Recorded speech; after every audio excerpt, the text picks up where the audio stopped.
and they got too close to them that time.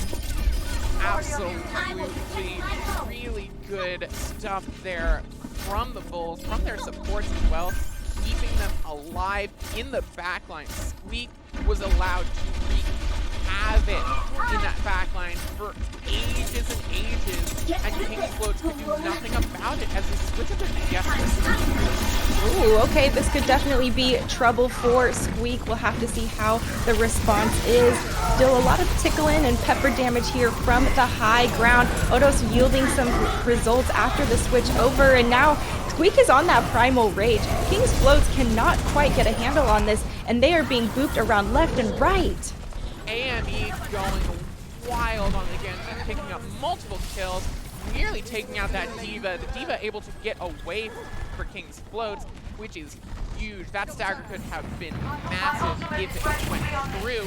Now coming up on both DPS ults, tank ult, and your coalescence for the Bulls, they have all the tools they need to keep this going for a while. Gonna be tough. There's the shatter comes through, but the pulse bomb is thrown and it's actually eaten by some Drillian there. A nice job covering his own Reinhardt right after he throws the shatter. King's Floats having some fantastic teamwork, continuing to clear the Bulls off the point, and finally gonna take possession for the first time this round. Really good fight from King's Floats, but I do like that they held their ults. That was something that I was a little worried about that last round, was they used a lot of ults in a fight they ended up losing. But now, even though they used the coalescence, they're already a quarter of a way to do it again. Yeah. And they have got 3 huge ults. This blade could be big if BBB is negated. Oh man, beats all around, but it is a Maze Blade coming through big. The Death Blossom is popped in response by Shromo and only gets 1 in the process. King's Floats trying to save this fight for themselves, but the Bulls are continuing to aggress on forward. They are trying to take this point back for themselves, and now there's some contest coming through, and it's going to be a bit of a slugfest on this point as the Bulls continue to clear out members of King's Floats, and, well, King's Floats trying to get a little more possession. This is what you want to see with the ult rotation. The Bulls used a lot of good ultimates there, but now they have 3 more, and they're charging up the 3 that they don't have. They have their Pulse Bomb, they have the Primal Rage, and they're coming up on the Coalescence, and that charges like nothing. Yeah. So they have all these ults, even though they used a bunch last fight. Getting aggressive here and in your face, obviously, with Shromo on that Reaper. A nice stick comes through, and Odos getting a lot of damage and a pick on top of it. Weak decides to pop the Primal Rage in the meantime, trying to keep members of King's Floats out of their comfort zone. Does get ripped out of it eventually, but the damage has been done. Was able to whittle down the other tank, and now it's just a bit of a back and forth here, clearing out a couple members left of King's Float. Yeah, is not able to keep the Winston alive, but it'll take down this Moira, this Lucio, pardon me, and the 95 Bulls dropping the feet, almost a bit of a celebratory at this point, as they're evening up and sending us to City Center. Woo! The tiebreak. Well, K-Wing, obviously both of these teams don't want to go home yet, because we're going to the 3rd round. Already. It's just been such a difference between the start from Saturday to today, from when this bracket stage started.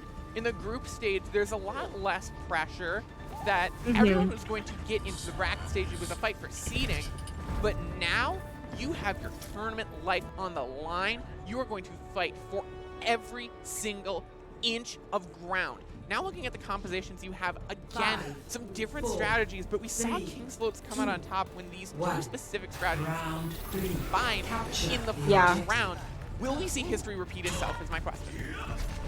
It's going to be tough. The Bulls will definitely have to adapt to this, different play style. Kings aren't running their brawl comp like they were last time, just like you mentioned. And, well, it looks like the Bulls went for an aggressive forward engagement do pay the price as a result. Got encircled there by Odos, and now they're down 1 man for this engagement. They're trying to keep King's Floats here in their choke point from really pushing in, but it is still going to be a tricky battle. They've lost Pando in the process. Light goes down with no supports. It's going to be King's Floats eventually clearing him off and taking it.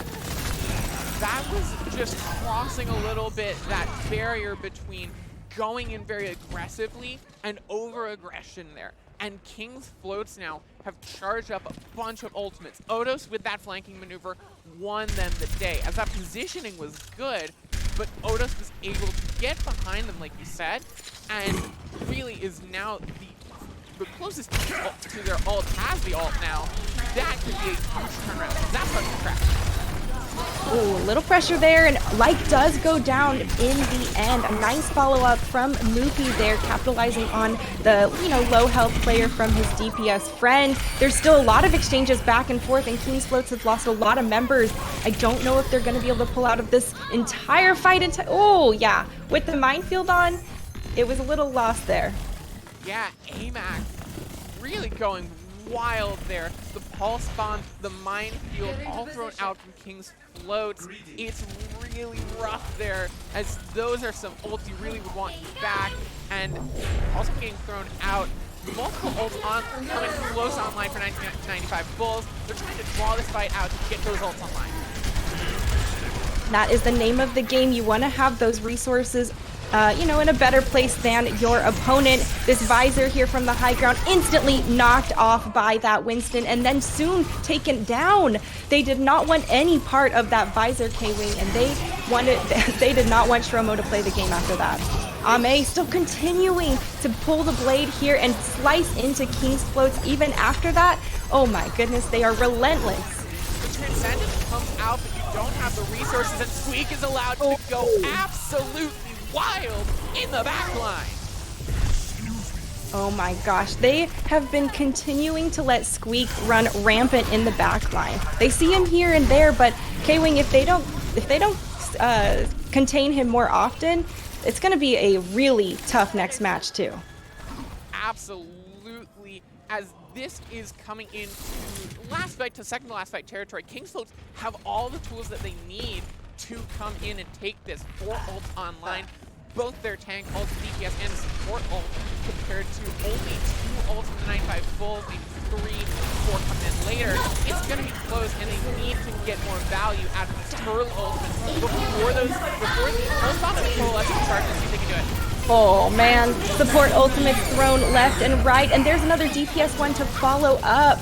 We see that the rally being popped here from Mew Mew is trying to keep King's Float topped off for this fight and beefed up. Self-destruct over the top, trying to zone a little bit more. King's Float's on the point though. They know the name of the game is to make sure they capture it. They do take it back in their possession, but it is going to be tough. They don't have very many numbers, K-Wing, and well, it looks like it's going to be the Bulls coming through.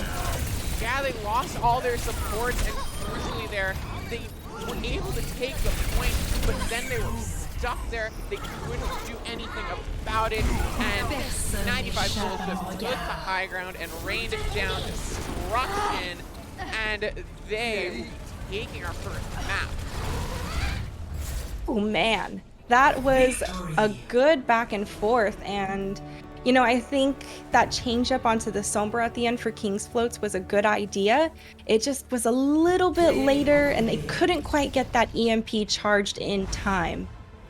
Yeah, the Sombra pick is something you love to see, because it can turn around a fight, especially Yellow Zenyatta. And take that character down from, that 200 HP squishy target to a 75 HP dead target. That's just there's nothing else to say there. If you have 75 HP maximum, you are just going to die as Zenyatta. And really now, we're still in this first to 2 situation until we get to our final 3 games, winners finals, losers finals, and grand finals. You cannot overstate the value of winning the control map, because not only now are you in match point, you're in a situation where really, if you go to a map 3, even if you lose map 2, it's your map pick. And you Right. cannot overstate the value of that. You get to choose what compositions you're going to be able to emphasize with that map pick, what you're going to de-emphasize. If your Oh, opponent yeah. really loves to play dive, you can pick a map where dive is just not gonna work. And that can be so critical for winning your series of, whoever you're against at the time. And winning the control map is, I kind of feel like it's similar to winning like the neutral fight initially, right? You're like, okay, we've won the fight where we meet on neutral ground where, we don't have any advantages. Neither of us picked this map. And then once you won that, it is a much easier, position to be in, right? You said you're already at match point. That's why some of the pressure is definitely on for, the team currently behind King's Floats, right? We don't want them, we want to be mindful of the mindset. And hopefully they're getting things back in order for themselves because there was definitely a lot of back and forth, K-Wing. Yeah, this is not a one-sided match by any metric, but just a little bit better on the ult rotation, on the ult usage, and you're Yeah. looking at that slight difference that allowed the 95 Bulls to take our first map. And as we look forward, you're really excited to see what map they're going to pick, as the map that we did see a bit of difference on was that mecha base. Mecha base, yeah. And that's the rush map. That is, Totally. you could almost say it's the King's Row of control maps. And hey, look at that. It's King's Row. Yes, of course. Back to Snooze Row. I mean, King's Row, the map we're always visiting. Hopefully one day I can actually visit in real life. I'm sure it's much more exhilarating. But seeing how King's Floats played at that mecha base, gotta say, I'm not surprised that they decided to go to King's Row. Yeah. And, they played incredibly well on the rush. And also, I would say, they're King's Floats. It's King's Row. It's just meant to be. It's destined to be this way. They had to pick King's Row. Maybe that's the strat. Lose control so that you can pick King's Row and just dominate there. Maybe that's the strategy. Well, King's Floats are gonna want to float that payload all the way down the row. Tell you that much. Yeah, we'll see if they can keep their throne here. As we get at the end of the Assemble Heroes phase, we all have the idea of what we're going to see, and no surprises whatsoever. You got the Rhine Diva, you got the Lucio Bap, and you have the May Cassidy. You got the Cold Cassidy. It's bog standard rush all the way. Pretty much. I mean, we've seen a lot of this, and we know how it's going to roll out, right? There's going to be a lot of baiting. They're going to have to be really mindful of not getting separated by that Mei wall, and the Lucios will have to be on point, helping their team control and capitalize on the ebbs and flows of the game pace. Ooh, we do see Rush variant 4A, a switch to Widowmaker that completely doesn't even roll out of spawn. But these Mei walls are what I'm looking for here. If the Mei walls can split the team, that is a one team fight. It is a crucial ability, almost more crucial than the Immortality Field. So there you go. Immortality Fields, Mei walls, they're all being slung out one after another. No one's gone down quite yet, though. A great job by both teams trying to back up and mitigate. Spoke too soon, Squeak already taken down, but Hyposis has been returned as a result. So it's going to be tough for both of these teams to continue trying to fight this out. The Bulls do have a spawn disadvantage, and with Squeak out of the picture, they only have Cypress there to continue helping them hold space and peel off. King's Floats already 2 ticks, K-Wing. They snuck him out from there fast and got a nice pick there, or nice pin onto Squeak. A huge Immortality Field has just saved his life, and that may be what turned the tide of the fight. A really good capitalization on King's Floats, on a bit of a misplay in positioning from the Bulls. Good stuff. Otis, hello? What? Both supports are gone. Oh. They're gonna have to run back fast. Thankfully, they are gonna be together, but the engagement has already been started from King's Floats. They know they have a huge advantage. There is no sustainability from the 95 Bulls without those supports. There they are. There's one back in the mix as we speak, but Squeak has already been taken down. Oh no! Ame didn't see behind him, got circled around, and well, we've all been flashbanged and taken out. Yeah, you've all been hit by the flash fan. It is the Cassidy special, and just a really good job so far from King's Floats taking advantage of a split Bull squad there at the start on that first push when they were pulling back. Squeak went right, the rest of the team went left, and they collapsed onto Squeak to get that first pick onto the Reinhardt, the linchpin of this rush composition, and that's what allowed them to take such a controlling interest on the points to the point where they were defended from the Bulls coming in. Little bit of poke coming through. Oh, sorry. Yeah, interesting position coming in here on the high ground. Interesting to see how they're going to come in and engage. High noon, Deadeye from the back and lifted up to the sky. Does get the immortality field in the way, and oh man, there is a self-destruct chasing him all the way towards the back, forcing Otis to just drop completely behind the lines. 95 Bulls realize that they have been pushing back the members of King's Floats, and well, that's a team kill and a great potential for them to hold this defensive archway, K-Wing.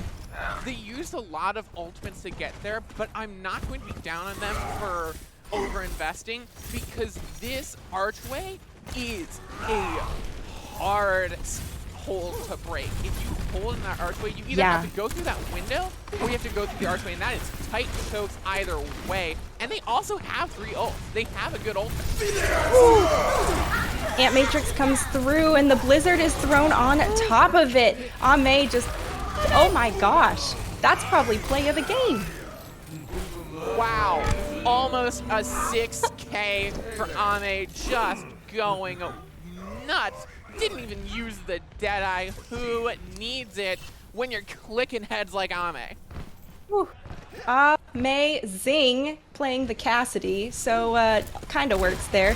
But King's Floats once again continuing to have to try and push through this little choke, and well, it's going to be a bombardment of damage along the way. The wall broken down just in time, and Deadeye pulled, continuing to zone King's Floats back. This is exactly where 95 Bulls want to continue to try and hold them strong. A nice wall comes through, but can there be any capitalization? I saw that Squeak was trying to prevent some of the healing, but he is far off onto the side, taken down in the end.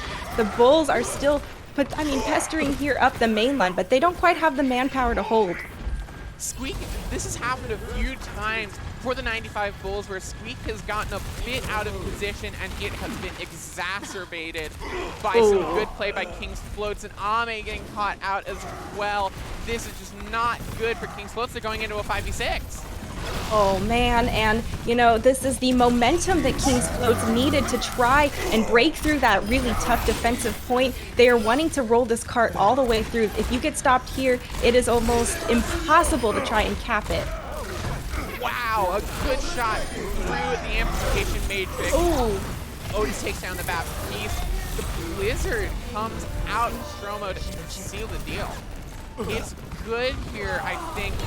A lot of ults used for King's Floats. They still have 3 left. And the 95 Bulls, their momentum is crushing. Oh, the early shatter. Ooh, blocked! Nice job by Squeak protecting himself and his teammates that are just trying to roll out a spawn.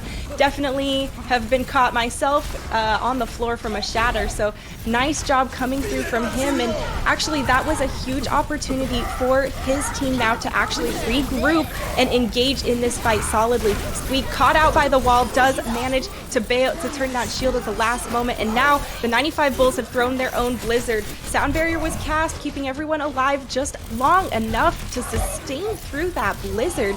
But 95 Bulls just got, oh, it's an exchange. It is now the time for King's Floats to just push on through. They took down a couple of players, and with a Mac out of the picture, that's a lot of CC taken off.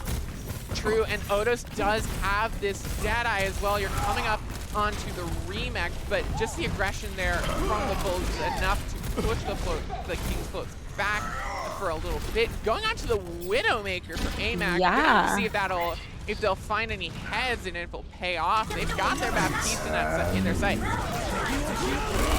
Deadeye channel doesn't find anything, and well, those double snipers on the Bulls are putting in some work. The Dragons do go ahead and catch Mew Mew in the back line, and with 1:18 on the clock, King's Floats are gonna probably need to regroup.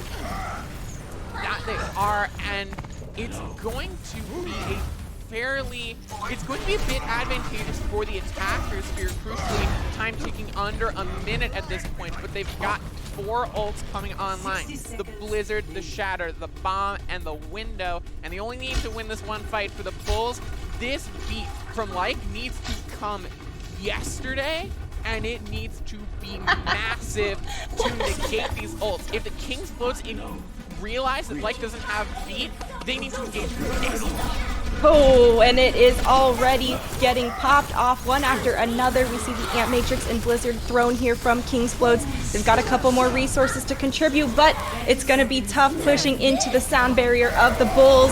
There's a self-destruct up high and does find a little bit of damage, but still King's Floats continuing to aggress forward. The 95 Bulls have the spawn advantage, but they do not have the manpower advantage. One after another. Ooh, booped off the edge from the boosters there. It is game over for the 95 Bulls unless they have some kind of miracle play come through. King's Floats are wanting to push this all the way to the 3rd checkpoint, but look at that. OT bar has been triggered, which is a massive win for the Bulls, regardless of how this ending fight plays out. King's Floats still looking to try and push on forward, and now the spawn advantage is completely in their favor. It's too much. They are going to prevent King's Floats from completing this map here just before the cusp of that 3rd checkpoint. Wow. What plays coming in from the entire Bulls squad, from Squeak getting a charge kill onto their counter, onto the Rhine, from Like booping the other Lucio off the map, to some incredible play by the DPS, especially Ame. Incredible stuff, and such a win for the 95 Bulls. I was ready to start praising the fact that they even got to overtime to guarantee that if they finish with a minute, they will guarantee themselves at least a draw. Now, the 95 Bulls, they have their golden box of victory, and they have a way to end this here, seal us off with a 2-0, and send themselves into the next round of the lower bracket, and they're keeping the Hanzo. And honestly, yeah, I get it. Ame kind of popped off. Yeah, to say the least. He charged those dragons up really, really quickly, and all in all, both of the DPS switched over to snipers and were extremely effective. Your comment about Like needing his sound barrier yesterday, I was like, oh, sounds like a lot of the deadlines I'm told.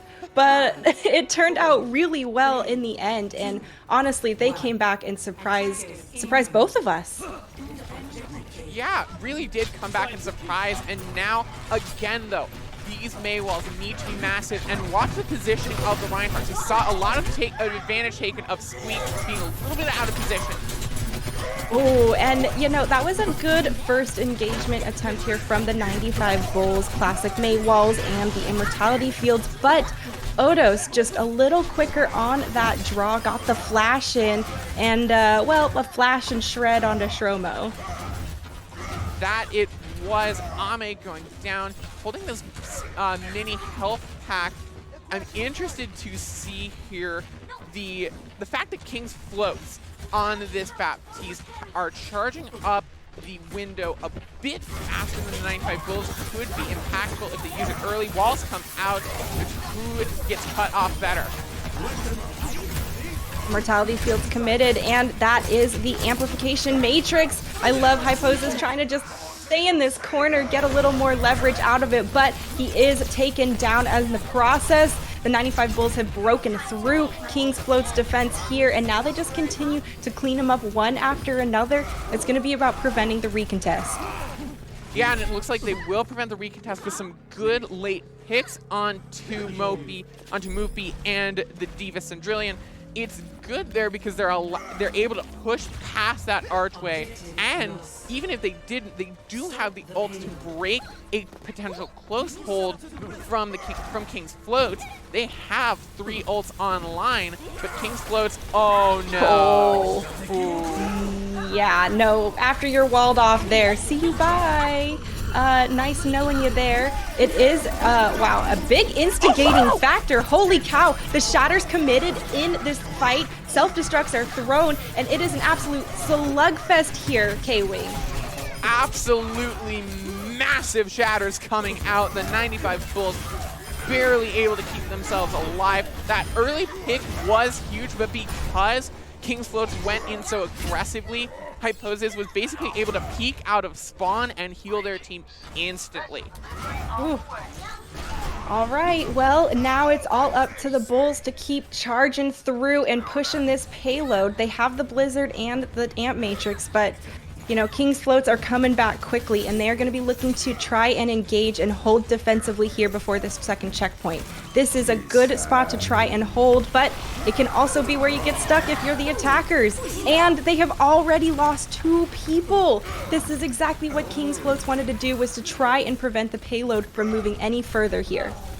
Absolutely huge there. The Blizzard getting thrown out is a bit of an overcommitment, but still King's Floats are ahead in the ult game versus the Bulls, and they have this advantageous position. They have the ability to hold more at these archways, and this is not looking good for the 95 Bulls. They want this more drawn-out fight to charge some of their ults and stay alive. That's an interesting window. Whoa, a window completely from the right field coming through. The 95 Bulls were encircled immediately, and we saw that some opted to go back and some opted to move on forward. Pando is completely uncontested, pops their Amp Matrix for themselves, and pretty much just keeps the team alive as best as they can. You know how sweaty they get. Oh, man. That's true. A really good job there of just encircling, and it's these small positional victories that have been deciding fight after fight after fight for both of these teams, whether it's taking advantage of someone alone or just a slight mistake in positioning. Squeak throws out the Shatter and tries. That is a weird interaction there with the wall. Oh man, a Mac absolutely saving the bacon of Squeak right there. Still, Squeak goes down in the mix of all of this fight. Second checkpoint has not been capped yet, but that is the nail in the coffin. Cypress sent them all back to spawn. Oh my goodness, Cypress that's not the nail in the coffin. That is just super glue. I don't even know what's more than a nail. That is just taking out a nail gun and going full auto with it. Already the Bulls have 3 ults coming close to online. King's Floats only have a little bit more than 2. It's gonna be tough for them, and the Bulls only have to push 30 more meters. It's 1 or 2 more fights. Oh, a couple of exchanges actually. I thought with Mew Mew going down it would be really tough for King's Floats, but Bulls have lost a couple players of their own, and both DPS are walking back with ultimates online. It's going to be about trying to sustain through this, and got a little over aggressive there. It looks like they're wanting to back off, and K-Wing, I think that's really smart because look at the time bank. They have time to take this slow and make one solid push. And they got the Shatter baited out of Moopy too? That is exactly what you want to do to try and push into this. They trade out, oh wow, they trade out so many ults. Oh boy. Oh, that's a lot of ulti ults there coming out from King's Floats. And if you're the 95 Bulls, you're okay with trading those ults because you have the ability to wait. The King's Floats, oh, that's not a good catch there. Getting Moopy out like that is not good for your composition for King's Floats. Now they're going to be rushing in. They have the Blizz, they have the Ant Matrix, they have the beat.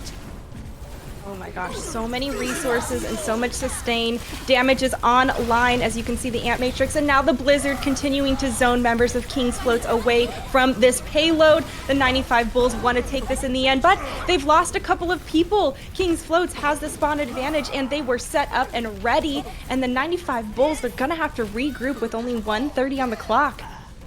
The time is not the Bulls' friend right now. They have, again, they have the ult to do it. They have the beat. They have, I believe they do have the bomb. They have the beat, they have the bomb. Those are two huge ultimates. King's Floats are 15% away from the window and a whole 30 away from the beat. And those are the only ultimates that may come online. Maybe Moopy's Shatter, but that's it. Squeak also coming up on the Shatter.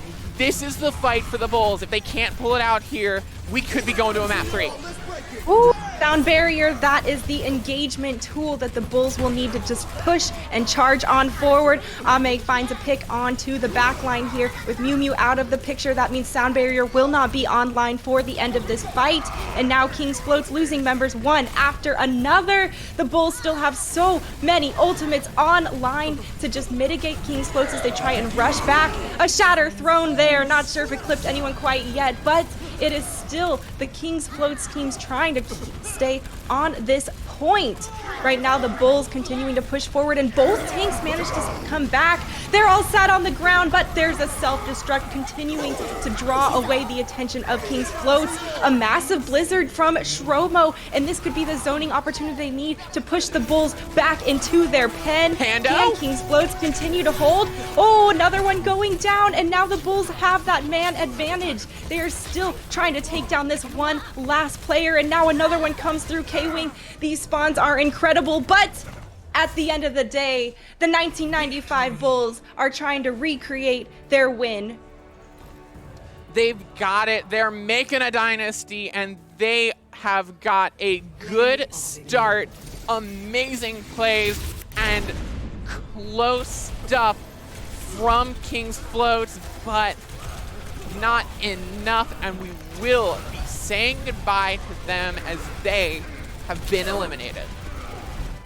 Yeah, unfortunately, King's Floats will just have to float on down for the rest of the day. Hopefully they are still going to, enjoy the other fun parts of the LAN, watch the championship game, or, maybe root for or against the 95 Bulls, depending on how everything plays out. But all in all, what a fantastic nail-biter game, and some really nice pushes back and forth. And I called it early a couple times, K-Wing, and I like being proven wrong there.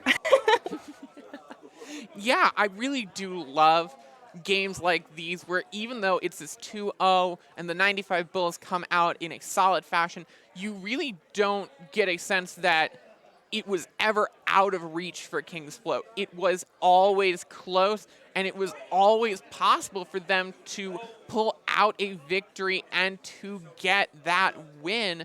Oh, yeah. I love seeing those games where it is just so close the entire time, and the scoreline does not do it justice. 2-0 is not what this game should have been, but it is our final score. Absolutely. And you look at the time banks and how close it was down to the wire for both teams each time.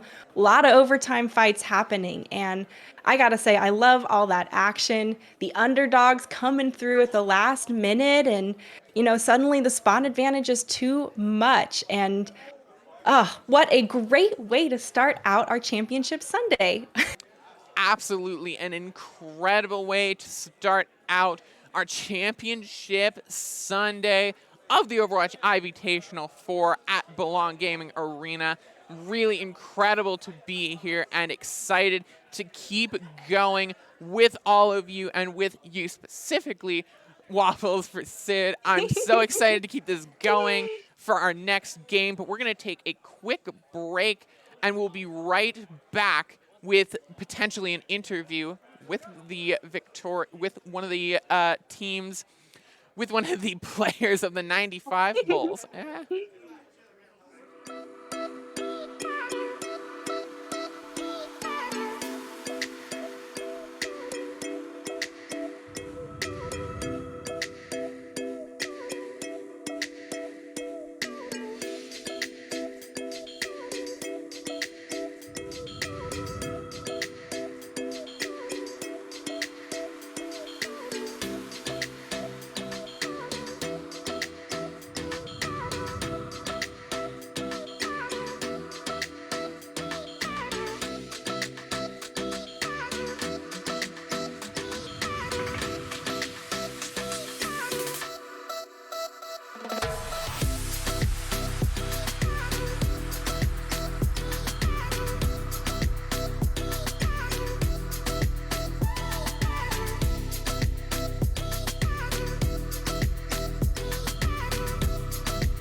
All right, and we are back here with an interview from the team we just watched in a 2-0 dismantling of the King's Floats. We have Cypress from the 95 Bulls. Thanks for coming on. Yeah, How are of you course. feeling? I'm really happy with our win last game. It got a little shaky start, but we ironed out the kinks and came through at the end. Yeah, that's great. Really, really great there coming in. How did you come back from a really close sort of Busan at the start? How did you go into a map choice that was your opponent's, that maybe a composition that you might not have been your favorite? How did you kind of keep that mental stable and really come out strong? Well, this whole trip's our whole team's been facing challenges the entire time, so we just kind of reset. We know we weren't too comfortable on the ball comp. We switched over to Monkey, and then we kind of just snowballed off that and switched to Kings Row and just played our game, honestly. We just, special thanks to our main tank, honestly, with his calls. They were really clean. That's what helped us a lot. Yeah, that was really great. I could tell a lot of that coordination was there, taking advantage of a bit of some sort of split play and just really capitalizing on some mistakes from your enemy. So looking forward, how far do you think you can go in this losers bracket? Do you think you have a shot of making a run to the grand finals? If you don't think you have a shot at making the grand finals, why are you even here, right? Everyone thinks they have a shot, and that's the mental you have to have when going into this stuff, you know? So, we think we can probably get first place as long as we keep powering through and keep our mentals clean. Yeah. Is there any team that you are that you're nervous to face coming in, or that you really want to face, really looking forward to? Yeah, so we played Dial-It first, round, and kind of got rolled, not going to lie. And we're going to look at our VODs, and we're going to improve on it, and hopefully play them in the grand finals. Nice, nice. All right, before we finish off, is there anyone or any groups, any people that you want to shout out or thank while you're on the stream? Mostly my team. Ame, he popped off at that last fight. We thought we were going to lose. He kills 3. It was crazy. Yeah, I don't know. We all just, kind of locked it in, and we all played really well there. So, yeah, really shout out to my team. You can also follow my Twitter. It's just CypressOW, you know. Yeah. All right. Well, thank you so much for coming on. Congratulations, and I wish you the best of luck going forward in the tournament. All right, but that is it now. We are going to be going to a quick break, and when we're back, we're going to be back with Sid and I going into the next match on stream. Don't go anywhere. You don't want to miss a moment of it. We'll see you then.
magic, dizzy as a new dawn to begin. Every road that we followed had to hold on just so we could let go. And the night goes on so we could know what the light feels like when it comes up. I got a fever and it's breaking. Oh, we found a way, oh, true believer. Yeah, we're waking up. We found a way,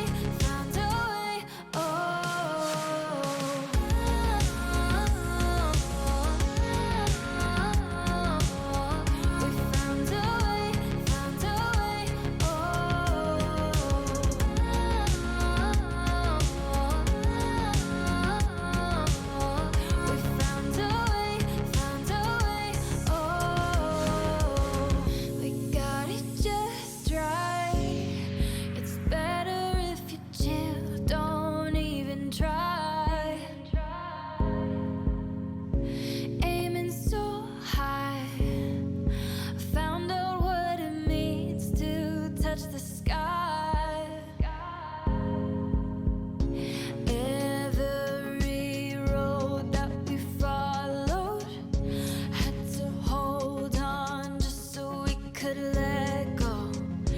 And the night goes on so we could know what the light feels like when it comes up.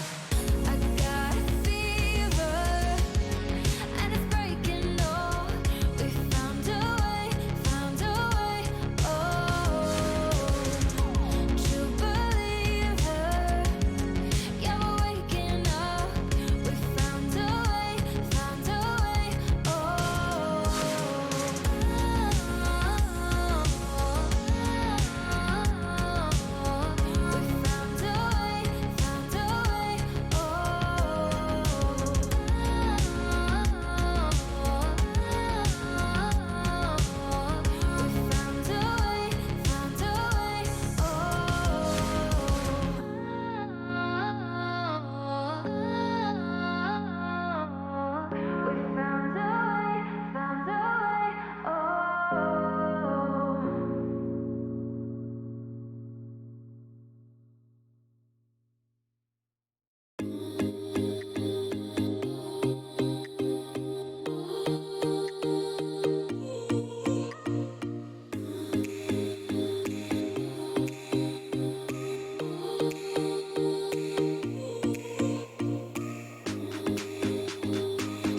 empire.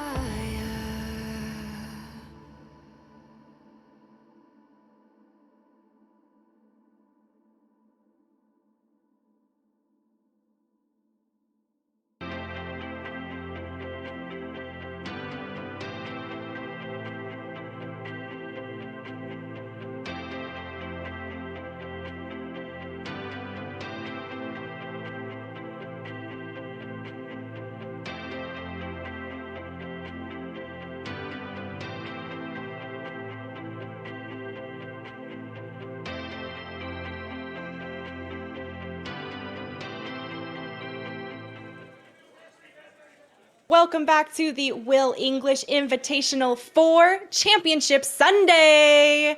We are about to move into our losers bracket round 3, and K-Wing, we just saw the 1994-95 Bulls win their previous match. How do you think they're feeling going into this upcoming one against Regen NA?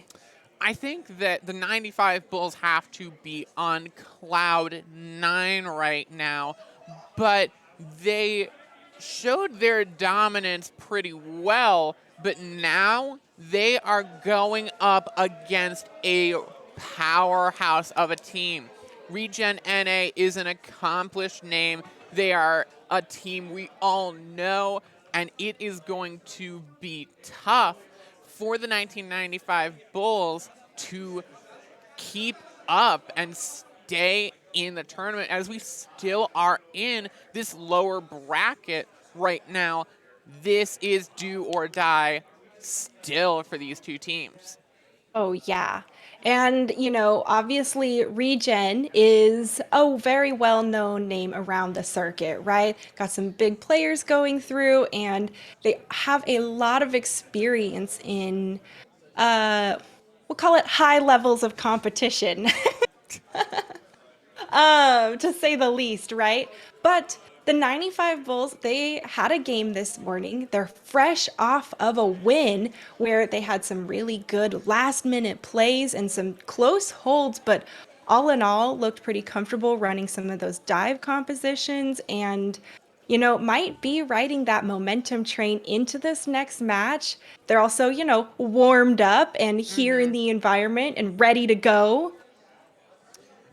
Yeah, you cannot overstate how important that is, to be warmed up, to be in a point where really you are hot right now. The 95 Bulls not only came off of a win, but a fairly dominant one at that, taking it 2-0 over King's Floats and knocking them out of the tournament. We are looking at both of these teams coming in from different perspectives. Regen NA, on paper, is a bit of a favorite, but the 95 Bulls do have a bit of advantage, and it's going to be a matter of whether the 95 Bulls can use their how warmed up they are and get an early advantage in Lijiang Tower. Yeah, there's definitely a lot riding here on this first map. And, you know, K-Wing, earlier you and I were talking about the significance of winning this first map and, you know, how it's kind of on quote unquote neutral territory since neither team picked the map. And, you know, it can really set the tone and pace for who is on the back foot and who feels like they have a little more wiggle room to flex, run some different comps, and, well, hopefully win the game for themselves. Yeah, it's so important to take control, pun fully intended, of the game starting on this first map. And for the 95 Bulls, they're going in to a ball diva dive with the Farah. So the it looks like we do have our name switch up, as Emmy is on the 95 Bulls. So it's the 95 Bulls in red and Regen in blue. There we go. Switched up. We got the Farah React. Reigning doing incredibly well early in the tournament, in the group stage. To see it, I'm interested to see if they can keep this good Farah play going, as the 95 Bulls are on the back foot. Lukewarm taken down early in the fight as well. We see Regen, though, continuing to just berate them from the outskirts, right? This is what you want to do when you have this Pharah. And with Pando taken down early, that is going to be a huge go button opportunity. React is already at 53% for that barrage. And without the really strong healing from Pando, it's going to be tough for the 95 Bulls to sustain through this fight. The aggression from Regen is there as they continue to try and push forward, slowly whittling down the Bulls, but K-Wing haven't had any significant takeover quite yet, and the respawns are starting to roll through. Squeak going down though, and Pando again losing their life immediately after Amy gets the high noon, but doesn't have the opportunity to use it as they just have to go back. Man, this pharmacy composition on Regen could spell trouble for the Bulls. We've seen it be really effective, in the past and also earlier this tournament. And if the opposing team isn't really putting pressure on them, they're going to run away with these maps. Yeah, that is going to be so important. And look at these ultimates. Oh, not a good start. But look at these ultimates. 4, almost 5 online for Regen, and there's just nothing here for the Bulls. Yeah, and the Bulls did a lot of change-ups as well. We've got Squeak over on the Winston and Pando now on that Ana instead. A really nice anti coming through, and that is going to force the self-destruct out, but it might be just a little bit late here for this fight. They've already lost one, and I mean, it is tough pushing into React with the pocket, K-Wing. Holy cow. With the pocket, has the barrage. It is all coming up Regen here. They have 4 ultimates to the Bulls 2. It is a dominant ult bank for Regen, and this beat from Like needs to be massive. We'll have to see if it is. Catches everybody on the team. Now it's all about the follow-up. Pandemonium goes ahead and pops the Valkyrie to try and keep everyone on Regen topped off. And, well, React gets 2 kills in the process, is taken out in the end, but Regen still having numbers and seeming like they are continuing to clean up this fight one after another. That minefield was devastating, and with 97% here on the clock, it's going to be Regen going ahead and taking the first round. Regen taking that first round in dominant fashion, playing their composition textbook, not going in aggressively. That first round, the only reason that there was any capture percentage for the 95 Bulls was that they were playing the rush composition, the composition that thrives on taking position on the point and getting in your face. And Regen played that perfectly. They slowly moved on to the point and just did incredible by poking from afar, and there was nothing that the Bulls could do about it. Now going into a bit more of a closed quarters, can Regen keep it up? Well, the Bulls, well, of course, both teams switch up the compositions. We know what it's like here, and, well, it is a slugfest when you're this close. Immortality Field's already being forced out, and, ooh, Ame gets a nasty punch straight through onto Eevee there. That is the advantage the Bulls are trying to create for themselves, but they are still losing a few people back and forth. Overall, though, it is going to be a tough battle, and K-Wing, I expect to see a lot of close combat.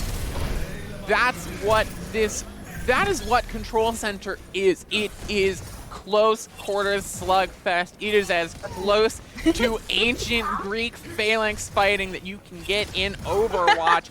It's amazing. I feel like I'm at Thermopylae right now with the Bulls and Regen NA. It's great. You do have Amy with the Meteor Strike to be coming in. A lot of tank ults as well coming in. The 95 Bulls have a chance here to keep this going.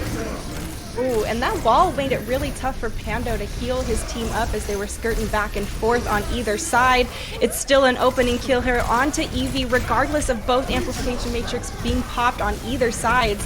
Now 95 Bulls are trying to just keep this point in their favor, but React has been coming in strong and crushing people left and right. A lot of kills coming through for his favor, but it is still in possession of the 1995 Bulls. They are wringing out every little bit of control that they can, and now with Regen NA starting to handle the trickling in, it looks like they're going to be able to turn this point.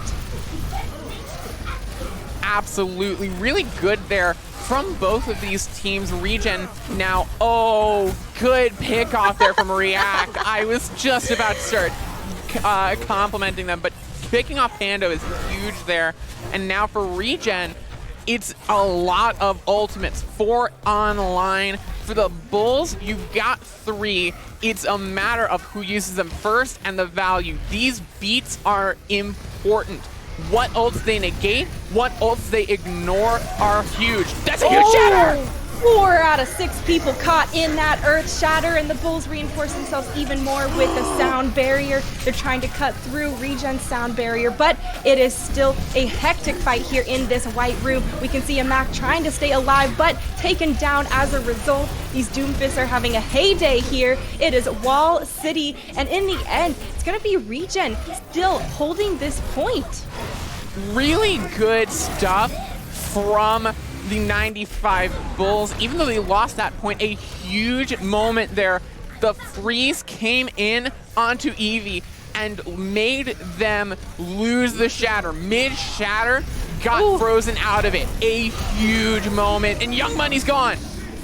Oh, out of there, and now Eevee thrown up in the air, pushed down on top of it, falling very, very low and taken out in the end. The 95 Bulls are not trying to let this point go, and with 80% captured for Regen, they have taken it back, and hopefully they can continue to hold this point. This is really good for the 95 Bulls, and I like the close hold as well. This is notorious for being a very difficult point to break through on the attack, and the 95 Bulls have a bank full of ults to use. Read like a book. Eevee knew the Earth Shatter was online, takes a nice block, but does get taken out in the end.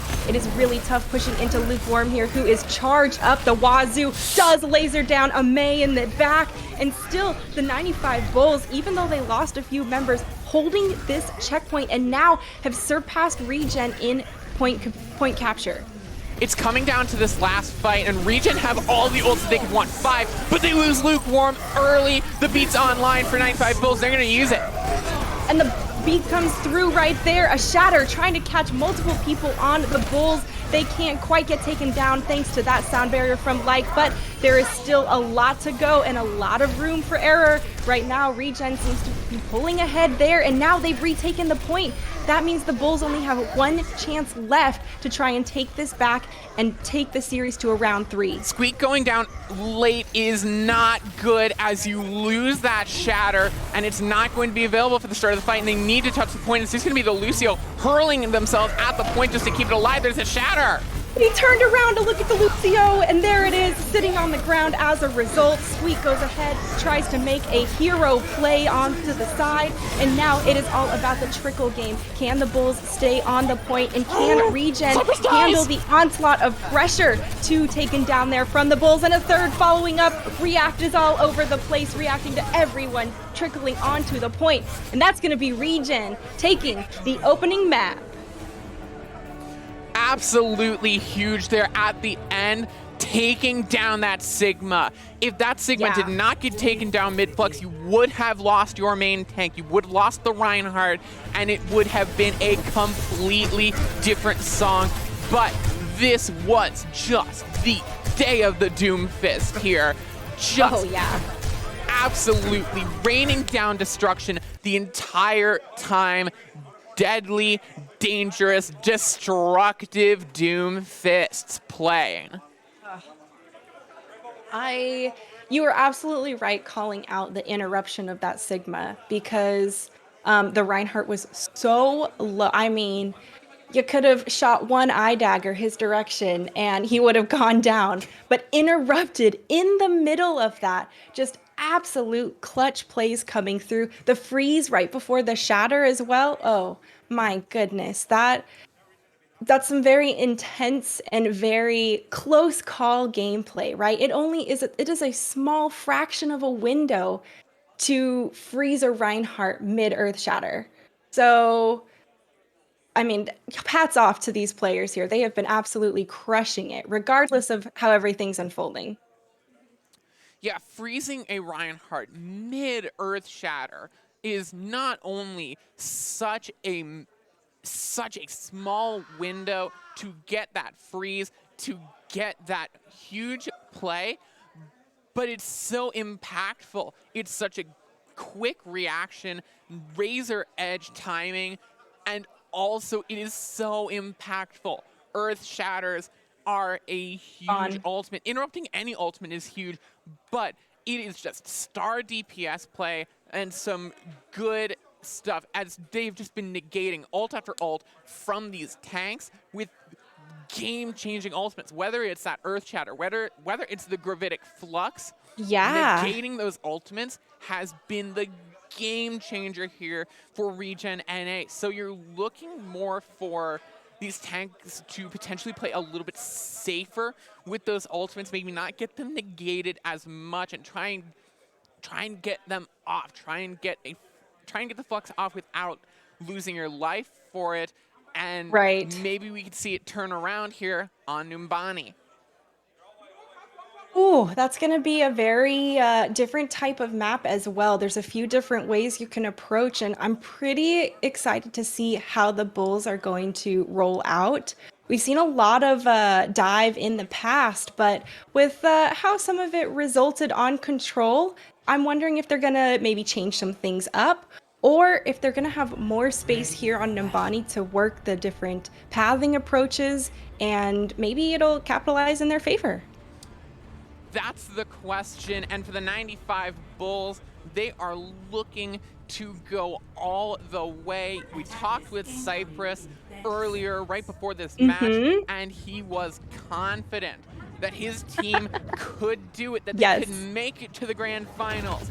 And now it is their time to prove it, to prove that not only can they continue on in the losers bracket, but that they can be pushed up against the wall and keep going strong. And it has to come from this dive composition. It has to come from Tracer and the Genji play. That's what you're looking for here. Oh yeah, and you know, the 1995 Chicago Bulls won the NBA series there, so it's a lot to live up to their own namesake, and a lot of pressure additionally for them. They are continuing to add pressure here onto Regen on this high ground, and ooh, what a beautiful lob there. Caught a couple people there on the Bulls, and that is going to force them to give space and wait. With a Mac going down, they're going to look to probably regroup K-Wing. Yeah, they call themselves the 95 Bulls, but Young Money on Regen is making buckets with these anti-nades, already 80% to ult, and that's huge because that's going to enable this Winston dive to be so much more aggressive, to do more damage, and to take less damage. And here Oh my gosh, Young Money with the Kobe on the anti-grenade there. The Bulls once again feeling that pain, and they commit their own nano boost as a result, putting it here onto Squeak, trying to get him to help with the work in the backline, but he is shut down. Young Money says, take a nap, I'll pass on that. But the Bulls still are continuing to aggress forward. The longevity from Squeak and his Primal Rage has allowed him to continue making space and keeping space for the Bulls on the point. Absolutely incredible stuff there from AMAC. Good aggression there, and it's just, I could hear in my mind the call out from the Bulls of winnable! And it was, and it's looking good. Amy with the blade. Ooh, man, and well, now there's 2 ticks here in favor of the Bulls, right? They're trying to use the blade, prevent anyone else from coming through, get some nice chunks of damage, but they have lost a Mei in this process. Cypress drops the self-destruct, Eevee gets sent back to the Pokeball, and that's going to be the Bulls continuing to just aggress forward and try and capture this point, K-Wing. It's the age-old adage, just press W. The Nano onto the rallying brig. The raid boss is here. Can the 1995 Bulls kite it out well enough? Big pick from Amy onto the Ana. The Nano onto the Winston. It's going to be close for both these teams. Pandemonium goes slow, staying alive, pops the ult! Square pops the ult, takes out Pandemonium. The 95 Bulls just saying winnable. And they have to pull back though, they can't do it. I mean, and still, now it's a 3-on-3 again, right? We see both the tanks and the Tracer putting a little bit of pressure. Just a moment here to breathe. And then they jump. They dove straight back there on to Lukewarm in the back. Squeak is the one who goes down. Bladon goes ahead, backs up his friend, does manage to get 2 kills as a result, and they have the self-destruct online again. Really good play there. Almost like bait for this team as you allow one member almost gets dove on, and then you come in a pincer maneuver, trap them in that hallway. They have nowhere to go, and they are just fodder for your bullets, just catching them all. Ooh. As the dive comes in. Huge anti-nade again. Young Money has been on the money today.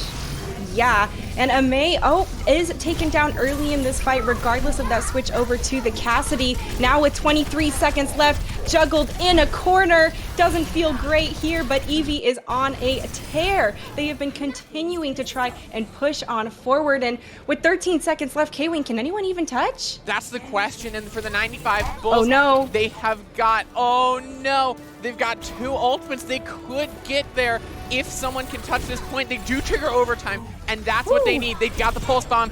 Oh! Devastating pulse bomb coming through. Lukewarm so hot right now. Taking down Pando early in that fight. That is a huge amount of healing off of the table. No hope for Nano Boost to come through later in the fight. And now Regen just continues to push on to the 95 Bulls. React here in that duplicate form has his own self-destruct. And now just a bit of trickle coming through is Regen gonna hold the Bulls here on first point.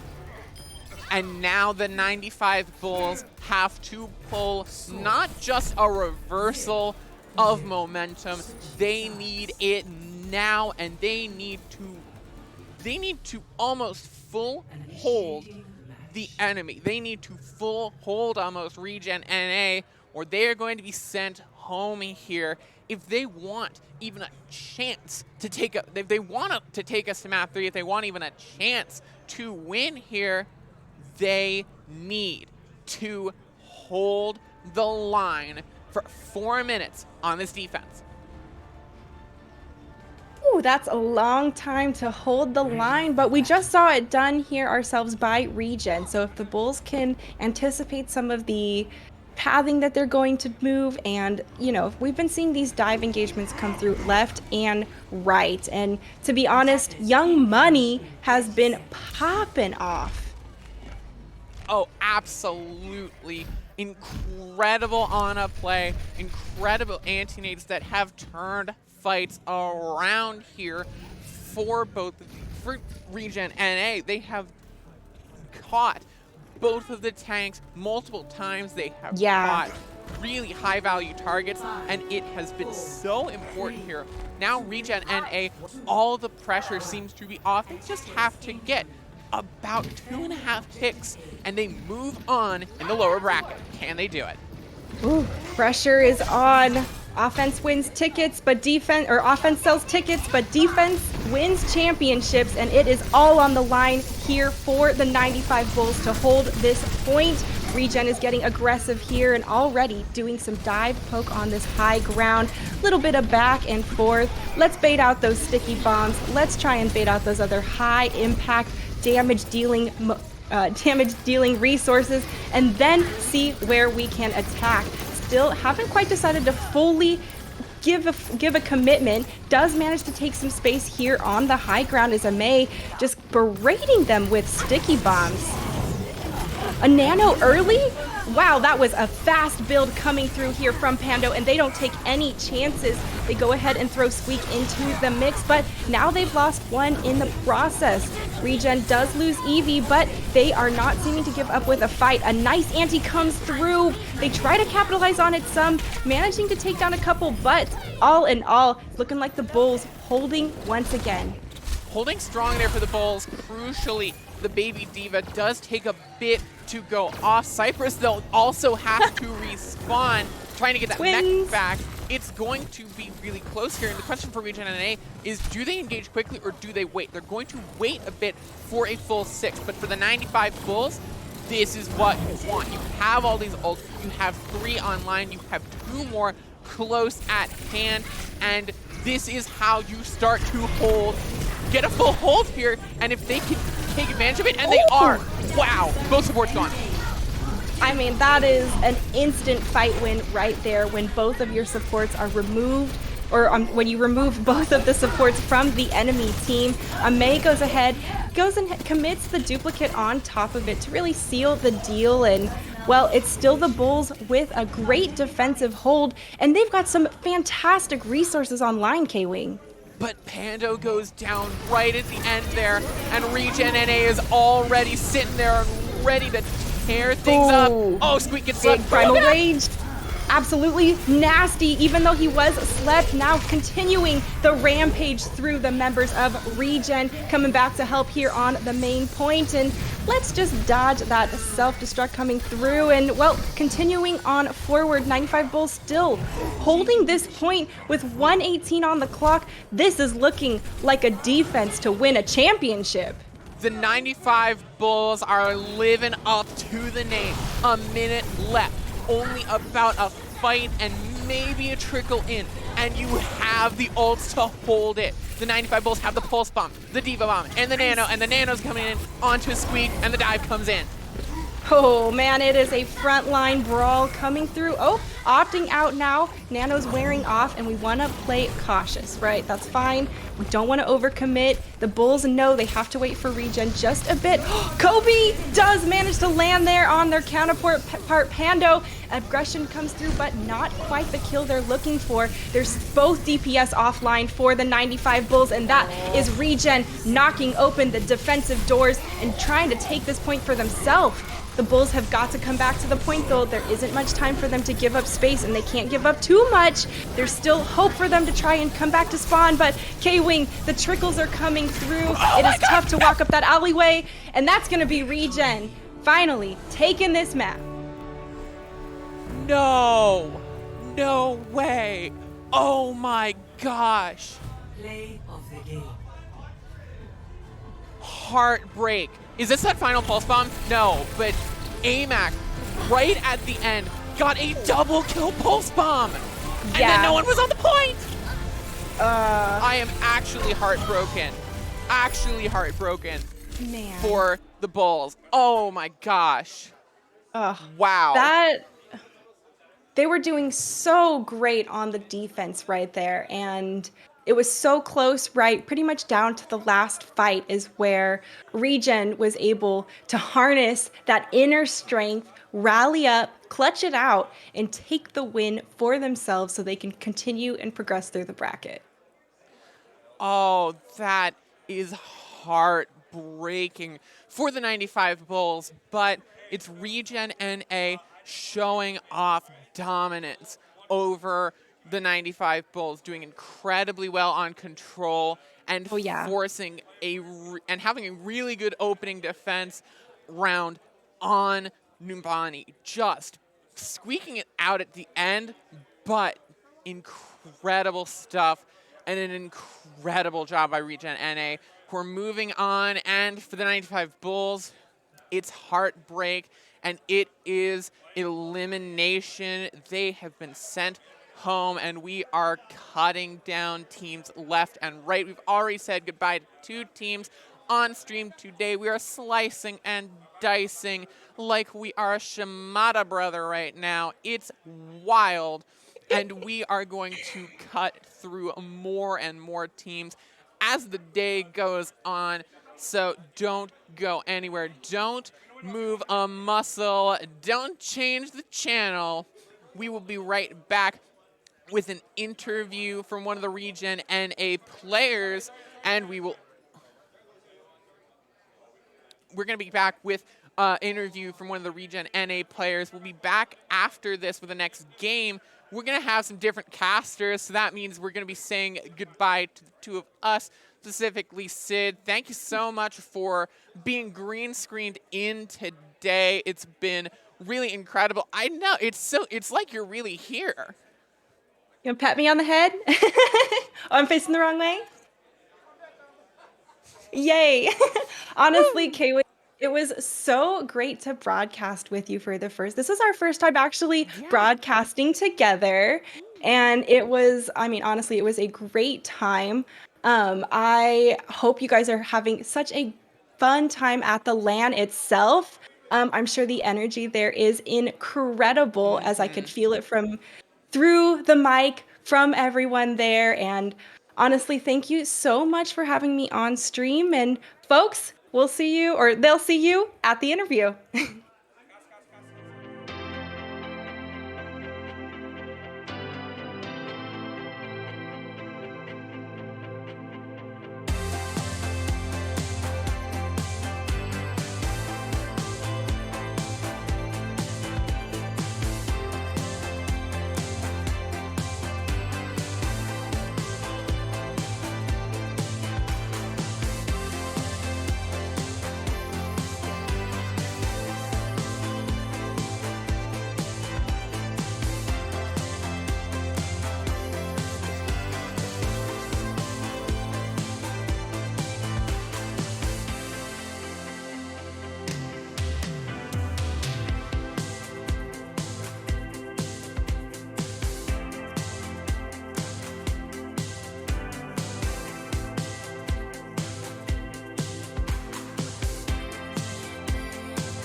We could go anywhere. We'll get there soon. We'll get there soon. We could be any place. We'll get there soon. We'll get there soon.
All right, and we are back here. The number of Squishmallows on the table has now doubled. It's just growing. By the end of the stream, there's just not going to be any casters. It's just going to be completely Squishmallows. And we are here with a member of the victorious team of Regen NA, Lukewarm. Thank you for coming on, and congratulations on your win today. Thank you. So coming into this, you were facing off for the first time today against a team that had already played. Was there any sort of coming in cold, or was there a bit of a learning curve that came in coming in against a team that sort of already warmed up with another match today? I mean, to be honest, we had like 10 extra minutes to just like preparate, so it was not that big of a deal, to be honest. All right, cool. Looking at specifically map 2, you got off to a really great start with a fairly dominant hold, only giving up about 80%, but you started to you started to struggle a bit with the attack, only taking it right at the end. Was there any sort of adjustments that you had to make, or sort of any kind of process that you had to fix so that you could, by the end, take that second map and the series? I think the main problem was that we were just kind of getting dove on with ultimates, to where it's like, do we want to match that with our own ultimates, or do we just want to die? So I think that we kind of like accepted that we weren't going to win every single fight. And we only needed to win one because it was, it was just first point that we needed to cap. So we just, if we're going to die, we're going to die. And then we go next with our ultimates, and it was not that hard, to be honest. All right, so looking forward, you have made yourself a pretty solid lower bracket run. Do you think that you can make it all the way, and do you think that there's anyone that can stop you? I think that we have a pretty good chance, as long as we're able to like adjust to different comps like double shield. I think it's doable, I would say. All right, last question here. Is there anyone that you want to shout out or thank that has helped you out, or just been a bit of an inspiration? I got 2 shout-outs, because someone who couldn't come today, his name's Snowl. This plush is dedicated to him. Oh. All right, he couldn't come to the LAN, so got this plush for him. Pretty much his profile icon. Love it a lot. And the other person I'd like to shout out, before our match, the enemy team that lost to the 1955 Bulls, actually Shromo on the team, like, we pretty much wanted to win entirely because he lost. That was our driving force, so it was really, I'm happy that we won, able to like avenge him in some sort of way, Nice. So. Coming in and avenging King's Floats there, a really admirable goal, and you did it incredibly well. But that is it for us, and that is it for me on the stream. When we come back, we're going to be with some new faces, some new casters, and they're going to bring you the rest of the way. We've got only a few teams left, Regen NA being one of them. So if they keep going and they keep winning strong, you might see this face back on stream again getting interviewed. We'll just have to see. But until then, that is the end of this part, the end of this match, and we're going to be taking a quick break, switching out the casters, and we will be right back with some more high-intensity, exciting Overwatch. Don't go anywhere. Don't move a muscle. We'll be right back.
Through it all, titans watching, waiting. Once rivals, now we sit patient. At the end of the world, where will we be? Immortality is calling. They'll speak our names forever. Gonna build an empire.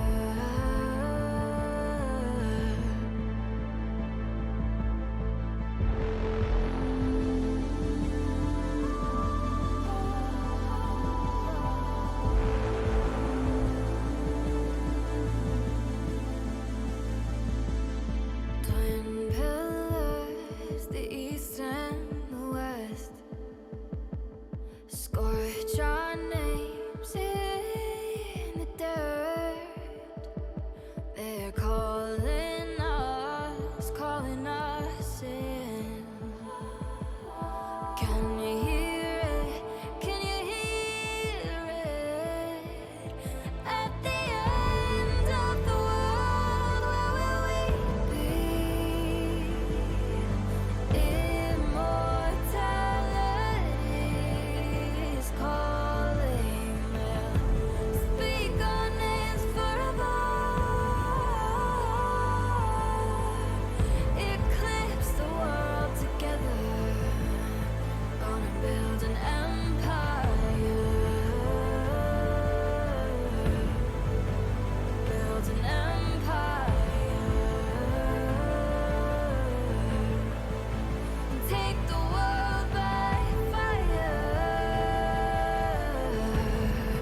Gonna build an empire.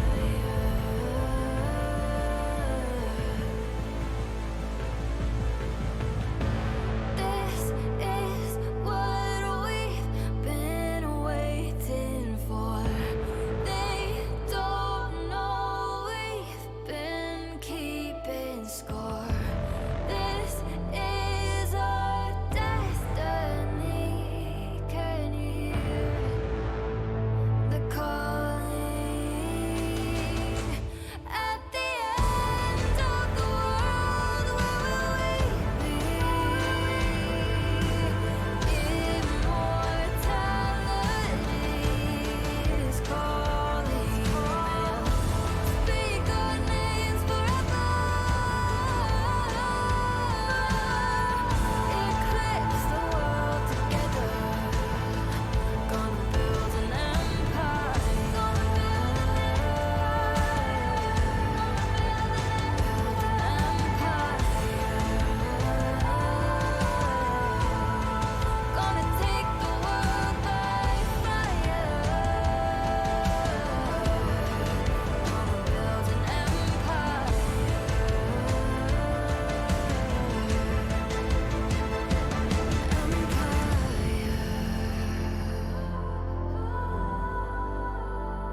An empire.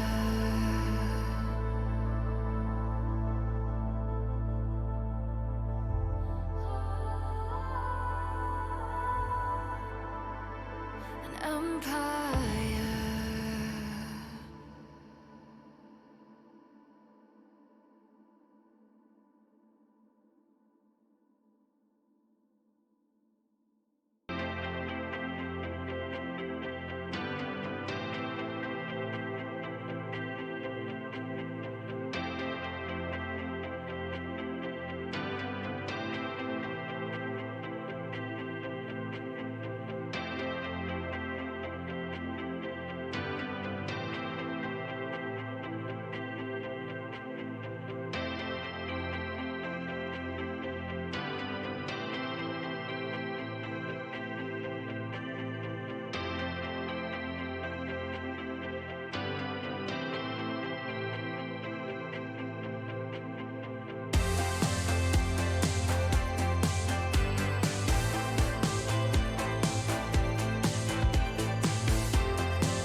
Good afternoon, tanks, healers, and damage dealers, and welcome back to the Overwatch Invitational 3 here at the amazing Belong Gaming Arena here in Schaumburg, Illinois. Did you think that there was going to be a single match or a whole tournament going by where you would not see our beautiful faces being able to get one of these matches going on? Well, we've been running around like chickens with our heads cut off, Will, for this entire thing, so we figured if we're going to snatch up any of them, it's going to have to be at the end when people don't need us nearly as much. And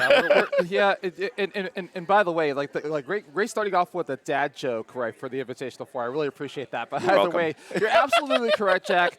And not only that, not only are we running around like chickens with our heads cut off. Yep. For the record. We actually have some bonus action for you. So actually, Shikigami and Regen are playing right now. It is up 1-0 for Shikigami. They have went 2-0 on Lijiang Tower. And Sadis came to me earlier, and he was trying to say, can we stream this match? Can we talk about it? I was like, I don't know. Do we have time? And apparently we do. And so this is bonus action straight to you. We're going to get to the winners finals right behind this. But either way, it's heating up a little bit. And I think we have everything in place. But Jack, how has been your experience so far this entire weekend? I mean, so I've been able to do a couple of lands, after COVID has started subsiding, and being just on the production side and being just a caster and just helping out in different areas. This is the first one where it has just been us. Yeah.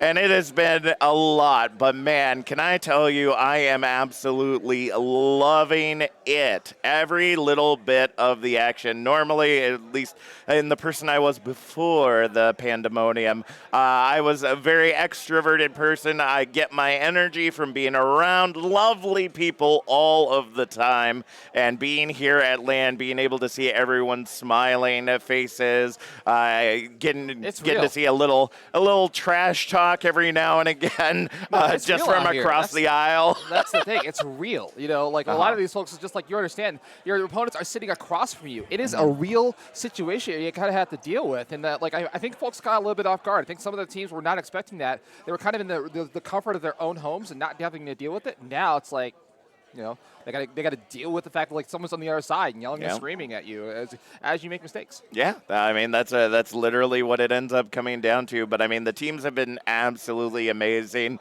I mean definitely some rules that we have to think about for next time, which is causing kind of the delay. Teams normally just jumping right into comp after their match, forgetting that there's more. There's more for us to do after that first match that we have for the day. Yeah, but this is like I said, it's a real tournament, and I guess it's a little bit of a different experience. But you would do that at home, wouldn't you? You would definitely just keep on playing competitive and just keeping the skill sharp. But this is real. This is in the tournament. But either way, I mean, 13 teams started off the day. We're down to our final 5, I believe. We're kind of in a top 5 situation on the loser side. A Mongoose is waiting for the winner of this match, actually, in losers finals on the other side. And that's going to be a best of 5 match. I think that this is still best of 3 for one more round, right? Yep, this will be... Well, actually, it'll be this round, and then a Mongoose versus the winner will also be first to 2. That's the losers semifinals. So due to what happened yesterday, for those of you that were getting the info late last night, unfortunately, whether it was Blizzard or Battle.net or whatnot, we had some issues that kind of pushed back our schedule today. And so this Shiggy and Regen match, as you can see right there, is in round 4. Normally, this would have been played an hour ago. But because we had to shift the schedule to get that extra match in at the beginning of the day, not because we didn't have space, because Belong has been absolutely amazing, but just because of the way the tournament works, the other matches could not be played until that match was played. And so that's been kind of pushing our schedule back a little bit. And a Mongoose versus the winner of this match between Regen and Shiggy will be the final best of 2 today. The final best of 3, first to 2 today. And then all the remaining matches, the winners finals, losers finals, and grand finals will be best of 5. So let's go ahead and take a look at that map. We'll see where we're heading to next. Will, starting off on Lijiang Tower, now heading to Eichewalde. Oh my goodness. I'm a little surprised, Will, because even at LAN we've been seeing a lot of King's Row. No, actually, I've seen a lot of Blizzard World at Oh, LAN. really? I mean, King's Row's been kind of an afterthought. I mean, you would think that would be, like, given the choice of maps for hybrid, this is what you would pick. It would be King's Row all day, every day. Scrims, You would think. of Legends of Lore. But I saw Blizzard World a lot, and so I was actually kind of shocked. And I think one change ended up in the last match. We went to Numbani, which I didn't think I'd see in the all tournament. I was just like, but like, it was a gamble. It was the 95 Bulls trying to make the hold of a lifetime. And unfortunately, like I said, defense wins championships, but offense wins the game, as it were, kind of deal. It just didn't work out for them, and so I don't listen. I have a kind of personal animus against the 95 Bulls, and they were just short. Not the actual 95 Bulls, the team that's participating in the tournament. I understand that, but like, I'm just making it clear for the folks at home. Well, obviously. Have Michael Jordan knocking on your door. Well, that's not what I want. All right. I mean, I don't think Michael Jordan is even though he's a sharpshooter, I don't think he's a 19-year-old DPS player. But here we go. We're going to do Shikigami versus Regen. Now, again, this is do or die. We're in the lower bracket, and Shikigami is already up 1-0, Jack. That is true. And these teams have always had a friendly rivalry when it comes to competition across the scene. I wouldn't call it friendly. I call it problematic. It's not problematic. They are definitely friends with one another. We got to spend a lot of time talking to Aqua yesterday when he was here in the venue, owner of Regen. Definitely getting to spend some time with Aeroplane as well, and they've just been absolutely wonderful people. But looking at the matchup thus far, we are going to see Regen going off on the attack first, seeing a little bit of rock and roll, getting ready to come out of the gate, where Shikigami is looking to lock things down with the double shield. Sadist and Avery ready to force back Eevee on that Wrecking Ball. All right, it looks like a little bit of pause in the action, but here we go. It is, like I said, it's do or die. Regen is on the attack first, and right out the gate, I mean, like some of the traditional players we've seen, we got the Tracer and the Hanzo coming out as well. We'll see if they're going to get through the choke. I mean, like, it looks like Shikigami is going to allow just a little bit of space, but not by much. The Arista is there to get them onto the other side of the choke. And Lukewarm is just, I don't know if he's sticking around, but also we got the ball as well, kind of doing a little bit of a sneak play here.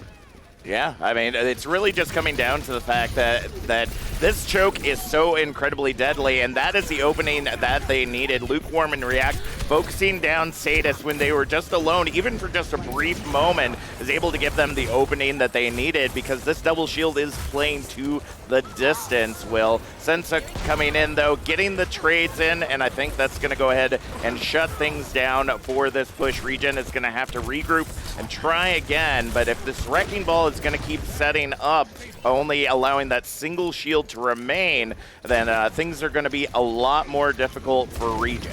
Yeah, for sure. I mean, Regen also, like, with the guest player, I believe, in React, who's like a former ISU Redbird super team player here, also on DPS, playing on the Echo, had a couple of early kills, and just early, right away, I was just going to talk about the Pulse Bomb that Lukewarm just got. It only takes out the Immortality field, but not by long, and of course, Stone on the other side is going to return that as well, and now this fight is breaking out on top of the point. There's not a lot of percentage just yet, and Sen and Neptune are going to combine. Oh my god, that is a team wipe right there. It's a 5 kills coming for Shikigami, and it's going to have to reset again for Regen. I mean, they were just so strong in that last map, and now it's just like they're getting shut down left and right here. Well, I think at least until the recent switch of Sadist over to the ball, it's just about the distance game, Will. Yeah. Being able to stay on that, on the heroes that they have right now. I mean, Sensec on that Ashe, as you see, already built up to the Bob, and has had it for quite some time. And then, of course, Avery and Sadist, until the swap, have just been doling out an absolute clinic. The minefield trying to open things, or looked like a minefield was getting ready to come out, but that's just a cleanup onto Young Money. And with that pick already on the supports, Will, I don't think we're going to be seeing Regen push in anytime soon. They're just going to try to see if they can poke it out. The only thing Regen is doing right now is just poking around the point with that Tracer, but it gets shut down again. The support and the Sigma goes down as well. That's the take line. Is that going to be another reset with a minute 22 of the clock? Now, I got to say, I don't see a lot of full holds on Eichewalde, but like, it's looking pretty good for Shikigami so far. There's been 3 attacks on this point, and nothing. It comes up nothing for Regen. I hate to tell you this, Will, but you obviously do not play gold plat competitive on console like I do, because honestly, first point holds are relatively common. Again, just because this single choke point is so difficult to get through if you cannot get those early picks. And Shiggy is using the environment to their advantage, and there it is, beautiful stick to open up. That looked a little bit personal from Lukewarm. He's going to get the solo pulse bomb onto the Brigadier for Deco, and now the attack is going off. I think Regen used all of their ultimates just to try to get on top of this point, and the kills are starting to come in, and the points are coming in as well. We get the first stick on the board, and this might get us into the free space. It looks good. Yeah, okay. It's going to give the reset from Shikigami. They put up a good fight and got Tambank down to 30 seconds, but we're going to see a free space of Eichewalde very, very quickly here, and that last kill gets peeled off, and that is going to be 2.5 added to the clock, and now we're moving on. Yeah, I mean, I can't say that I am surprised by that. Like I said, they had to get that initial pick, Will. Without being able to get that initial pick, they were just not going to be able to dislodge Shiggy as much as they wanted to. Being able to shut down that tank and then be able to push in successfully is what allowed Regen to be able to cover more ground. But now we're moving into the streets phase. We're seeing Shiggy dropping down and getting incredibly aggressive. They're actually looking to hold the gate door here. Yeah, absolutely. It's just like Shikigami's telling Regen, welcome to Eichewalde. You're on my ground right now, and Stone is going to dive right into the backline for the 1v1 Tracer battle, but backs out cautiously. It comes away with his life. Lukewarm is like the missed opportunity there, but that cart's still stuck right under the archway in the first, early stages of it. I mean, Shikigami maybe wanted to redeem themselves a little bit and keep that cart exactly where it is. And we're seeing a similar position to what we saw before. There are a couple of ways to be able to get into this objective relatively easily, but honestly, the only way through is through the gate, and Bob's going to go ahead and lock that sucker down. I got the pulse bomb comes out to a trading, dueling pulse bombs coming in as well. The Bob is on top of the point, just keeping Regen off it as well. It just does the same thing, same first, second stanza here. We're still trying to figure this out. Like Regen just needs just a couple of picks, maybe a backline pick would help them out tremendously, but they're just stuck right outside of this archway. A minute 25 of the clock, needs to do something quick. Well, I think that the biggest thing that I'm seeing right now is just the fact that we're definitely seeing a little bit of stubbornness in composition, right? Eevee on that Wrecking Ball is definitely getting some value, but there's a reason that Shiggy is being able to hold this ground so well. They're shutting down Eevee early and not allowing them to get the space that they need, and the Transcendence here to counteract the Gravitic Flux. The Gravitic Flux is going to save that person's life. He just throws it right out. It gets not a lot of value for it, but the kills are starting to come from Regen. But they got to capitalize it though. They got 45 seconds left on the clock. Shikigami will have the spot advantage to get back, and a couple ultimates of waiting this next fight. Regen, on the other hand, will also have the Dragons, and they also have the support from the rally from Brigitte as well from Pandemonium. And yeah, this card is moving forward, but it's going to be the one last fight before the end of this point, Captain Jack. Young Money, aka Spaghetti, she absolutely pulled the trigger on that Transcendence, and any good Zenyatta knows the perfect time to do that, and that ended up being a saving grace to them, but now it's going to be a full ultimate swing.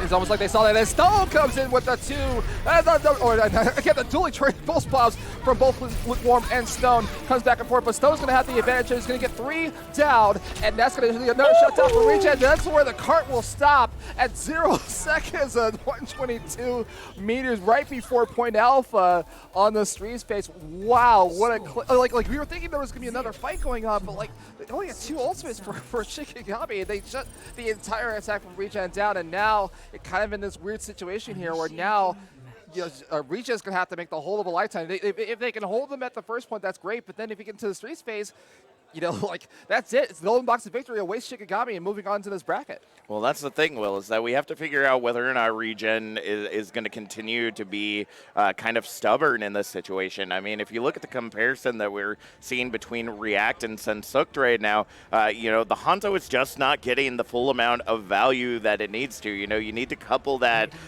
Dragon Strike with the Gravitic Flux a lot more, using those zoning techniques to be able to provide that advantage. And we're seeing that swap now of React over to Ashe, and if we would have seen that maybe a little bit earlier, maybe the zoning, maybe the picks would have come in a little bit sooner.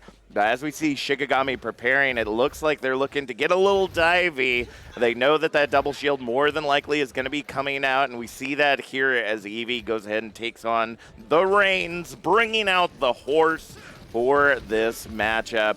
Shiggy, if they stick on to this Hog Winston, I'll be incredibly surprised. didn't think so. They're actually going to go for the double bubble, though, this time around. And that's it.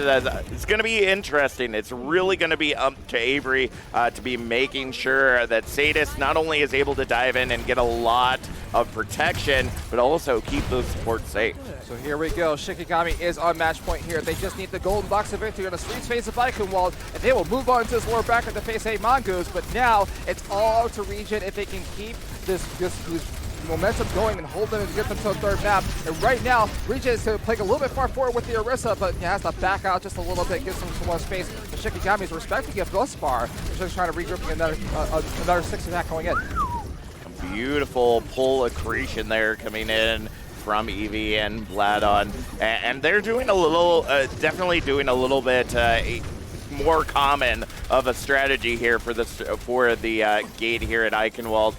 You know, Shiggy taking the distance quite literally to make sure nobody could get through the gate, but Regen is like, we're just gonna literally sit under this bridge and keep you from going through like every comp game ever. Shiggy's having a difficult time. No, it's not Sadist, but Sadist on the Winston dives into the top of the point, and Stone's going to walk right in and take 2 more kills. Now he's going to take the tank line and the support line. And Avery's going to get 2 as well. And this is going to be the quickest pickup for this first point. It doesn't bode well for Regen, but they're going to have to recoup very, very quickly here. They have another opportunity in the sweep space, but Shikigami will have 2.5 additionally on the clock to get to the golden box of victory. It's about 5 minutes, and that was the fastest pickup on that first point that I've seen in a while in Eichewalde.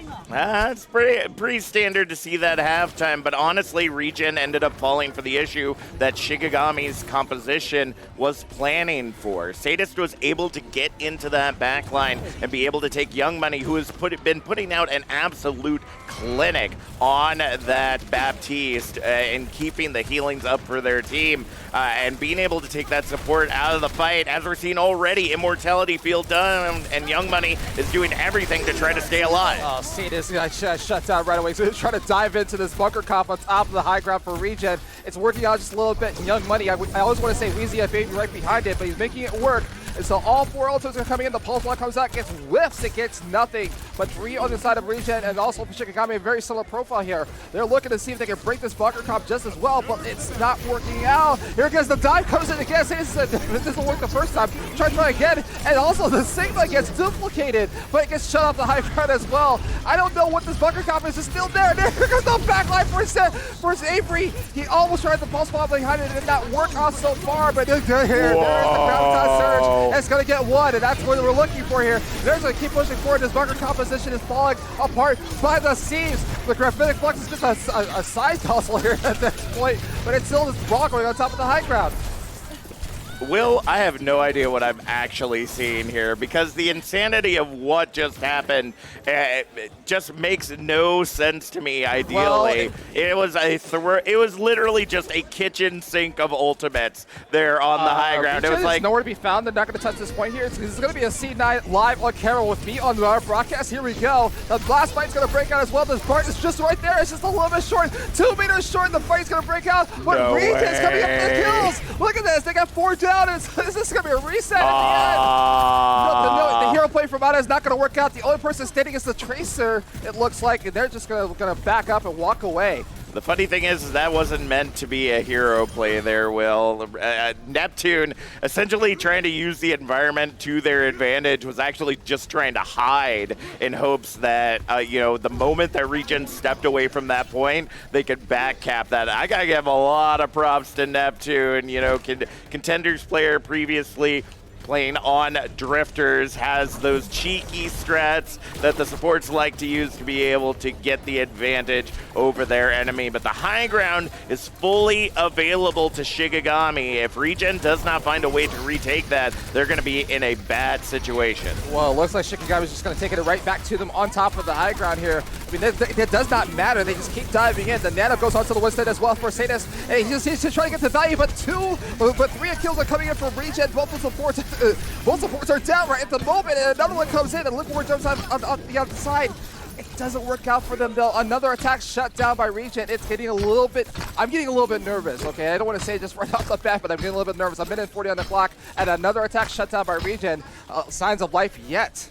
Well, you've got 2 full fights that are still kind of waiting to happen with the time that we have remaining, but it really comes down to the swap coming in from React, going over to that Soldier 76, and now we see the opening picks trying to come in with this gravitic flux. Doesn't find the pick, but is definitely going to use resources Shiggy is going to use. But look at the Shikigami's trying to back cap this again. Oh, man. Side, and they get shut down. The fight's going to come right on the high ground. They get collapsed right down. Regen is going to pop the tech visor as well, along with the bongos coming in from EB. It's going to shut them down again.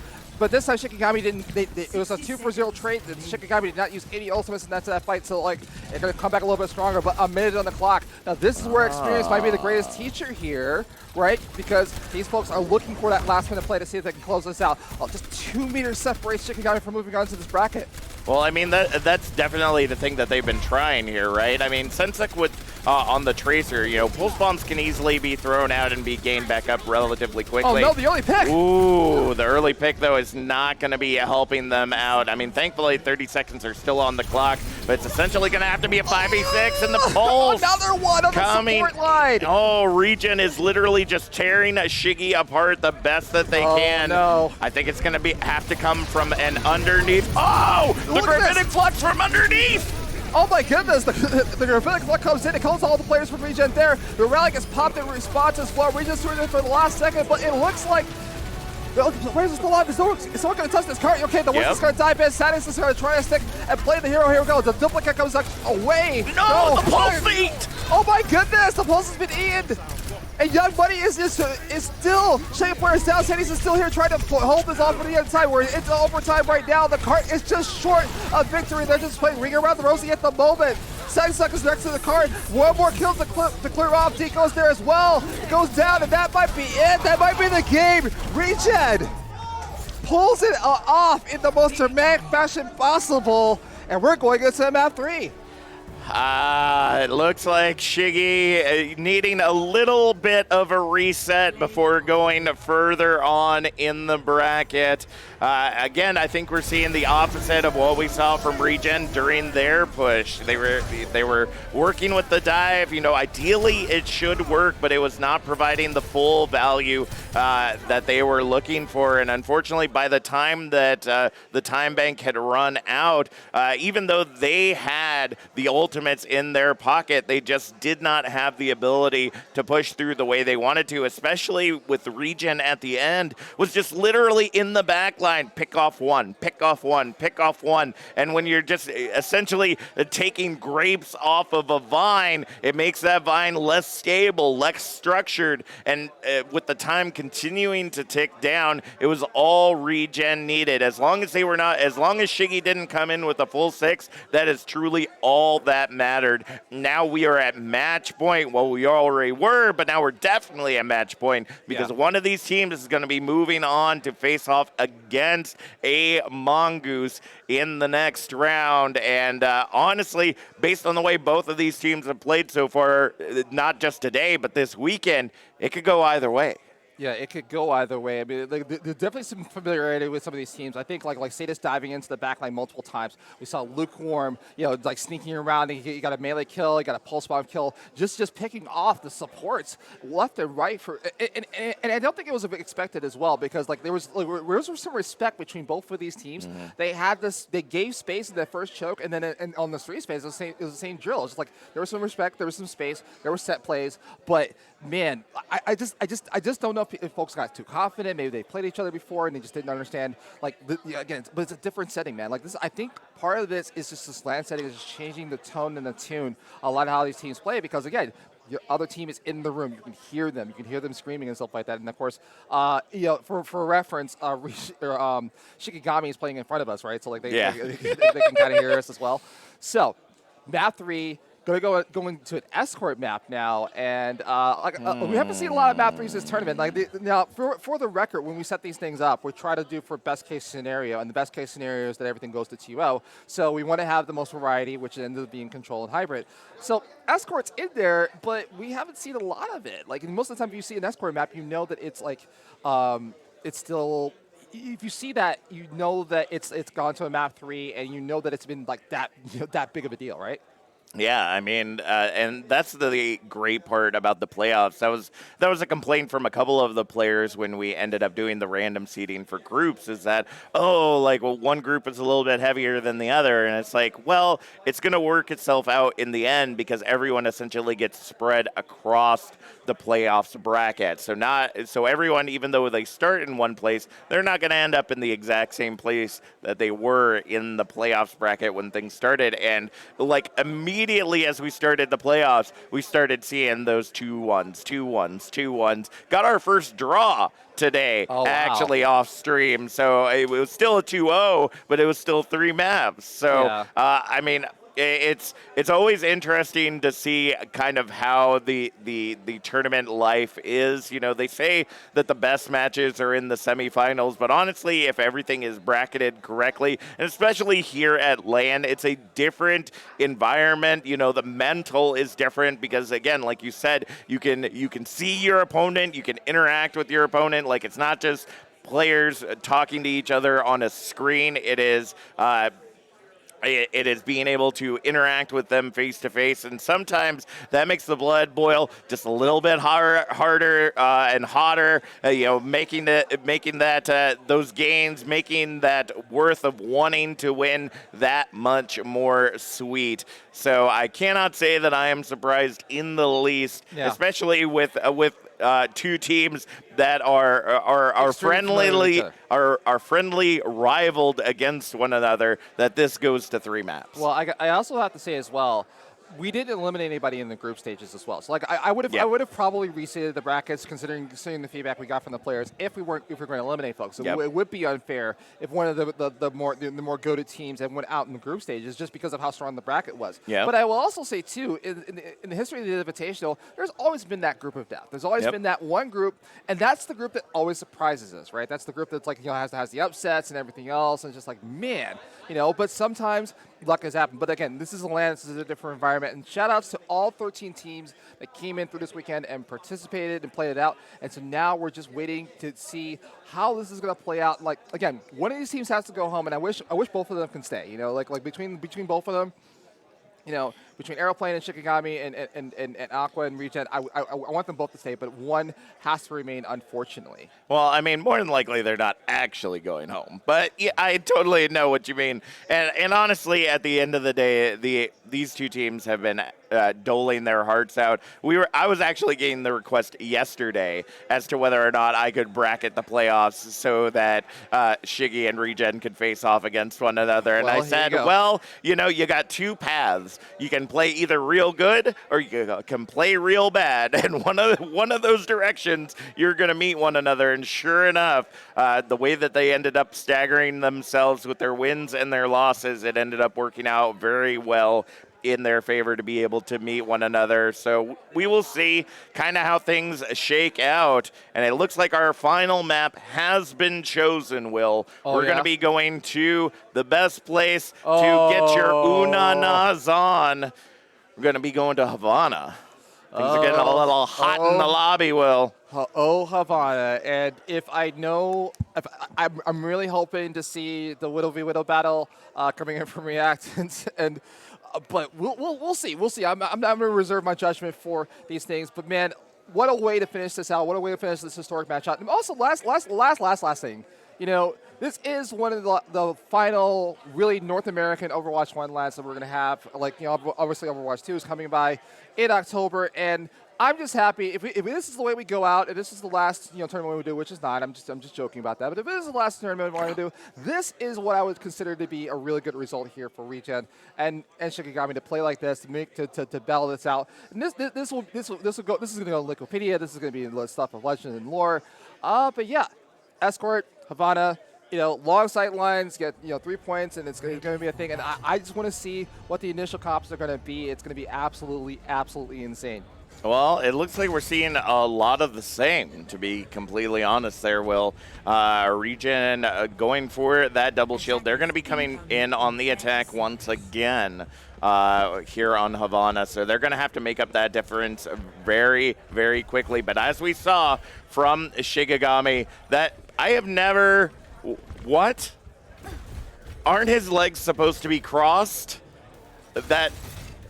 Why? Don't ask questions. I cannot not be disturbed now by what I just saw. Anyways, double sniper coming out from Shikigami. They definitely have proved that they got the distance game on lock. Will it be enough to keep Regen at bay? I'm not sure, but Regen has also chosen to go into attack first as well. I mean, that's a bold move, Con. Let's see if it works out for them. But either way, yes, the double sniper comes out from Shikigami. They're going to keep this hallway a little bit clear, but also the only person standing out there as bait is the Sigma.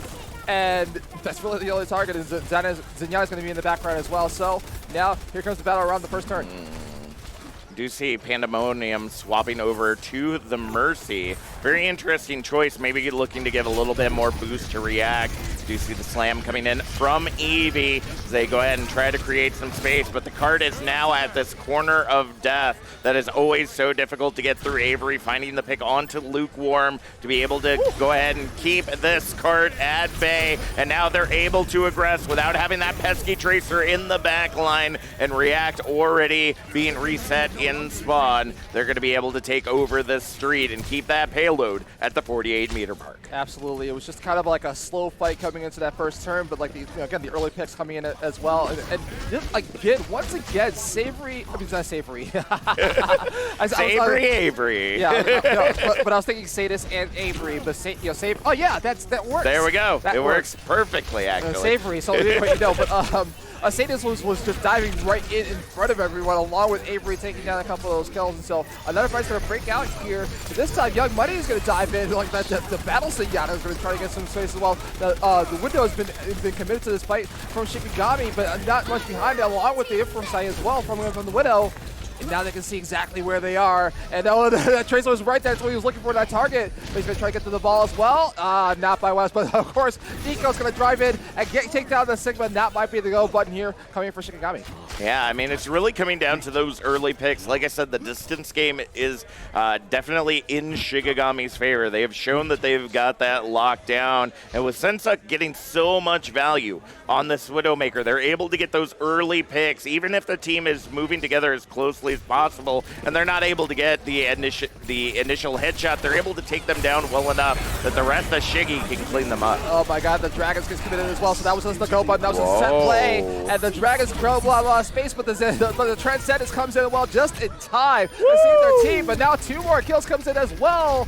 And now we're just going to push this card forward here. If they can just get these get the Orisa and the Brigade to off at this point. The Hanzo's trying to dive in, gets shut down for their troubles with the arrow to the face from React. And this might be this first point coming in for Regen. Yeah, it looks like we are going to see some swaps coming in, though. Sensuk going over to the Ash, and Stone now on the Tracer. They're going to try to fight it back, though. Gravitic Flux coming in from Avery, looking for the pick as Sadis goes down. Eevee not willing to let them go. Raid buff activated now as we see the rally being released from Pandemonium, and it is indeed Pandemonium. Sensuk able to shut down that rally and the Brigade very quickly as they continue to feed into the objective. They're doing everything they can to keep this in their favor. Sadis now onto the Wrecking Ball as we go ahead and see Eevee releasing the mines, but a big slam from Sadis. We'll go ahead and clear that off right now, but Regen not willing to let go of this objective anytime soon. It is a complete flip for Shikigami. They were not willing to be able to give up objective alpha so easily and have literally given up everything to be able to hold on to it, even the characters that they were playing. 2 minutes, 50 seconds on the clock as Shikigami moves Regen moves into objective Bravo and have a lot of ultimates built up ready to use. I mean, that was I don't want to say it's ill-advised for Shikigami to recontest at that point, but they actually got some value off of it. They whittled down the time bank down to about 30 seconds, and so another 2:30 on the clock, and now the pressure is on for Regen to regroup and pull back in. I mean, they were just peeling players off left and right here, but like Shikigami had the stall game on point, and they made it work, and so now Window gets committed again. Another fight's going to break out on top of the high ground. On top of here, React takes out the Immortality field, but the kills are starting to come in from Shikigami. 2 more down. Both supports are down for Regen right now, and they are looking to either stay or are they going to go, but it looks like they're going to keep pushing on forward here. Yeah, right now the zoning is a little bit different from the double sniper and Lukewarm. Indeed, being absolutely hot with the Pulse Pistols taking Stone out of the fight. The trades come in, though, for Neptune and Avery, and this fight just kind of is trickling on. It like stops and starts. It's almost like there's someone that sprung a leak in this matchup between Regen and Shikigami. Looks like things have stalled out for now, but with the Gravitic Flux and the Dragon Strike online, one well-timed combo of those two could actually take Shikigami out enough to grab Objective Bravo. But as you say that, the Gravitic Flux, they're trying to like, yeah, it was the go button. The Gravitic Flux holds them down, and the Dragons is going to take them out, sleeps them in the frost, but not a lot of value so far. The Pulse Bomb was going to whip as well, so Regen is firing with an empty gun here, but the kills are starting to come in. Lukewarm is going to take down Avery on the back line as well. But it needs a follow-up here, along with the cart moving forward, and the cart is still stuck right there where it is. But Stone is in the back line picking out players from Regen, one left and right. And the Wrecking Ball as well. You can hear your screams in the background here. This fight is on fire. Yeah, I mean, it's really just coming down to the way ultimates are being used. That Transcendence literally saving the entire team of Regen, but there's another Bob on the field. Sensa indeed using that Viper and striking the vein, poisoning the back line of Regen to be able to eliminate them quickly. And with the time continuing to dwindle down, only 20 seconds remaining on the clock, Regen has to make a move with only a rally and possibly a pulse bomb in the pocket. I mean, I think that Pulse Bomb is going to come into place with 10 seconds on the clock, and this is do or die for Regen. They're going to have to do something quick. 7 seconds on the clock, and there's no one on top of this payload just yet. But they're going to touch, Yes, they get the touch, and it's going to go to overtime here, but the Gravitic Flux is waiting for Shikigami to touch trigger, and it takes 2 players down. It's a cleanup scope on Isle Cart here on Havana before Point Bravo. The overtime's going to tick away, and that is how you play Overwatch, with that one ultimate coming in from Avery, making all the difference in the world. And now, once again, Shikigami is on match point. They've got the golden box of victory in front of them, and hopefully this time they can push through and win this out.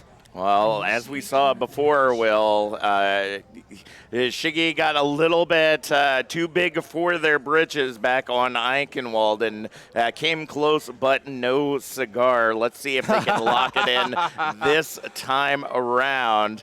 Oh, yeah, Havana cigars. Got it. Wasn't purposely making that particular joke, but, you know, it works sometimes when you don't plan it out.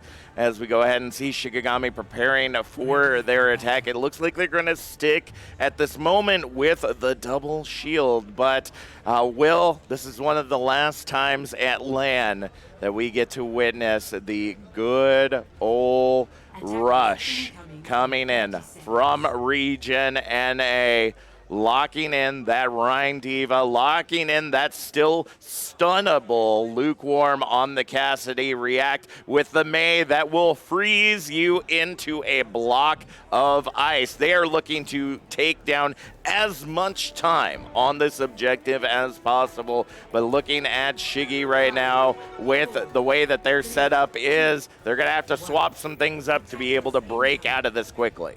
Absolutely. So here we go. Shikigami on the attack, on match point. All they need to do is push the cart a little bit further. They're Regen their attack past point alpha and going towards point Bravo. 57 or 58 meters, so we're just going to call it that, just make it easy. But as it stands right now, Shikigami is stuck in the spawn right now because the composition of Regen is just in their face.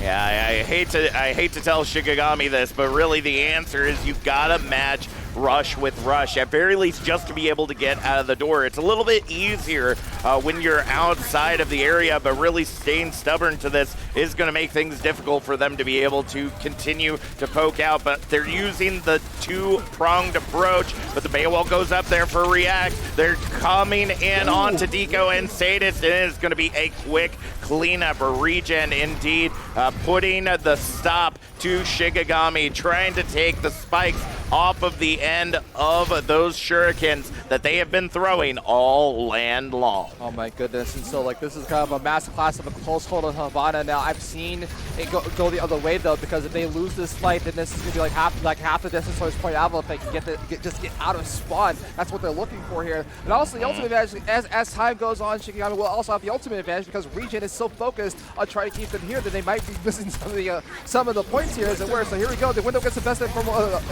application, make sure it gets the best of it. Gets a wall right. Oh no! Shatter coming in from Regen right behind it. There was almost like a bait and switch right there. They just wanted to have their attention here. They just get shattered right in the face for it. Another shutdown comes in for Regen, and now Shikigami are just looking at 2 minutes and 13 seconds just to break this out, and now Regen will also have the ultimate advantage going into his next fight.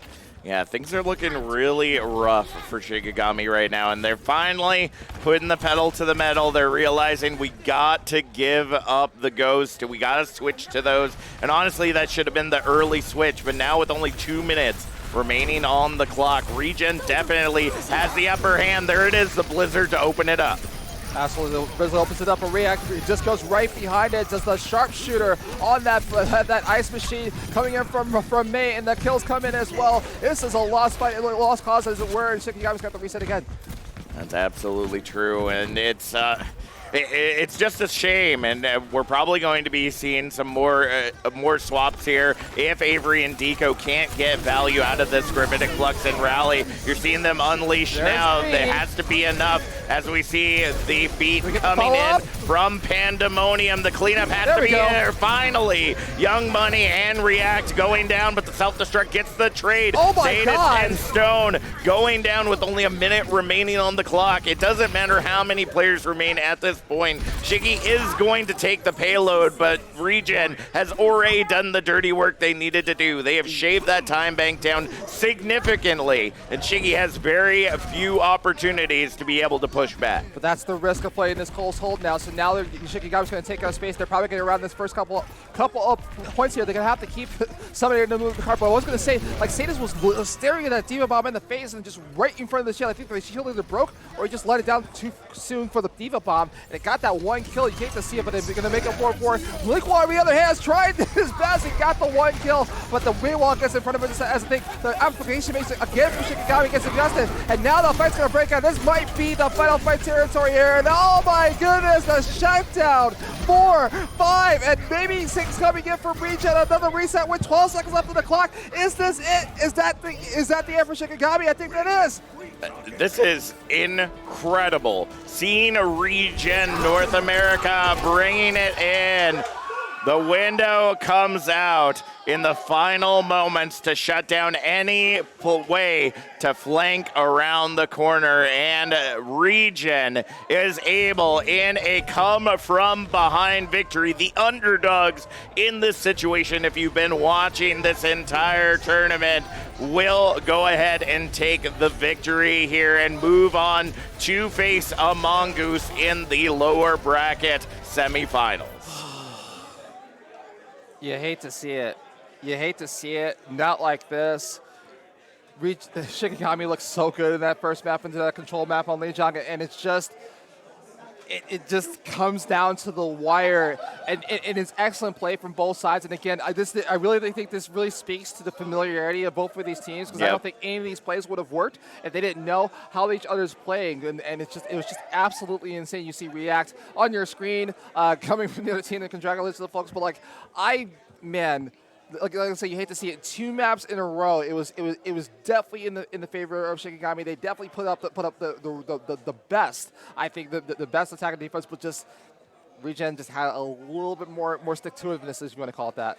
And I think that's another thing to think about, right, Will, is that especially when you're playing against a team that you have faced off against so many times before, you know, essentially like the back of your hand, on any given day, the result could have been absolutely different. But Regen came in today. They came in hungry. They wanted to get as far as they could. And even though in the situation they were in, relegated to the lower bracket earlier than Shigigami. Unfortunately, the Shurikens were not sharp enough to go up against the power that is Regen North America. In their last ride in this tournament, they were not willing to let go of the ghost. So we're going to go ahead and head to a quick break so we can go ahead and get a representative from Regen NA in for an interview. And then following that, your winners finals.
welcome back, Overwatch fans. We're here with a Reinhardt enthusiast, Evie, representative of Regen North America. Evie, congratulations on your victory. Now, Regen has been working an absolute clinic in the lower bracket for the last couple of hours. Y'all obviously came hungry for victory today. You knew this match was more than likely coming up. What were the thoughts going in to face off against Shikigami? The thoughts going into Shikigami, we've had the lower bracket run, we had our struggles, and then we're finally piecing it together in this lower bracket. I think that things are coming together. We're figuring out what comps we're good at, what not. A lot of us, I think it's our first LAN. So we're still getting used to like moving around the setups and whatnot. But I think it's coming together. We weren't nervous since we had that plan going in. Okay. And I think it all just sort of fell together after the first map. Nice. All right.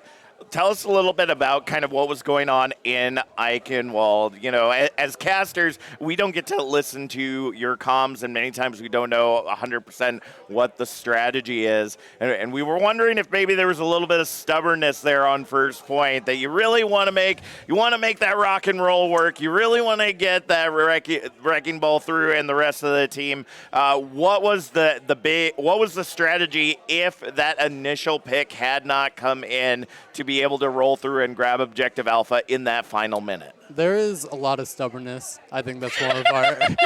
I mean, welcome to Overwatch gamers. Welcome to Overwatch. I think, especially me as main tank, I really enjoy playing Reinhardt. If I can play him, I don't want to swap off him. Oh, goodness.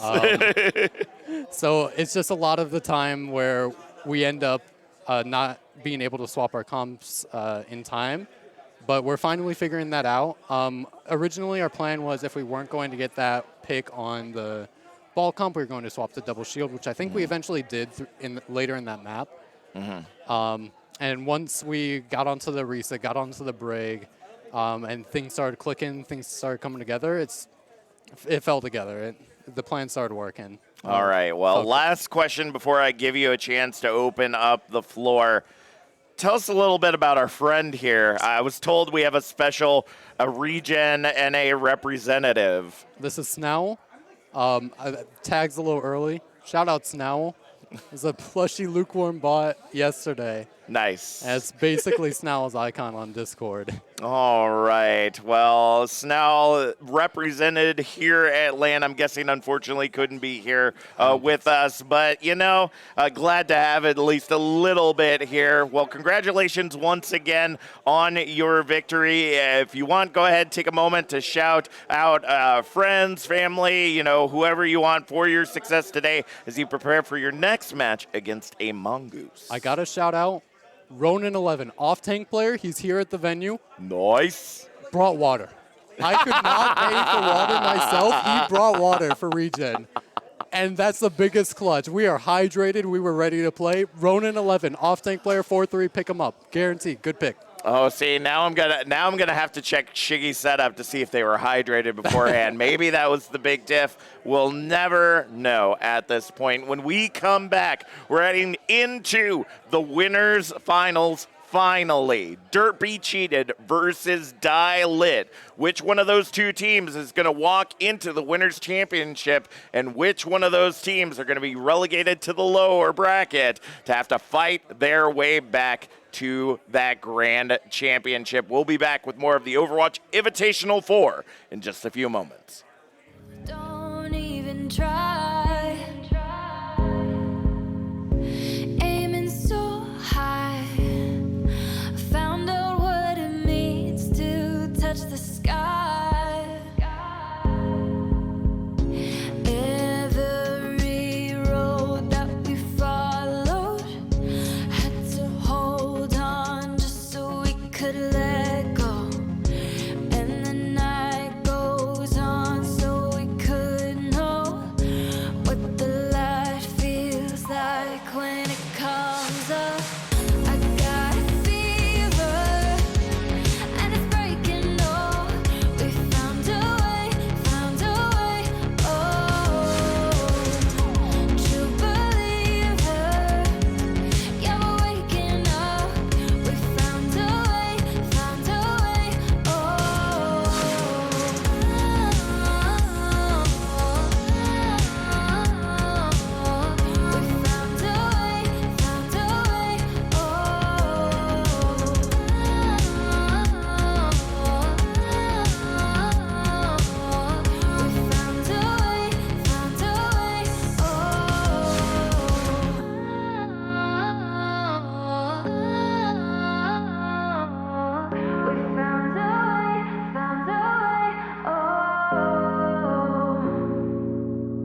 And welcome back, everyone. I figured I'd give you this one since I got to do the last intro. Okay. We just didn't clear that up before. So, ladies and gentlemen, welcome back to the Overwatch Invitational Forum. My name is WillEnglishIV, and we've got Captain Jack, and we've got ourselves winners finals. We are officially in top 4 territory. We just saw Shikigami and Regen battle it out, and then Regen moves on, and now we're into winners finals, which is going to be Durpee Cheated versus Die Lit. And I'm sorry, as I say those words out of my mouth, I'm just like, where do we get these team names from? You know, I don't understand whatsoever. All that I can think of right now is the Pirates of the Caribbean meme with I forget the character's name, but with the noose around his neck, and I just want to say, first time? Yeah. First time, because honestly, I've heard way weirder, but at least for Durpee Cheated, Durpee is a player on the team, so I can only assume that they cheated at something that set that up. And for Die Lit, it's actually in reference to an old Simpsons episode. For those that have seen the meme of like Homer is like standing in front of a billboard and there's like a storm going on and it says die and he's like ah, and then it's supposed to clear and say diet. Because, you know, Homer. And then he freaks out more. But then it ends up showing Die Lit for them. So I'm guessing for those 420 fans at home, they get that one because, I mean, what else do you do when you're enjoying that than enjoying some good old Simpsons content? But honestly, despite both of these teams being a bunch of memers, they are incredibly skilled. Both of them have clawed their way through the group stage, worked their way through the winners bracket pretty handedly, to be completely honest. And now it is time to finally see which one of these two are going to be moving on to the Grand Champs, and which one's going to have to work a little bit harder to be able to get to that spot too. Just a little bit harder, but not by much, because they'll be in the losers finals waiting for the result of both of Regen and a Mongoose, which, you know, on in fact, I forgot who a Mongoose lost. See, it's very hard for me to say because I'm thinking like, why would I say a Mongoose in this moment? But that's the name of the team. But either way, it's like they're going to be waiting in losers finals for Regen NA versus a Mongoose. In fact, this team squad, and again, we just saw Regen on the screen, so we won't be have to wait too far. But either way, it's still, you know, again, this is where things get down to the wire. And also, after the Mongoose match, it will be a best of 5. And so here we go. So in the winners finals, it is a best of 5, and you know, that assault map is lurking there. So like, I'm hoping we get to map 4 and we get to see it for the first time on land, on stream. We're going to start off on Lijiang Tower to get this started. We did that special for you, Will. You wanted to see some assault. Honestly, I want to see some assault too, just because it's not going to be around anymore. You know, this isn't necessarily the last ride for the Will English Invitational in Overwatch 1, but it sure seems like it to a certain extent. Ever closer as we get to Overwatch 2, ever closer to not seeing these maps, at least as we know them. I'm hoping that they'll be able to repurpose the maps and create something new so that we can continue to experience their beauty. But we're going to head into Lijiang Tower, starting off on the Gardens. And it looks like we're getting a little bit of funny from Durpee Cheated as Skeleton Key comes out on the Torb with this rush comp, whereas Die Lit is diving into the objective.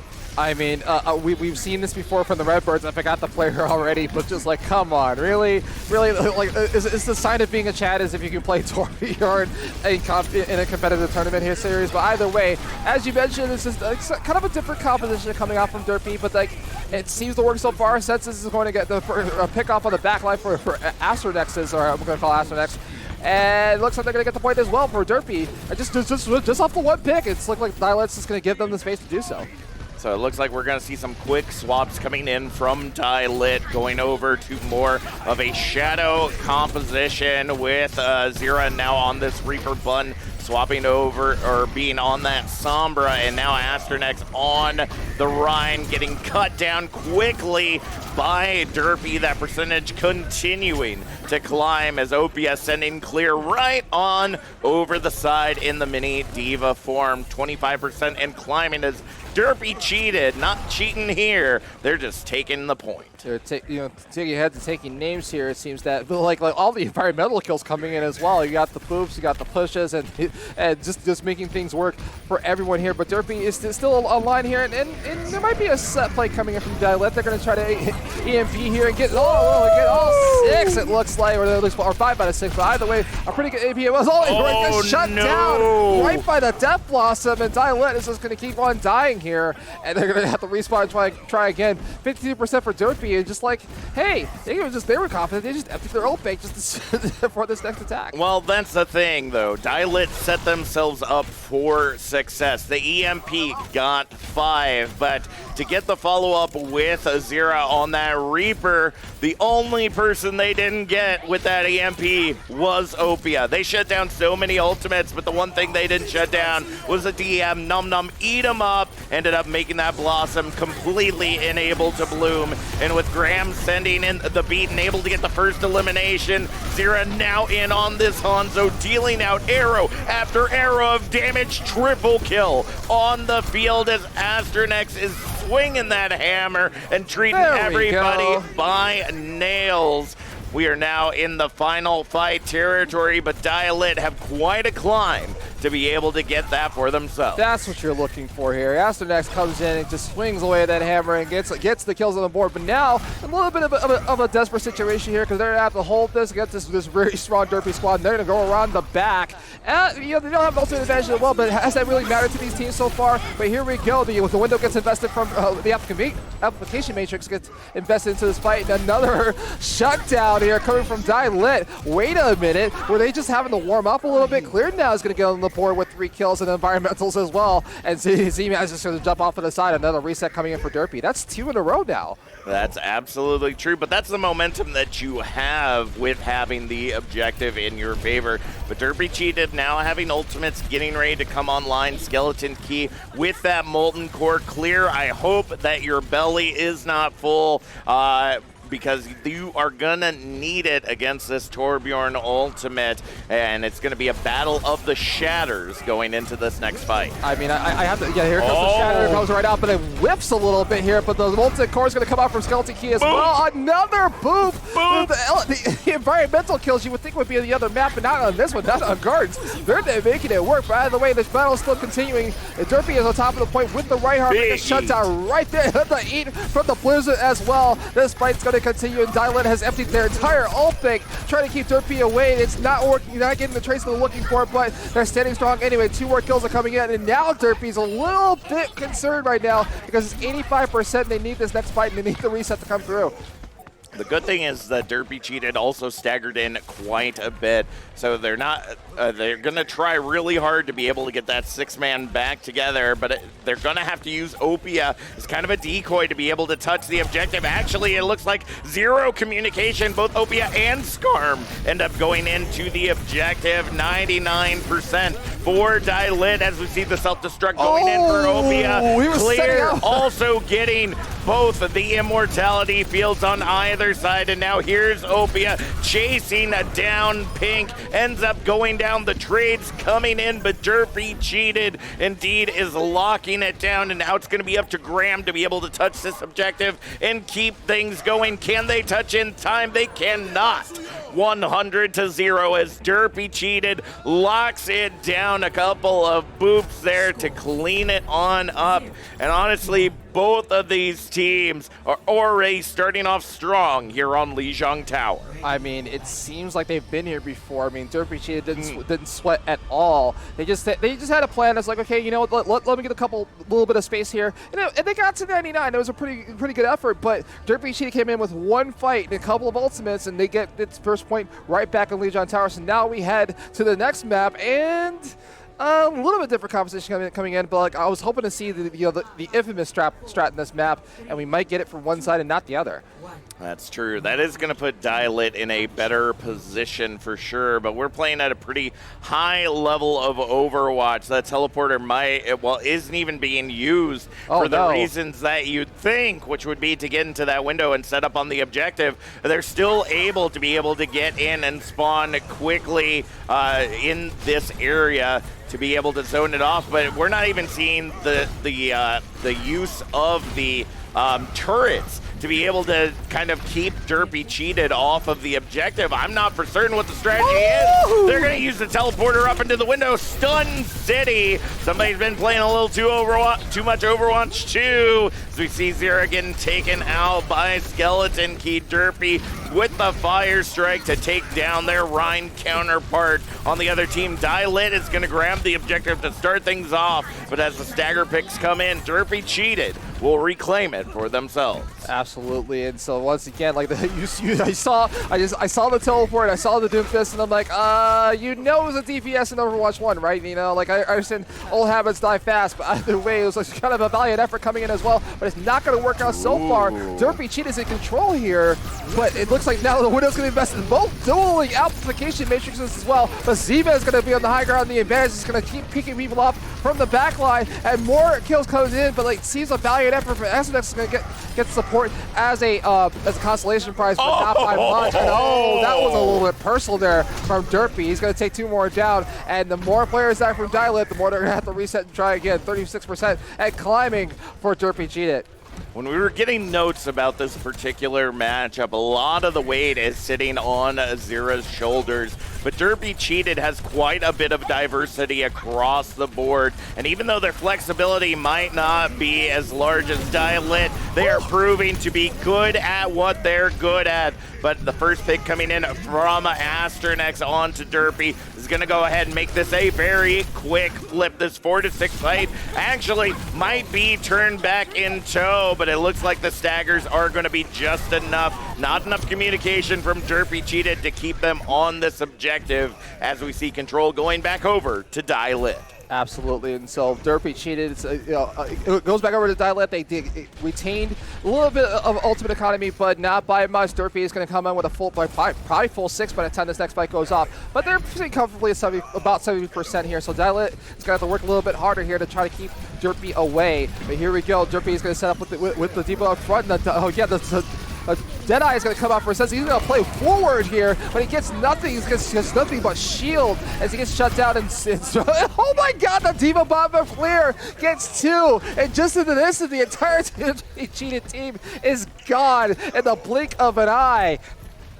That is absolutely unfortunate. It was a beautiful setup there from Durpee Cheated, but the self-destruct just didn't go in fast enough to be able to get the value that it was looking for. They were already zoning for the Deadeye, and since it was the Diva holding it all together, a massive eat of the Dragon Strike. Wow, I didn't even know you could eat the Dragon Strike, but once again, Durpee Cheated. Eat the arrow. Oh my goodness.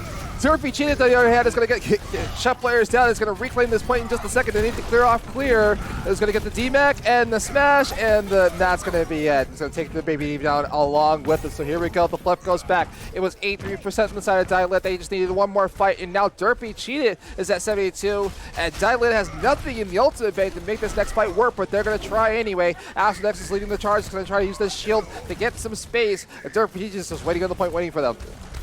That's absolutely true. We're heading into the last fight. What could be last fight territory unless this point gets flipped. Asternex able to get the initial pick onto Durpee to be able to get this in their favor, but 1 is not enough in Overwatch 1. They've got to be able to get the follow-up there, and Zera with the uppercut on the Scar might be just enough to make it happen. The DMAC comes in onto Opia, and I think that's going to be it. The flip has already happened for Dialit, actually taking away the opportunity for Durpee Cheated. They vacated the point. Oh my gosh. They could have had the opportunity to hold it all together. here. But now the it's rematch! overtime. The rematch kill gets 2! Ends up the double kill. Opia trying to lock it down as best as a solo diva can, but it's not gonna be enough. We're headed to the control center, tied up 1-1 between Lit and Durpee Cheated. What happened there? It seemed like Durpee Cheated had it all on the wraps up and until that diva play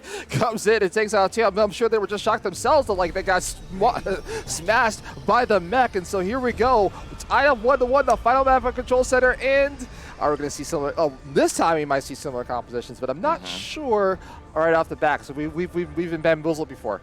Well, Opia actually was the one that got the 2K remake there for Durpee Cheated. The issue was that Durpee Cheated pretty much vacated the objective instead of holding on to it. So Lit was able to get an early cap and be able to essentially take all that extra time that Durpee Cheated would have had to be able to get back into the objective quickly with a regroup, and just took it all away, forcing these staggers, forcing that remake kill, which worked out well, but it was not enough.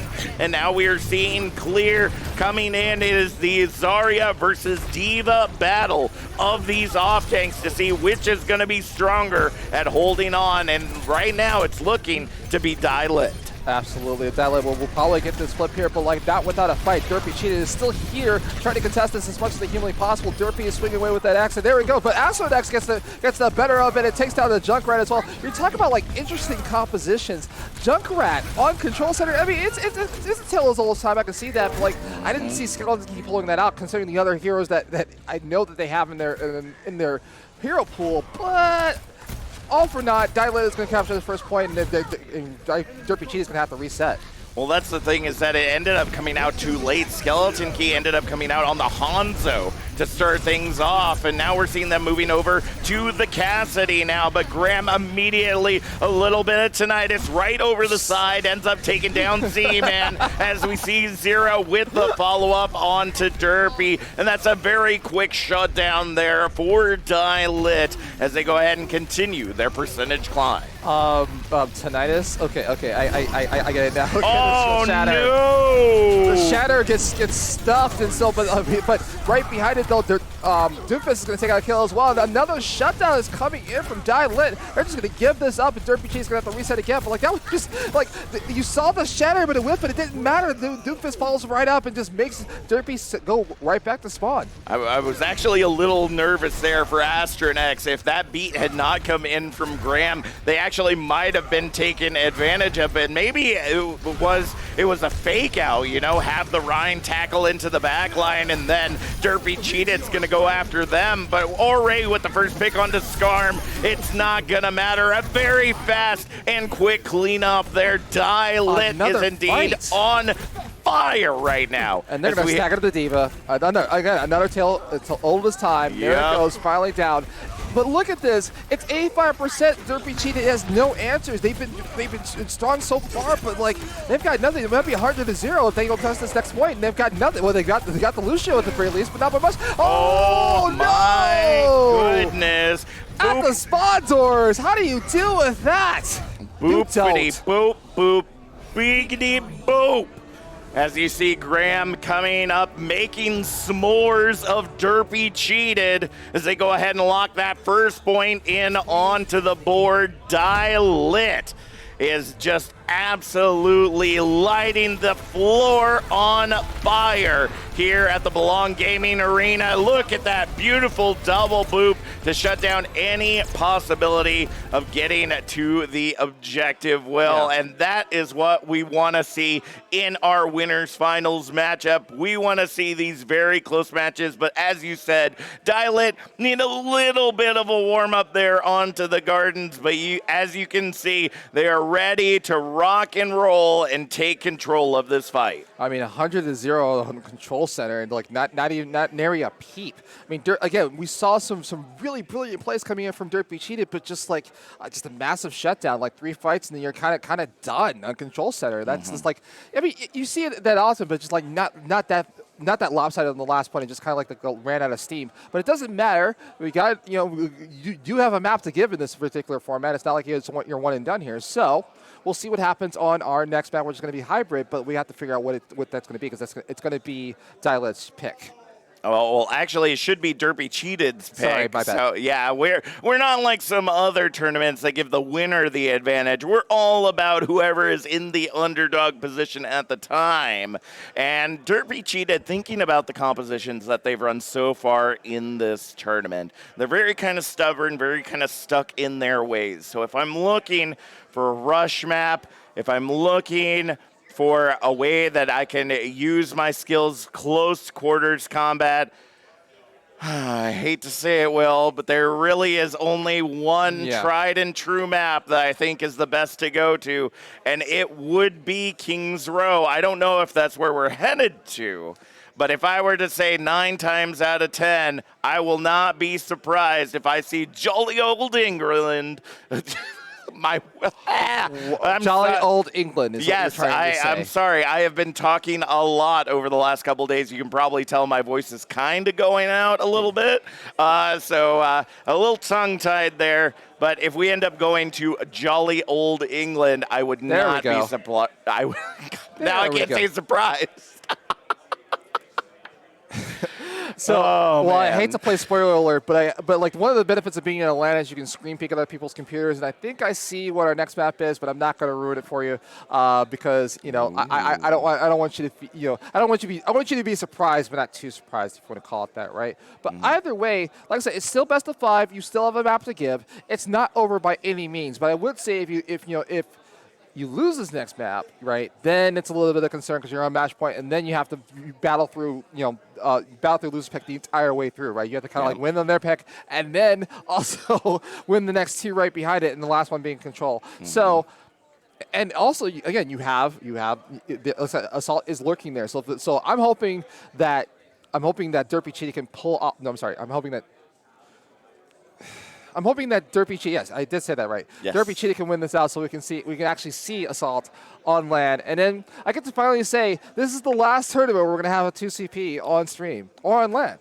Well, I mean, it's possibly the last one on LAN. Might not be the last one on stream. Of course, as you continue to tune in, we'll be giving a little bit more seeding hints of what the future is for not only the Invitational, but what we do here at EBN Esports. So if you haven't already, be sure to hit that heart, punch that bell, so you get notified every time that we are coming online. There's all sorts of great games to be casted and produced out there, and we will be bringing it to you as much as we possibly can. And Will, I hate to tell you this, but I can also see the same computer that you are looking at, and I cannot say that I am surprised, because maybe, just maybe,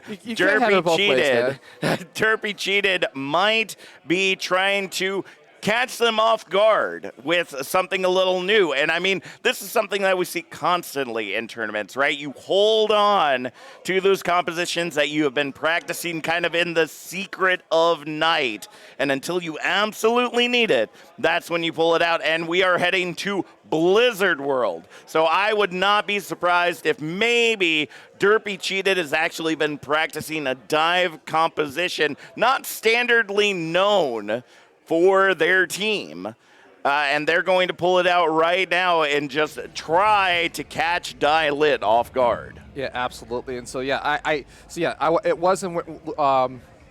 it was Blizzard World. Yeah, I did see it like a couple minutes ago. And like it's a little bit far away, but I can see the little blue signs, and I also see like Murloc Island here as we get to watch in the middle of the. Like I always wonder for the observers. By the way, shout outs to both Hippie and Build. First timers here for the Invitational, at least working with us. We've worked with them in plenty of other productions, but just like I always wonder what people do. What do you focus on in Blizzard World? So we're just staring at Murloc Island, just like all nice and pretty. I was thinking we can get a roller coaster ride of some sort. This is Winners Finals. It's not the lower bracket as you see on the screen here right now, but either way, Dialet is up 1-0, and they decided to go on to, Durpee Cheated decided to go on defense, and now Dialet is on the attack. That is true. We're seeing the double shield coming out from Durpee Cheated. Another composition that is pretty standard for what we know from them. Zeb, an absolute monster on the horse, and we're already seeing the pull dynamite coming in. Skeleton Key already up to 40% to their ultimate in the first seconds of the fight. Oh my goodness, and here we go. Just this is going quick. They're just pushing right in front. The first tick is already on the board. Less than 15 seconds into the fight. We're just going to keep on rolling. And Durpee Cheetahs just doesn't have any answers whatsoever. They're just going to keep pushing back, and they pick defense to go first? Okay. I mean, you're just going to give him the space, but Astro next is going to come in with 2 more, and that's going to be the first point. I think it's the fastest cap I've seen on Blizzard World, like ever. 5:36 on the clock. We go to the street space. It is definitely quite a massive time. And they don't even care. Dylan is just gonna play forward. Well, I mean, they don't have a choice. Durpee Cheated hasn't fully respawned at this point to be able to take the high ground. So honestly, it would just be continued staggers, as you're seeing right there. But unable to get the pick onto Z-Man. Once again, they're just going to continue to be scattered. Skeleton Key, Census today, just falling over and over. Dylit is looking to end this winners finals quickly and make Durpee Cheated go into that good night, into the lower bracket as fast as they possibly can. I mean, GG go next. Oh wait, that we already had that. We already had that today. By the way, Dylan is going to invest at least one ultimate into this fight. The Gravitic Flux gets nothing, but it doesn't matter. Going to fall right behind it. The Shadow gets set up. He gets shut down right away. Now Zeb is showing a fight here by taking down both the Immortality Field and Estrodex right behind it. And the kills are starting to come in from Durpee. There are signs of life, but this cart is still moving forward here. There's a couple people on top, and they're going to invest a lot more. Skeleton Key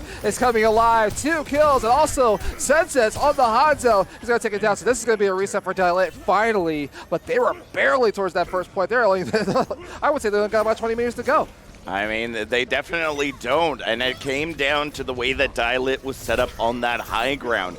Durpee Cheated was constantly getting picked off one after the other, and when you're in that constant stagger, it makes it incredibly difficult for you to be able to hold things together, to be able to take a good team fight. And this Gravitic Flux looking to open it up, at least has one, but the Immortality Field saves the day. I mean, the Blizzard gets invested as well. I mean, Dylet is just going to take this battle on the high ground as far as they possibly can. But look at this. The support line is going to kill as well. The Baptiste being that third DPS out for you as well. I mean, every member of the team can contribute. The Dragon Strike is going to come out though as well to get some space, and Durpee Cheated gets right out of the way, but the cart is still moving forward. Astodex is up forward as well, but he gets shut down. And so, look at this. Z-Man on the Baptiste. The support line is coming through. 3 kills, and it's making it work. It's pushing them back, and now Durpee Cheated. I mean, they just needed to, I guess, change the support line and make Z-Man come into the front line. Look at this. The performance is out of this world.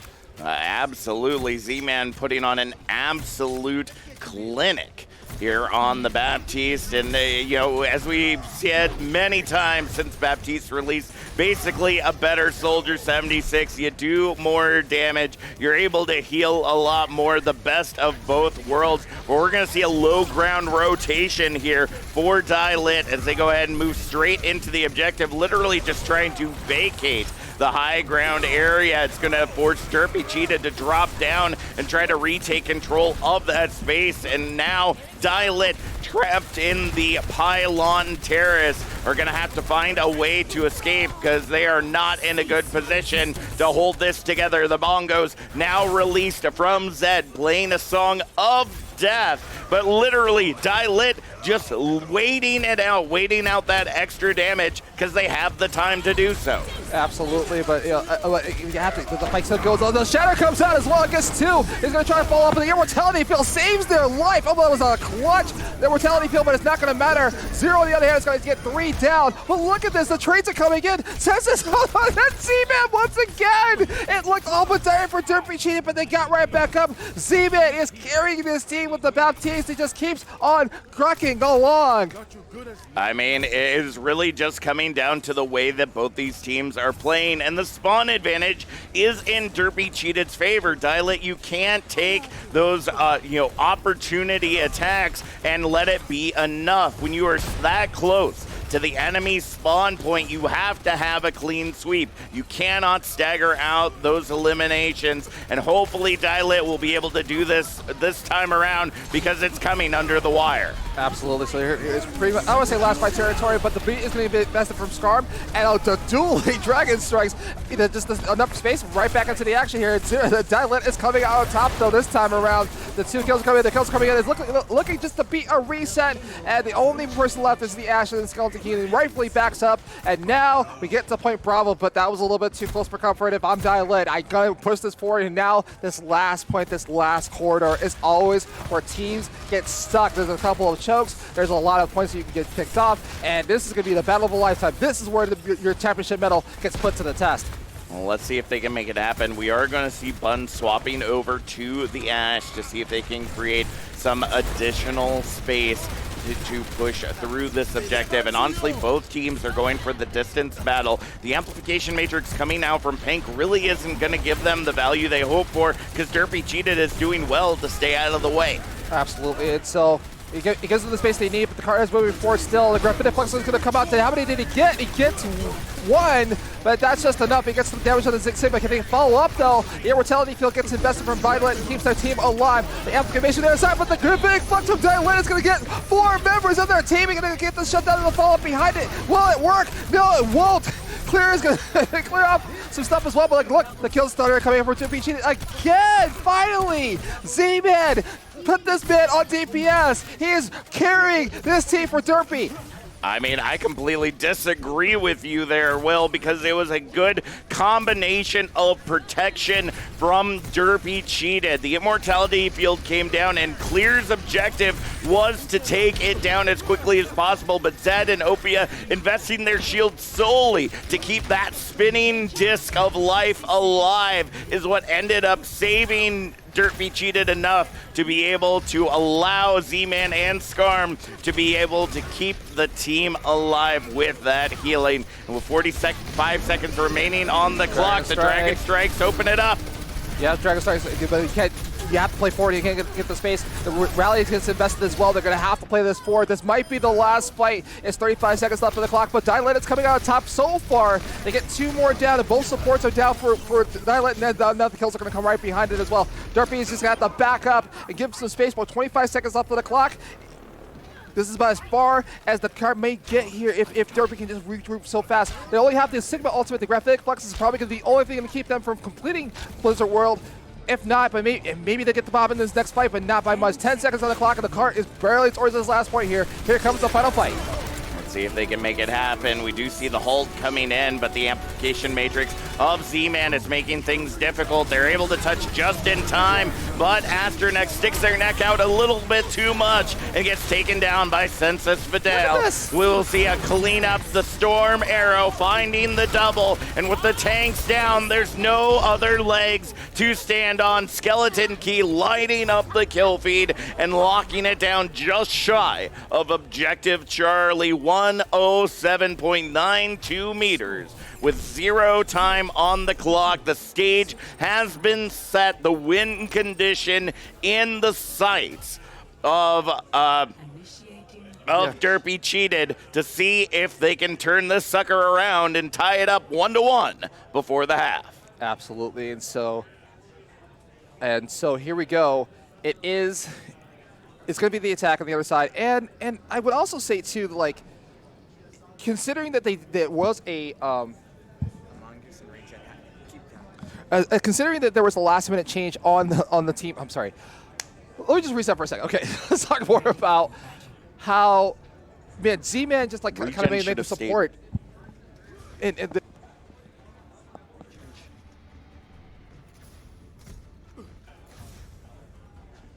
Attackers incoming in 30 seconds.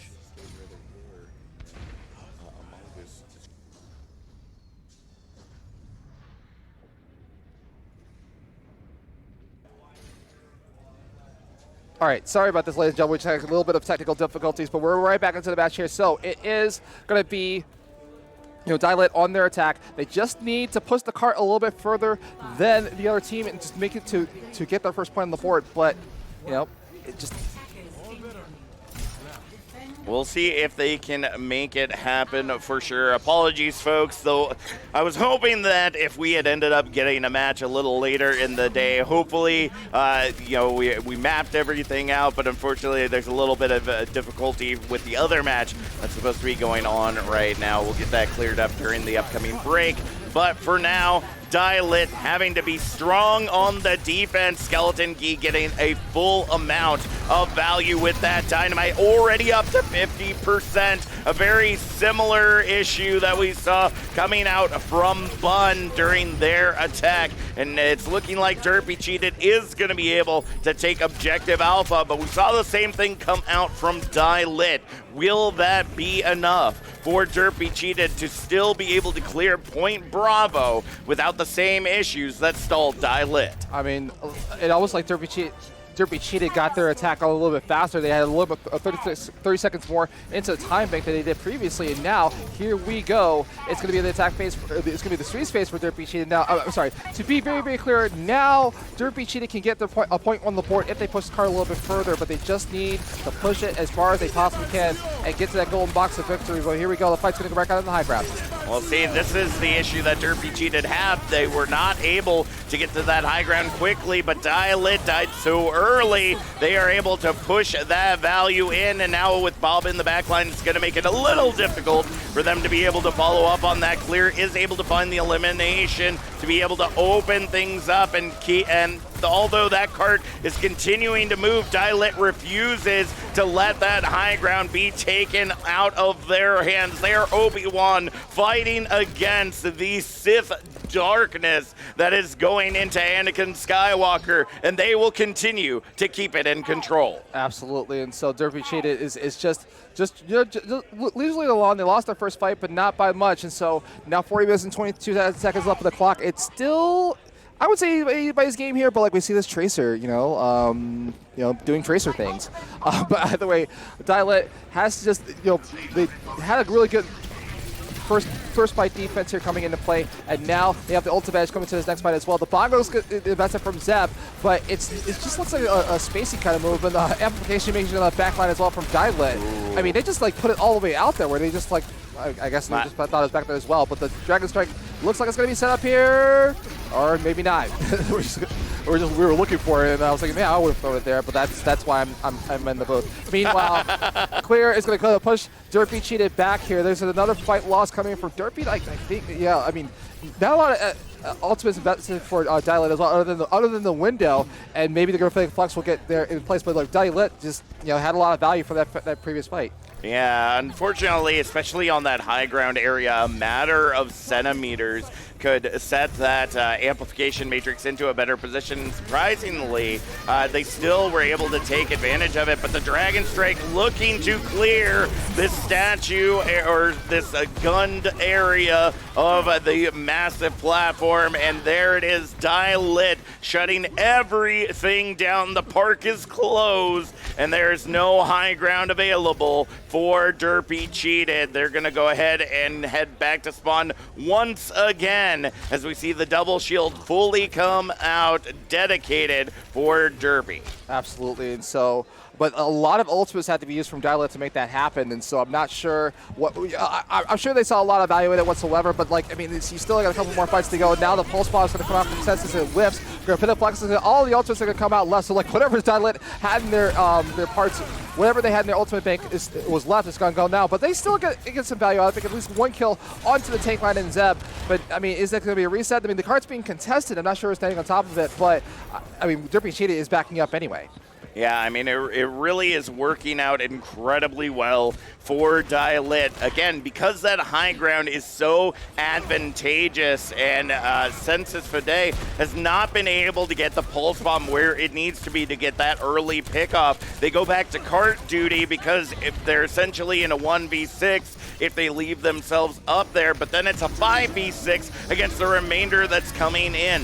This Gravitic Flux has to pay off, otherwise it's back to the drawing board. Absolutely. So they didn't get any value off of it. No follow-up whatsoever. But, I mean, a couple of kills are coming in for Durpee. They're going to be a lot more than that, though, to make this thing work. They're going to take out the Bob as well. It gets shut down. Oh, my goodness. Like, Key had an advantageous position, but just gets shut down anyway. And now they're just going to clear up the tanks lines behind them as well. And that's just going to be the end of the story. Another team fight win coming in for Lit. I mean, they didn't look too good last time on their attack as well, but they're making this work here. I mean, they're showing Durpee cheated just a little bit different of a stance, I guess. A minute 13 on the clock, and Durpee cheese needs something here because like they need to get to the second point and finish this out. But if you were to think about it that way, Lit was in this position on their attack as well, so maybe they're just waiting until towards the end.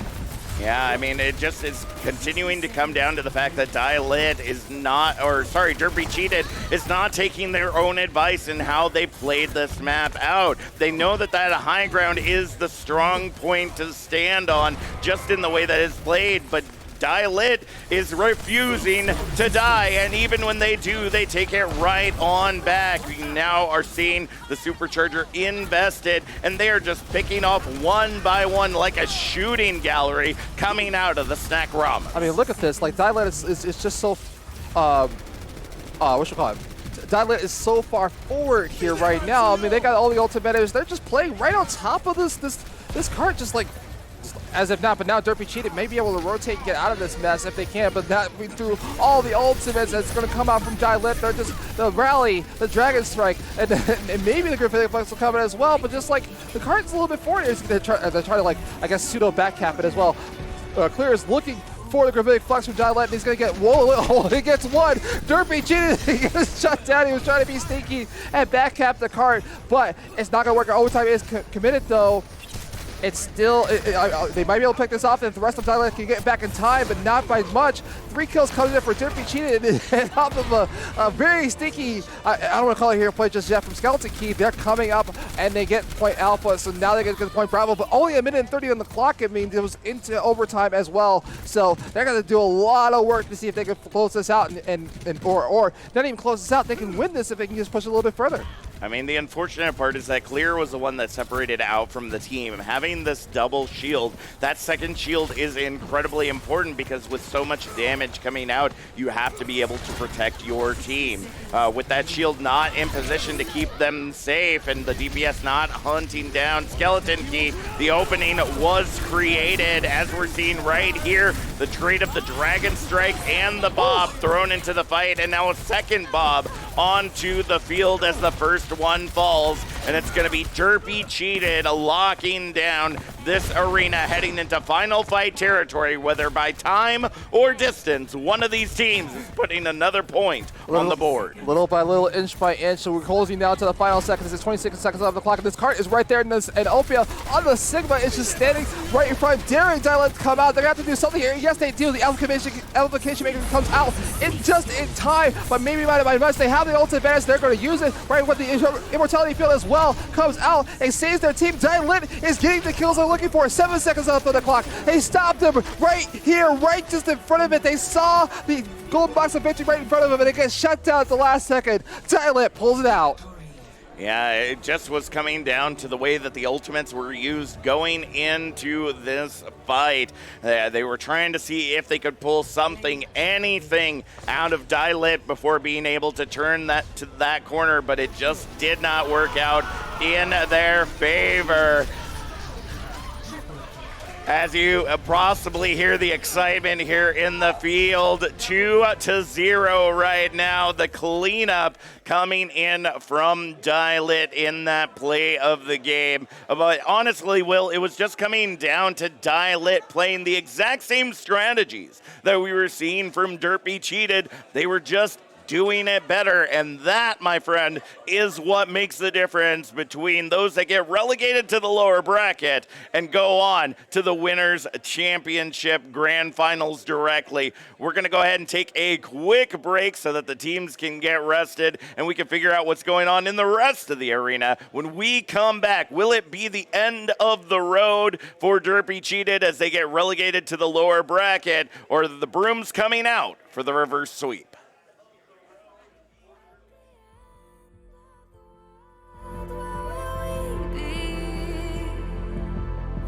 Immortality.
empire.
Welcome back to the the Overwatch Invitational 4. We are an official Blizzard tournament. That's true. Here at Block Gaming Arena in Schaumburg, Illinois. My name is WillEnglishIV. We got Captain Jack, and we've got ourselves a 2-0 match right now between Dialit and Durpee Cheated with map 3 to go, and what could potentially be the last map of this matchup. And then we had to kind of work some stuff out in the background, so sorry about the last match. You know, I kind of messed some things up, but we got it all sorted out. Everybody's on the same page, and we're going to move this thing forward. But in the previous two maps, we've just seen a lot of just like Dialit, just straight up dominance. You know, they kind of show their hand. It's a weird comp to start off with. Maybe they just needed to warm up. They're like, hey, we're just gonna meme this thing. We got a map to give, so why not in control? And now they're making it work. They're making it pay. And Dialit is up 2-0. They have a chance to go into the grand finals. Like I think they've been undefeated for the most part.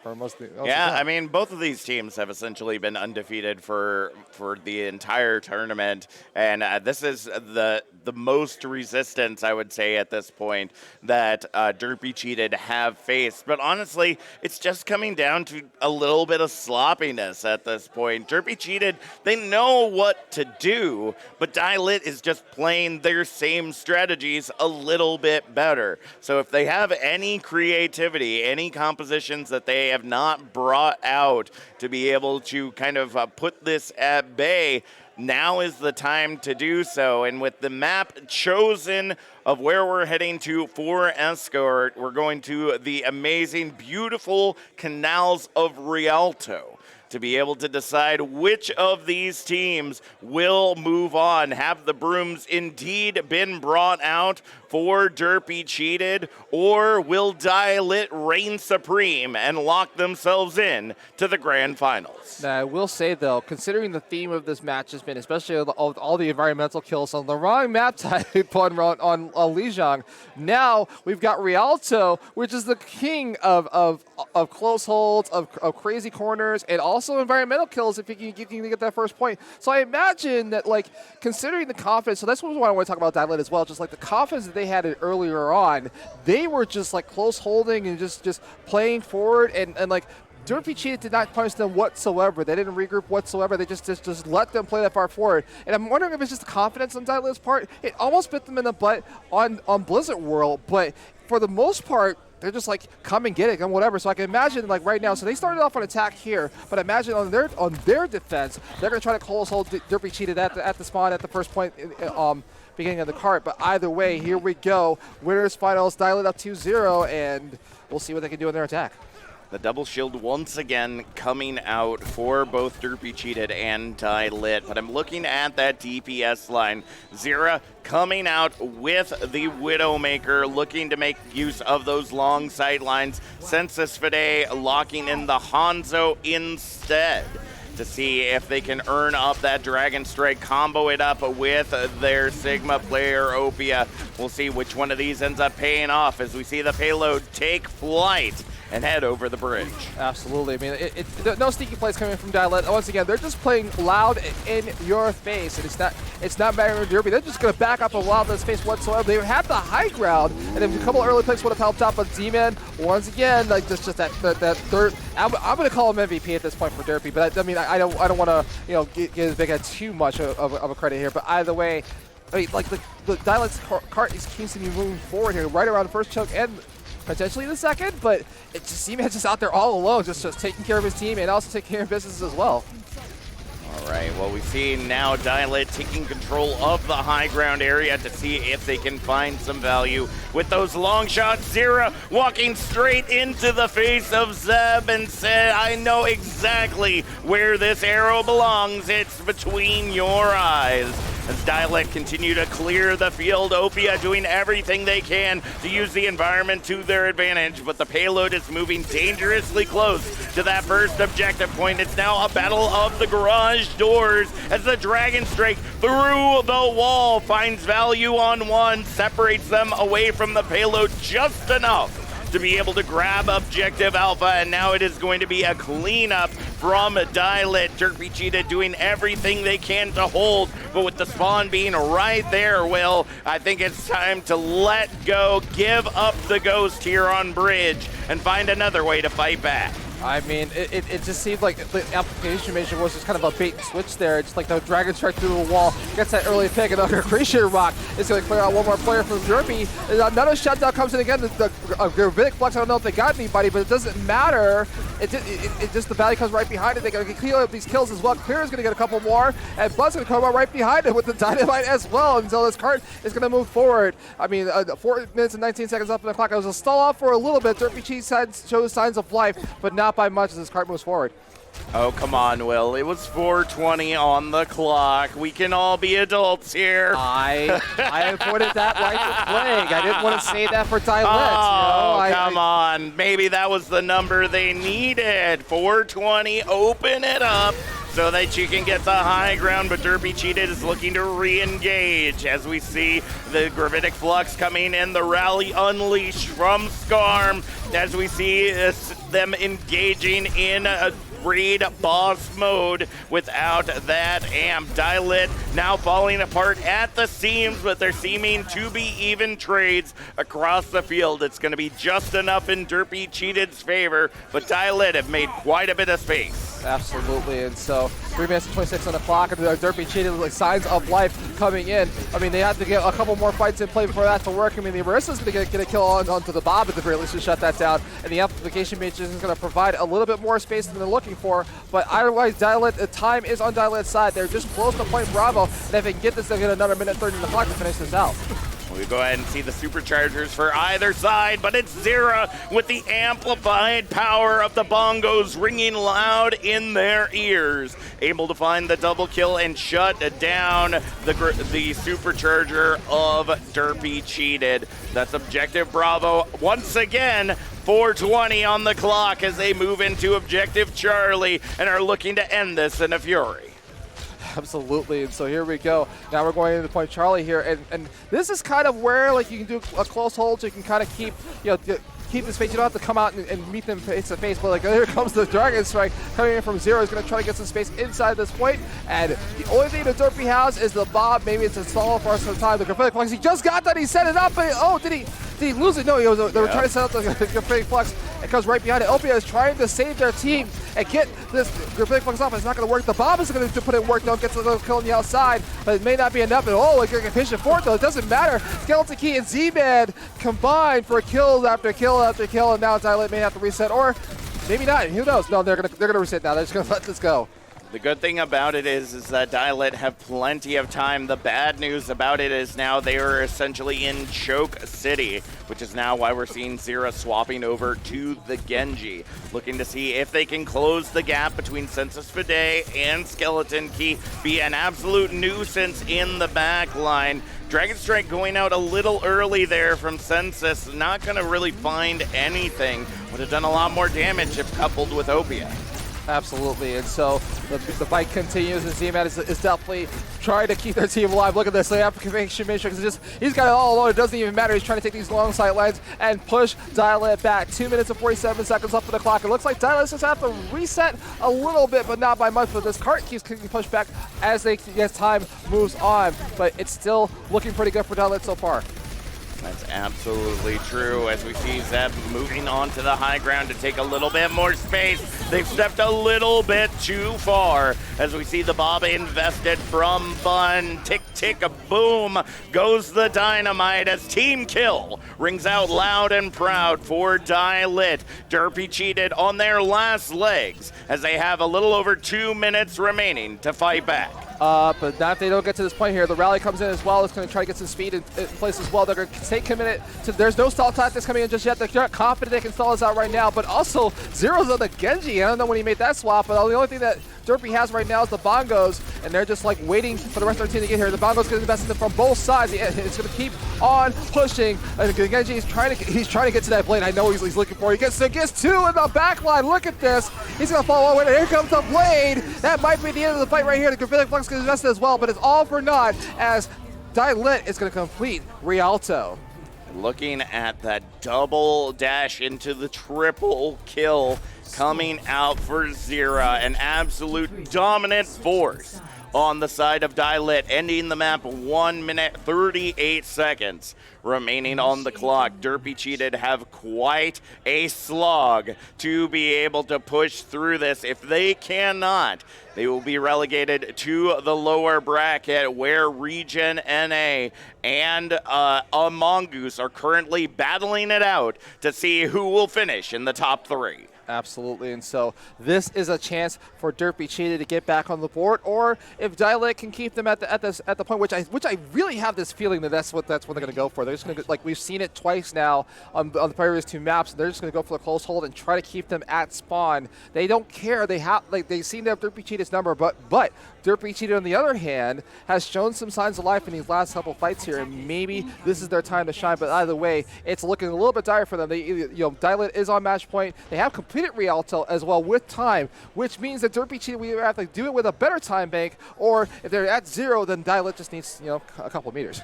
Well, actually, since it is escort, they get a minute back. But of course, you don't want to add another minute to your enemy's time bank. Not the position you want to find yourself in. Just giving over continued support to the enemy. And right now, Durpee Cheated looking to lock in that Tracer and Ash on that DPS line. Let's see if Census Fide can close that gap, get some good damage into the back line as Zira takes up the Bowmaster. Oh my goodness, another early pick coming in from Skeleton Key. Just like, well, more of the same here. It's just like, we're looking to see if both other members of the team can step up, but it just seems to be Skeleton and Z-Man show all the way down. But look at this, a team fight win, and a clean at that, coming in from Durpee Cheated. Now this is what you like to see. This might be the start of the revolution here, Captain Jack. We'll see if they can make it happen. Thankfully, there will be a regroup coming in from Dialit, but the strategy has to be able to push through this choke. That initial pick has to come through. We see the Holt looking to create some space on either side, but with shields down, that first pick is going to make all the difference. Absolutely, and so this first point is coming up pretty fast. But it looks like Dialit is going to try to contest them here, and now maybe not get the, but it's going to be inevitable. They're probably going to get this first point, but just die some time in either way. Maybe pull out some ultimates just like this Amplification Matrix. But wait a minute, Bud has been sneaky, trying to pick something up coming from the back line. He gets his counterpart in the edge, but he's going to have to come back, do a little bit more than that to push this back forward. Oh my goodness, Bob gets thrown to the point from Durpee as well, along with the immortality field, but it's not going to be enough. The kills are starting to come in, and maybe Durpee Cheated will hold this forward, but wait a minute, Zero is still here. He's still here taking off players. I mean, they got the first point, but at what cost? They got stalled out a little bit, and just like kind of some sneaky plays coming from Dialit. But here we go. We finally had the first point on the board, and now we're going to move this card forward 4 minutes and eventually 20 seconds on the clock. 4:40 on the clock. Well, we don't have to force it if we don't need to. But honestly, for Dialit, that should have been an easily won fight. They had the picks they needed. Shoot, Bun even taking down Census Fide on the high ground as they were trying to solo them in the 1v1. But they were able to take quite a bit of time off that clock, and the Gravitic Flux opens things up. Skeleton Key and Zeb indeed using the power of the Viper and the Horse to lock it down. 3 for 3 team kill with 4 minutes on the clock as they head into Objective Bravo. What happened? Okay, this is Durpee Cheated on fire right now. They're gonna get to the second point, and like just some clean team fights coming in from Durpee. Like we didn't see any of this in the past 2 maps, and now 5 minutes 18 seconds on the clock. They can complete. I mean, that's enough time to complete Rialto in my books, but we'll see what things are going to keep going. They'll have a couple ultimates to work with, but Dialit is going to have the ultimate advantage as well, and they're going to start playing off the high ground. Well, I mean, like I said before, Will, clear with the massive eat onto Census Fide's pulse bomb. Not going to be shutting down this tank line anytime soon. They ended up giving up point Bravo, but what they gained was so much more. Now it's going to be an absolute slog for Durpee Cheated to be able to push through this choke point. All this healing invested as the Bob gets sent into the back line, takes down Skeleton Key's Bob, and gets traded as well. 4:28 remaining on the clock, and it seems to be just a poke battle of resources, but in the end, Dialit indeed stays flame on as they go ahead and clean up the field. All right, so I mean, but they had to invest a lot to get to. At what cost? They had a full rack of ultimates. And they invest 4 into that fight just to keep Durpee Cheated, like just to cool them off a little bit here. And so now, 4 minutes and well, I was gonna say 4:20 on the clock, and I missed that opportunity yet again. 4 minutes and 2 seconds on the clock, and now we just need to see if this next team fight is gonna pay off for Durpee. They have 3 ultimates coming into this next fight, but now, but the pulse bomb now it doesn't get eaten, but it doesn't get any value off of it. The Gravitic Flux gets the best as well, along with the Mongoose. It gets one with the Gravitic Flux, but again, no follow-up from either ultimate coming out of play as well. We're just seeing a little bit, as you mentioned, a poke battle, but look at this choke point here. I mean, Zap gets 1, but like the Dialit gets traded for 2. The Gravitic Flux also gets invested for the other side. They're just getting the kills and needing. Dialit is now coming back online. They're just going to finish out this Bob as well. The lonely Bob trying to keep on to the top of this cart. 3 minutes and 20 seconds left on the clock, and signs of life coming in from Dialit.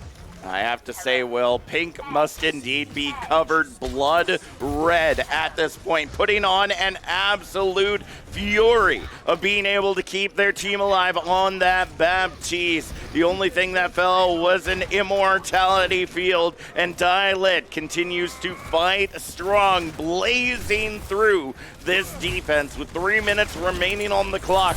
Durpee Cheated have to come up with a way to be able to push through. They have to at this point. I mean, like the time blank is willing down inch by inch, and this car is just stuck right at this shove. That's where the battles must occur. And Dialit is already up by 3 kills, and it's just not a lot of value. Not a lot of value, I should say. They only had to invest 1 ultimate coming in from the Orisa to make this work, and now Durpee Cheated is like scrambling for answers here right now. They were doing so, like I said, they were doing so well, and they had such a huge push. But now, oh my God, the pick off of the Z-Man on the backline of the Skeleton Key as well. The 2-star players coming from Durpee, and now at the reset again. What were they doing? They were just standing up there in the open. Well, that's the thing, Will, is that Dialit has been taking advantage of this time and time again. If there is space, if you are within their range to be taken out of the fight, they're going to take advantage of it if they know where the rest of your team is and how long it's going to take them to get there. And as we're seeing, so many resources already having to be poured into Durpee Cheated just to be able to keep them alive. Z-Man having to pull back as the Gravitic Flux now coming out for the side of Durpee Cheated. Opia sending them straight into the ground, but death is not there for Dialit. They only deal out Death's Toll as they clean up the field once again, and 1:30 remains in the bank. Now we're starting to get a little bit nervous here. They had 5 minutes and 20 seconds on the clock to get to the 3rd point, and it's down to 1.5 minutes. Just 90 seconds separates them from going down to the losers bracket to potentially face a Mongoose or Regen. And now Dialit is looking at one of the best defensive holds I've seen in Rialto and making this work. And now Durpee Cheated is going to have to invest in Dragon Strike and all of their ultimates to rally in the Bongos as well. And now can they get the value on top of it? That's the first kill coming out to the Sigma, but they need a little bit more than that. Z-Man is also going to try to step up, save their team, and the LA kill. There we go. We're looking for the kills here, but it's not enough. That you need at least one more fight with the cart. We'll get towards the back line here. We'll get towards the end of this point, but this could be one last fight before this all comes to an end. Pulse Bomb and Amp Matrix in the pocket for Durpee Cheated. They're going to have to use a little bit to earn it up, but the Gravitic Flux. No, thank you. Okay, here we go. No, they were just timing it out because Clear had this Gravitic Flux online ready to go. And with that early pick onto Skeleton Key, Durpee Cheated are just going to pull back and attempt to regroup, but it's not going to be enough. Oh, no. Because Dialit says, you give us space, we're just going to take it away from you as they go ahead and push them back to the limit. The Amp Matrix from Z-Man is the only thing that pushes them back. Zira now waiting to do or die for sure. Here comes the blade. It's coming. There we go. Oh no! Oh no, he gets shut down! Skeleton Key, wait a minute! Look at this! He's gonna, oh my God, it comes in clutch! Opia gets 2! Tatsupane! Opia, come on! Here we go! That's what you like to see, the last minute heroics. We were so focused on the blade, he got shut down from Zira. The Ego Stroke gets shut down, and they take advantage of it whatsoever. And now Durpee Cheated has another opportunity, but like they have no time bank whatsoever. They only have a minute, and they have to go first. Whoa! I was so focused on the Zero play. That was an ego. That was just ego. That's all it was. He was just thinking that was going to win it out, but he got shut down, and right behind him, the entire team from Dialit goes away, and Opia steps up with 3 kills. May have saved their team. May have saved Rialto for them. We'll see in the next attack.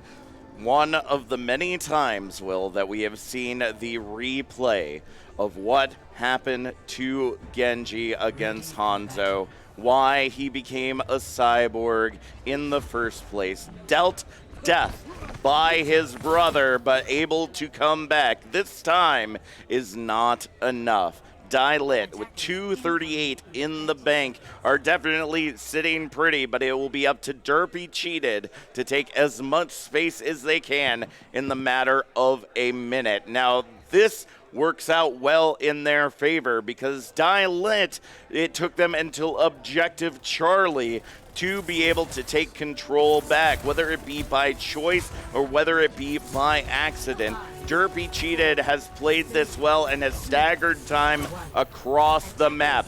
Dialit has to find a way to shut this down here and now, otherwise it is going to be a long trek for these folks to be able to get to the final resting spot of this payload. Absolutely. So here we go. Once again, it's very similar on the attack in their previous round. They're just going to push this card forward, and Dialet is going to back up a little bit. Now, you're looking for this first fight. You're looking to get, gain ult charge quickly, get this first fight out of your belt, and both teams know what's at stake here if they're to keep this card forward. And Durpee cheated, again, showing signs of life, but they're going to need a lot more on their attack to see if they're going to make this work. 26 seconds left on the clock, and also, I don't think you get any time back at well, if you make it to point alpha, so you're trying to push this card as far as we can. Now, we've seen full caps on overtimes or additional rounds, but maybe not this time. Here we go. This is the big fight here. 10 seconds left on the clock, and Dialet just keeps giving them space. No also what's up with the application matrix right away as soon as he gets it. And Hanzo, we're looking for Skeleton Key to instead to pull this out. Here we go.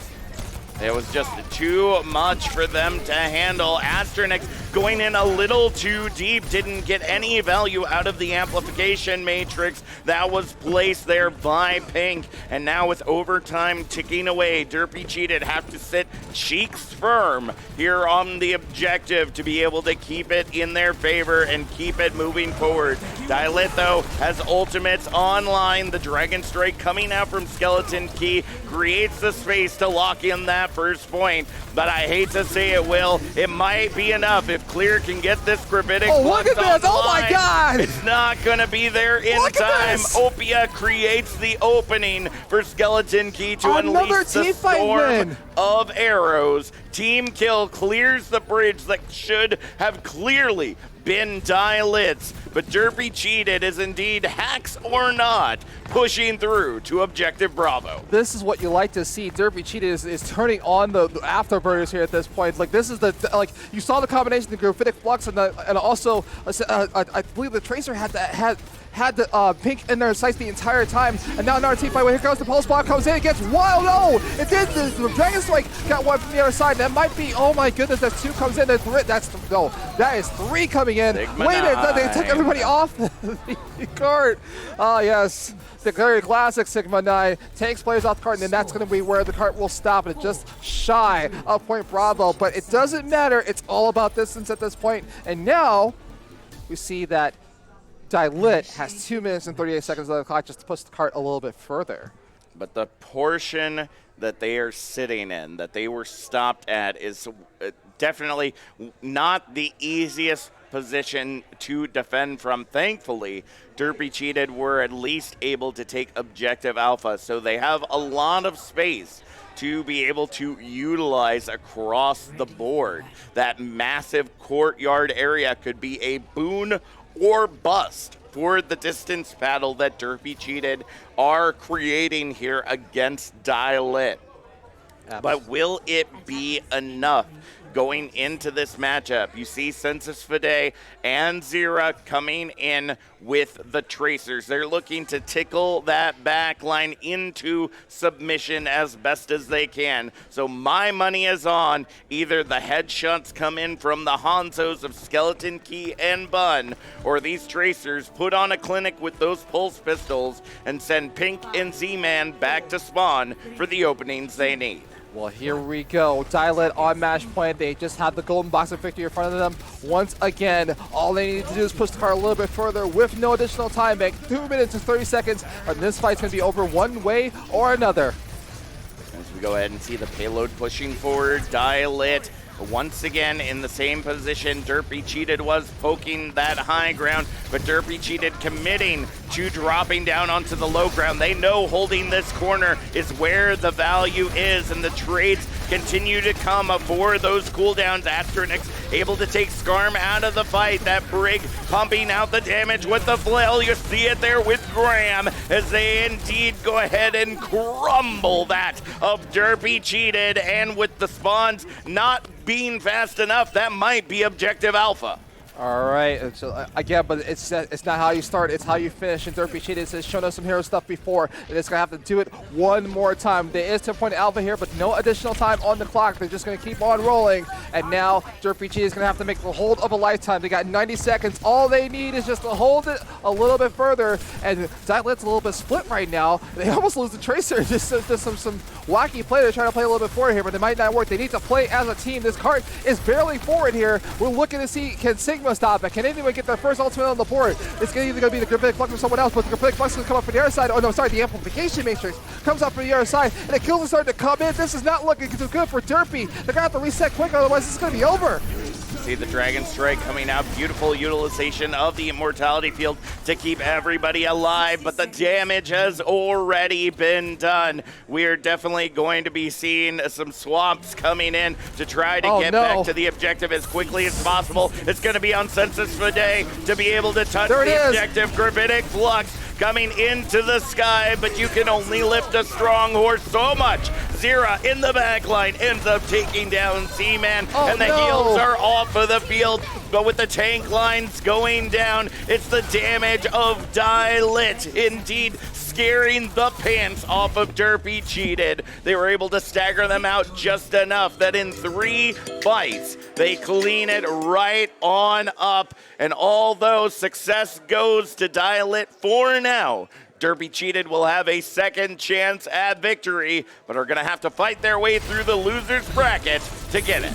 Absolutely, and so congratulations to Dialet for making it into the grand finals, our first participant. And again, as you mentioned, Durpee Cheated has a second chance at this, and I don't, like, if I had to take a guess on the lower side of the bracket, we haven't been able to take a look at it yet, but I guess it's going to be on Mongoose. If considering what I heard from yelling from the other side, it might have been them, but we don't know as of yet. That match is going on the other side. Unfortunately, we don't have a stream to cover it, but that's the way it is. But either way, again, congratulations to Dialet. It has been 2 days of competition, and they're the first one into grand finals.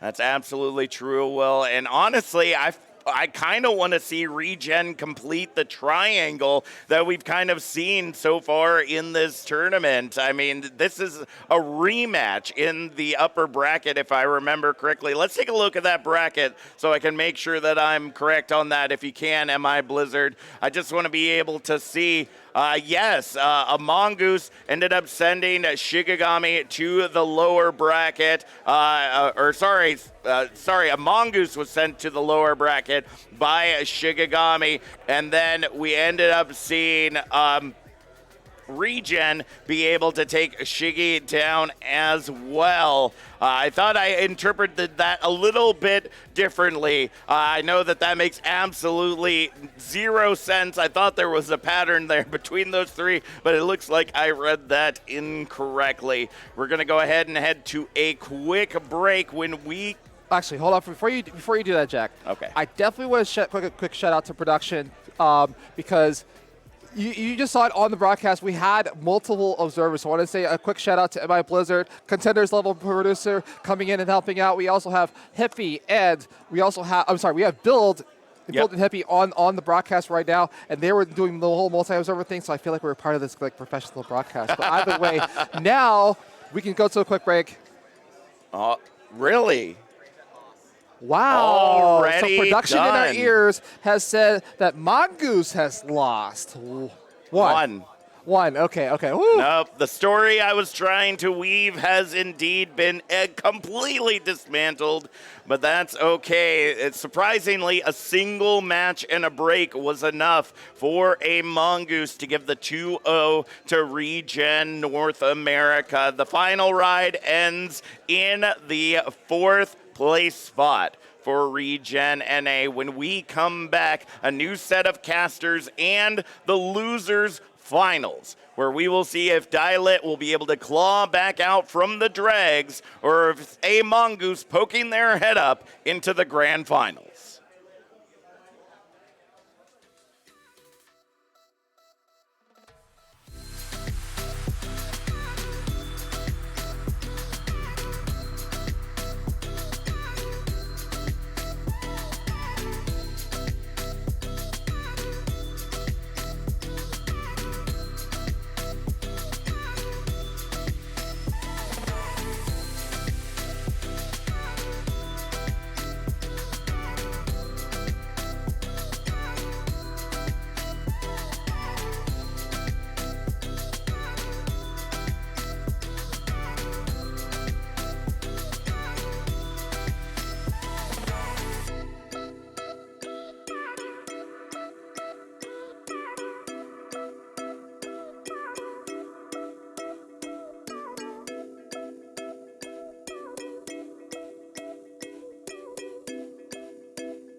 in my haste of not feeling of losing my entire voice on broadcast, I forgot we got to do an interview. So welcome back to the Overwatch Invitational 4 here at the Belong Gaming Arena. We have the Graham Cracker themselves right here to give us the lowdown of how that match was with Dylit and Durpee cheated. Now, Graham, I was seeing some absolutely phenomenal work from your team, and it seemed rather handedly, but Lijiang Tower took a little bit of kind of getting some gas in the tank, despite the fact that both teams have kind of been warming up for a couple of hours now.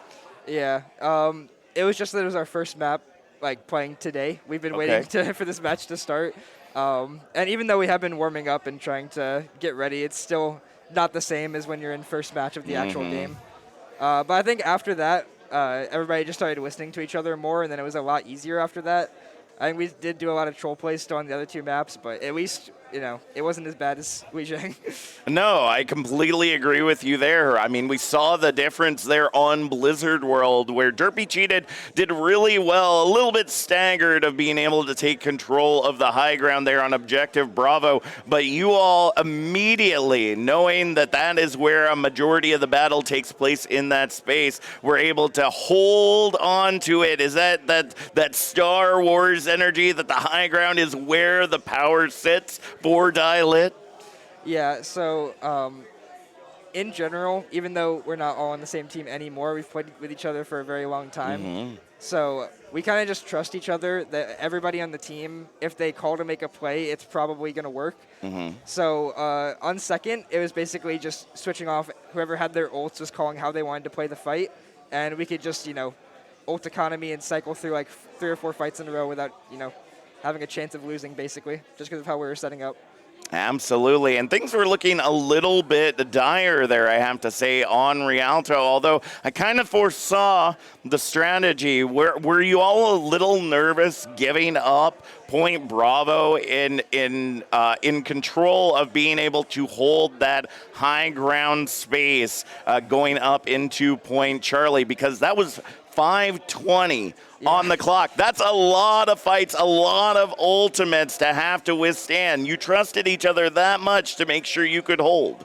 Yeah, I mean, Rialto is a map that you can steamroll pretty easily. When we lost first, because Bun got pulled by the enemy Orisa, we kind of just assumed that we were going to have to, like, try to get one good fight on second, and when we didn't, we just played for third, because even though you can steamroll those first two, third is very hard to attack, and we kind of just figured that, I mean, at least I did. I figured as long as we got that one fight on third point, the first fight, and won it, that we were probably going to hold like almost the entire time bank.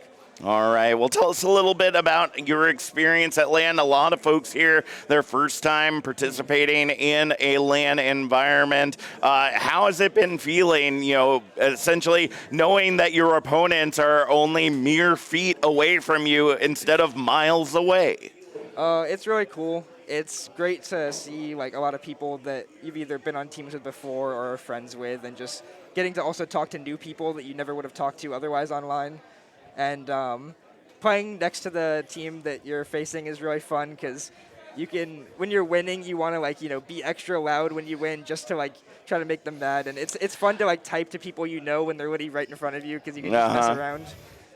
We definitely have been seeing a little bit of that here in the later stages, you know, trying to use the environment to your advantage for sure. So last question before I give you a chance to shout some folks out. You are now the winners champions automatically in the grand finals. 2 teams remain, Dylit and a Mongoose, both incredibly powerful teams, but both have had their slip-ups here and there. Mongoose having to fight back a little bit longer than Dylit, obviously making it to the winners championship or the winners finals. So who are your bets on to meet in the grand finals? I think it's honestly a 50-50. I think Durpee's team is very good at double shield, and if they take it to double shield maps, they have a really good chance of winning. Okay. But I'm also good friends with most of the players on Mongoose, and so it would be fun to play them, because we haven't yet in this tournament, so it would be cool to play them in grand finals. We really don't have a preference either way. We just think whoever does, we can beat them. Well, I know, knowing a majority of the players on Dialit being from Bear Claw Gaming, I'm sure being able to put a little salt in the wound of Infected might be the direction to go, fellow teammate, and, you know, for this particular tournament on opposite sides. So we'll see how that rings out. Thank you so much for coming and spending some time with me. When we come back, the losers finals, Durpee cheated versus a Mongoose. Coming in with our amazing casting team of Rich, Rad, and Ocean. Don't go anywhere. We'll be back with more Overwatch action in just a few moments.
for the tangible.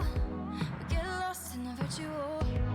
You less alone when you're logging on. If you're coming over, I just wanna be real with somebody. Somebody like me. If I tell you how I'm feeling, would you say that you want me? You want me? 'Cause I'm so sick of all the noise, all the back and forth. Just wanna find a still place where I could go. I lose myself, I cannot help it, I'm emotional. Oh, it can feel like this, would you let me know? Would you let me know? Please let me know. Would you let me know? Oh, it can feel like this, would you let me know? Would you let me know? Please let me know. Would you let me know? Please let me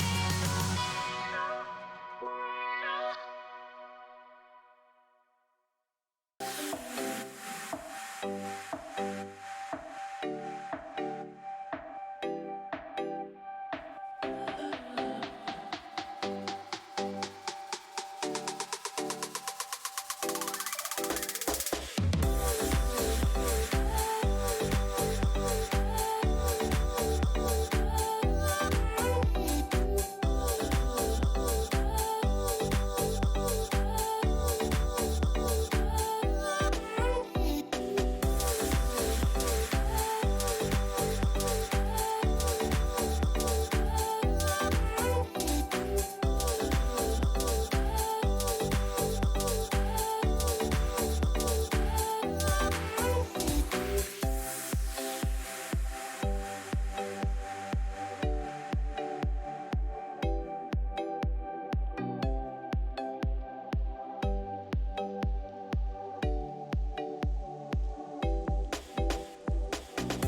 Hello and welcome back, everybody, as we are here for the Overwatch Invitational 4 at Belong Gaming Arena located in Schaumburg. We are continuing to see the final moments of this amazing weekend, leading into first the losers finals, then entering into that long-awaited matchup for the grand finals. I am Rich Rad here with Ocean, and I cannot even wait to see what we're going to have because all day has really been a spectacular showing of gameplay. It's been really good. I mean, coming into this event, we were expecting Go Next, Doyle, and Mongoose to kind of dominate. I mean, one of those teams didn't even make top 4, so I don't think they were top 5. So, like, if we did have predictions, they'd be in shambles. Yeah, they would be in shambles. They would realistically be. I mean, it's really interesting for both these teams that, you know, Durpee Cheetah has been one of the surprise packages. I don't think anyone expected them to play as well as they have so far. Among Goose, people expect to be top 3. They're in the top 3 now. And, I mean, they had a surprise loss to Shikigami yesterday. Yeah, so and going into this now, specifically, again, with seeing these individuals from even a contenders level, we talk about it from the qualifying sector for at least that B-side most recently that it occurred. So, again, sleepover party really being a majority of that roster from a Mongoose. And then, of course, with a little bit of sprinkling in from Infected to be that, you know, filler as well.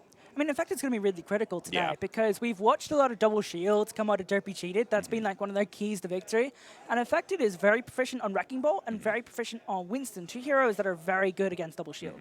And when we look now, though, the question is their opponent going to be able to counteract this? Because we've not really seen Durpee go against this Wrecking Ball type of composition frequently over the course of yesterday and today. And we've seen a lot of adaptation from a majority of these teams, and that's been such a significant factor. And it's always one of those conversation points, especially since we're still in Overwatch 1 with the 6 versus 6 versus what we've seen in Overwatch 2 with the 5 versus 5. Yeah, it's weird because I was expecting like a lot of teams like one-trick compositions. Yeah. I mean, Durpee Cheetah are kind of doing that. I mean, they're playing variations of Double Shield with like Ryan or Risa, which is super weird. We haven't seen that in a long time. We saw that when like Double Shield first came out and teams just didn't want to play Sigma, right? So we saw that. We also saw Ryan Sigma back in the day, but it's really weird to see that. I feel like the more flexible team today is going to be a Mongoose, and that's going to be their key to victory, right? I think in like a mirror matchup, they're going to lose. Yeah, and when we look at these two going head-to-head, we've not actually had them able to combat against one another. So this is the first chance that they get to face off versus, as we've seen already over the course of today, rematches from that losers bracket segment. Couple that we actually had live on stream, which were really intense to watch. So now that they're getting a chance to fight against each other for the first time, it's one thing when you're watching an opponent from afar, looking at the VOD in the stream, and now actually able to enter in against them and apply those strategies that you've already thought of preemptively going into it. It's going to be really interesting for me because neither of these teams brought a coach, right? Yes. So they have to think about this themselves. They need to have a leader, and I think both teams is probably going to have to be one of the tank players is going to have to be a really important leader. So again, we're kind of looking at Infected to make a dent in this Durpee Cheated sort of core. And this is a surprise. No double shields here. No Zeb here on control. They're going to play Opia here, and they're going to play the Diva. Yeah, and we've highlighted Skeleton Key specifically when it comes to at least looking at the DPS line and what they're able to bring into this. There have been several occasions where they've been able to pop off and really take control of these fights by that early pick or that early opportunity. You can see pushing onto this point already. Mongoose having a position towards both of these doorways. A lot of pressure coming in though. Health values are low. Glacial almost gets picked up, but such a beautiful play by Abyss on this Baptiste. Look at the ultimate charge already. That just shows how much damage they've been soaking from Durpee, and it is a trade, a bloodbath on this initial point, and yet still hasn't been captured. I mean, Jaws has kind of got set up on the objective, just went down, so that's going to be the critical key kill for Durpee Cheated. With that last remaining few, you do have those turrets finally being removed from Jazza, not able to stick here, has the photon barrier, and this does end up leaning in towards Durpee's favor. It does, but I mean, look at the DPS ult charge. I think that's a critical point for me. Jaws has got that photon barrier. I mean, that Deadeye is not going to really make a dent in this next team fight. I mean, Skeleton Key is going to have a little bit of leeway because they could spam while Among Us approach. Photon barrier in the middle, dividing the room in half, and you can just see this stutter step forward and back until they can find the advantage to compete against that front line. Durpee goes down before the Earth Shatter's available, but this Deadeye in the wings, finding an angle, actually gets denied, completely shut down. This is going to be a Mongoose coming out very strongly despite the ultimates committed into this. Joshua, 3 final blows at the end of that team fight. Really impressed by him this weekend. Going to be a really important tank in Overwatch 2 because they were main tank previously, now learning off tank, and they're learning these different tank heroes. That's something to watch out for in the future. They've almost got that self-destruct, but I'm looking at them to nullify some of this damage from Skeleton Key to make this DPS battle a little bit easier for them. And with the Dragon Strike coming online, there is going to be an influx of that damage. Joshua going in very, very quickly up front, managing to get that assistance, partnering alongside this infected Reinhardt play. The Immortality Field once again from Abyss. So perfectly timed. Self-destruct into the corner. Joshua does go down, being left open with that self-destruct active. Block, shield is there, preventing it. This is still a Mongoose managing to take this percentage gain, and at this point getting enough to push back Durpee that they don't feel confident to re-enter. That's a really good May. Well, that means they're going to have to back off, and it's going to be really difficult. Good Immortality Field. It's going to keep Durpee cheated alive for 9. No, Jazza and the rest of the Mongoose are going to aggress now. This is going to be really bad for Durpee cheated. It's going to be really bad, but again, it's going to now look to lean into this type of adaptation. Skeleton Key coming out with this Torbjorn, as we've seen already earlier. Oh no, going over to Symmetra now. Switching. So, I mean, they seem a bit lost here because they have to walk into Jazza here. You've already got the Symmetra turrets on point, so this could be a lot more difficult for them. Maybe they're going to use the teleporter to try and get to the back line. Using as a reposition tactic, entering into the back line. You do have Glacial with this Blizzard just far enough forward to force back Durpee to make sure that they cannot enter in onto this safely, especially with the Symmetra wall. 3 gets stunned, but instantly going to be responded by Gunther. Infected with the Shatter is denied, blocked. Little bit of lack of coordination to make sure that they can get maximum value out of it, and now it's in this last 10%, generating towards its conclusion. A Mongoose absolutely destroying after that initial point they had lost and have been able to come back strong, and as you mentioned, put Durpee into a very perplexing position. Yeah, they really struggled, Rich. Once they lost the objective, Durpee cheated, they had to walk into Jazza's Symmetra turrets. So every time it was neutral and the fight was outside of the objective, Durpee cheated looked pretty good, right? Yeah. They actually looked like they were competing, but once those fights took place on the objective, even if they were 1-2 players up, they were going to lose those engagements because they just couldn't walk in because they were getting slowed down by the turrets, and it was really difficult for them. And it's those factors that are so significant when it comes to being able to still take the advantage and what this Symmetra can bring in. We really haven't seen over the course of this weekend much of it. It's been mostly surrounding around the teleporter utility and on certain occasions, but this is now a second map that they're wanting to use it going into center, and the thing I'm really excited about is seeing the Junkrats online. One key note for me is Opia here is on Sigma, so I think Durpee cheated will want to play a little bit further away, so have a little bit more spam damage.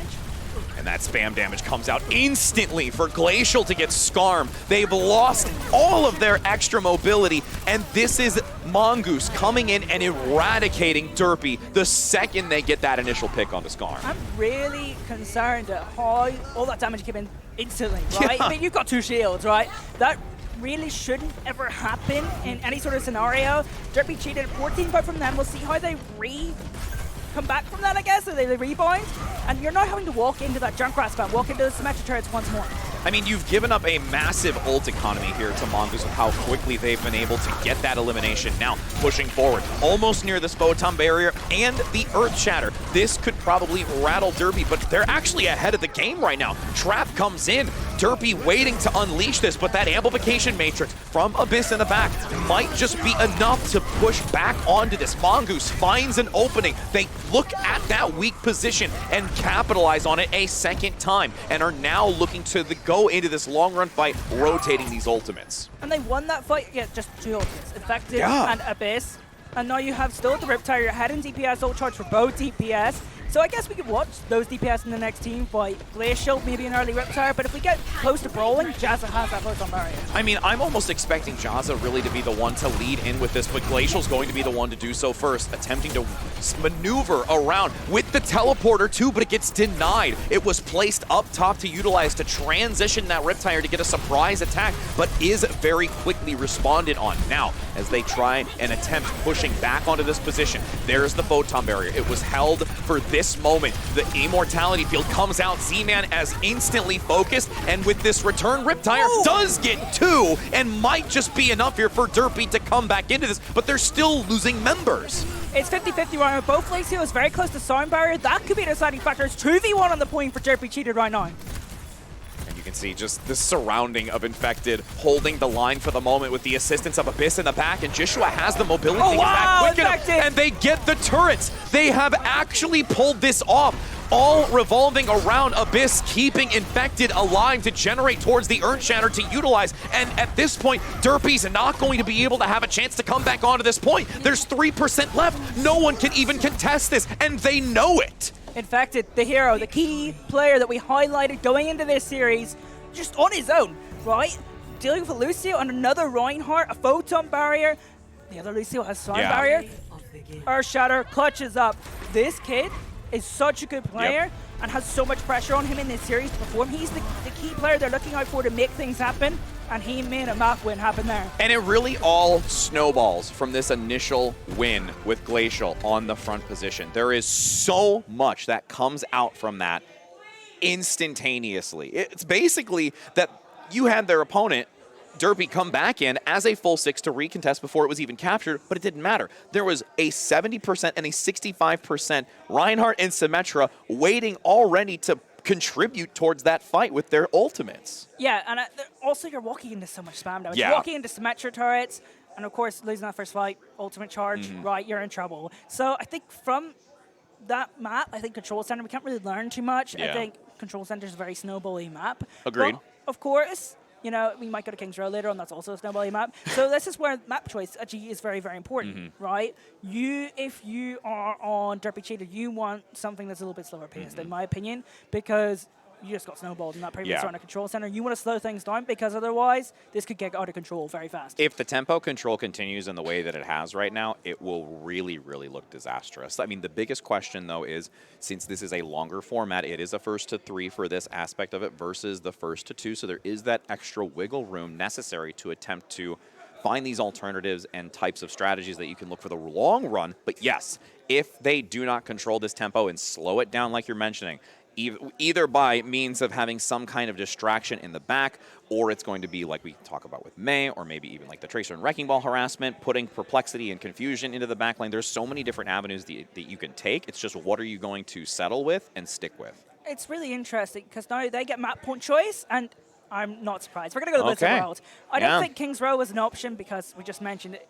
The series could snowball out of control. Numbani, you're playing into Infected's hands because Infected's got a really good Winston and Wrecking Ball, and you want to play double shield ideally if you are Durpee cheated. So playing a good spam map like Blizzard World, I think is a good choice. Yeah, and what we've seen, at least historically, when it does come to Blizzard World, at least from Durpee, there is going to be more of this double shield. Skeleton was more residing on this Ashe play, utilizing that high ground, maneuvering and finding open sightlines onto the opponent, and that's why I could see Durpee leaning into this, because it's more often than not been a successful map for their selection and how a Mongoose is going to counteract it. I think it's going to be spam versus spam. I think you have to play the mirror here on Blizzard World, and I think this is a really sensible map choice from Durpee Cheated because realistically, the advantages Mongoose have over them is they're more flexible, whereas Durpee Cheated, probably any double shield mirror, they're probably the best team here. I mean, maybe Dilate could probably beat them. I think they did beat them in a couple of double shield mirrors.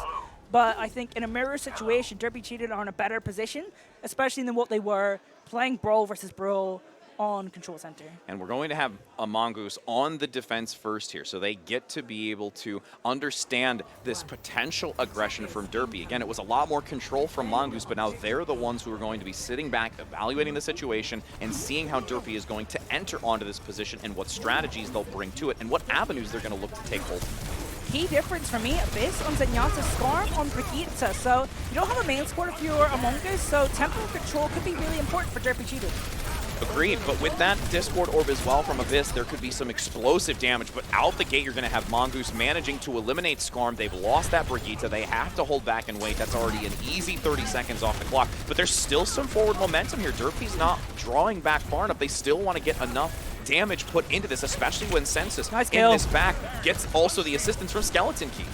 It's a really good kill on the Jaza, and now you can slowly get your Ashe into a better position to build up more ult charge towards that bomb. Oh, Amplification Matrix though by Gunther, getting that extra boosted damage to focus onto this point. Glacial comes out, takes down the counterpart. One tick has already been maintained, despite Skarm going down early, and you would think that Durpee is going to play back. They actually hold true to this and aggress forward, but the longer they've stayed on this, a Mongoose has read their positioning. They've managed to collapse onto them and shut them down after that 2.5 tick.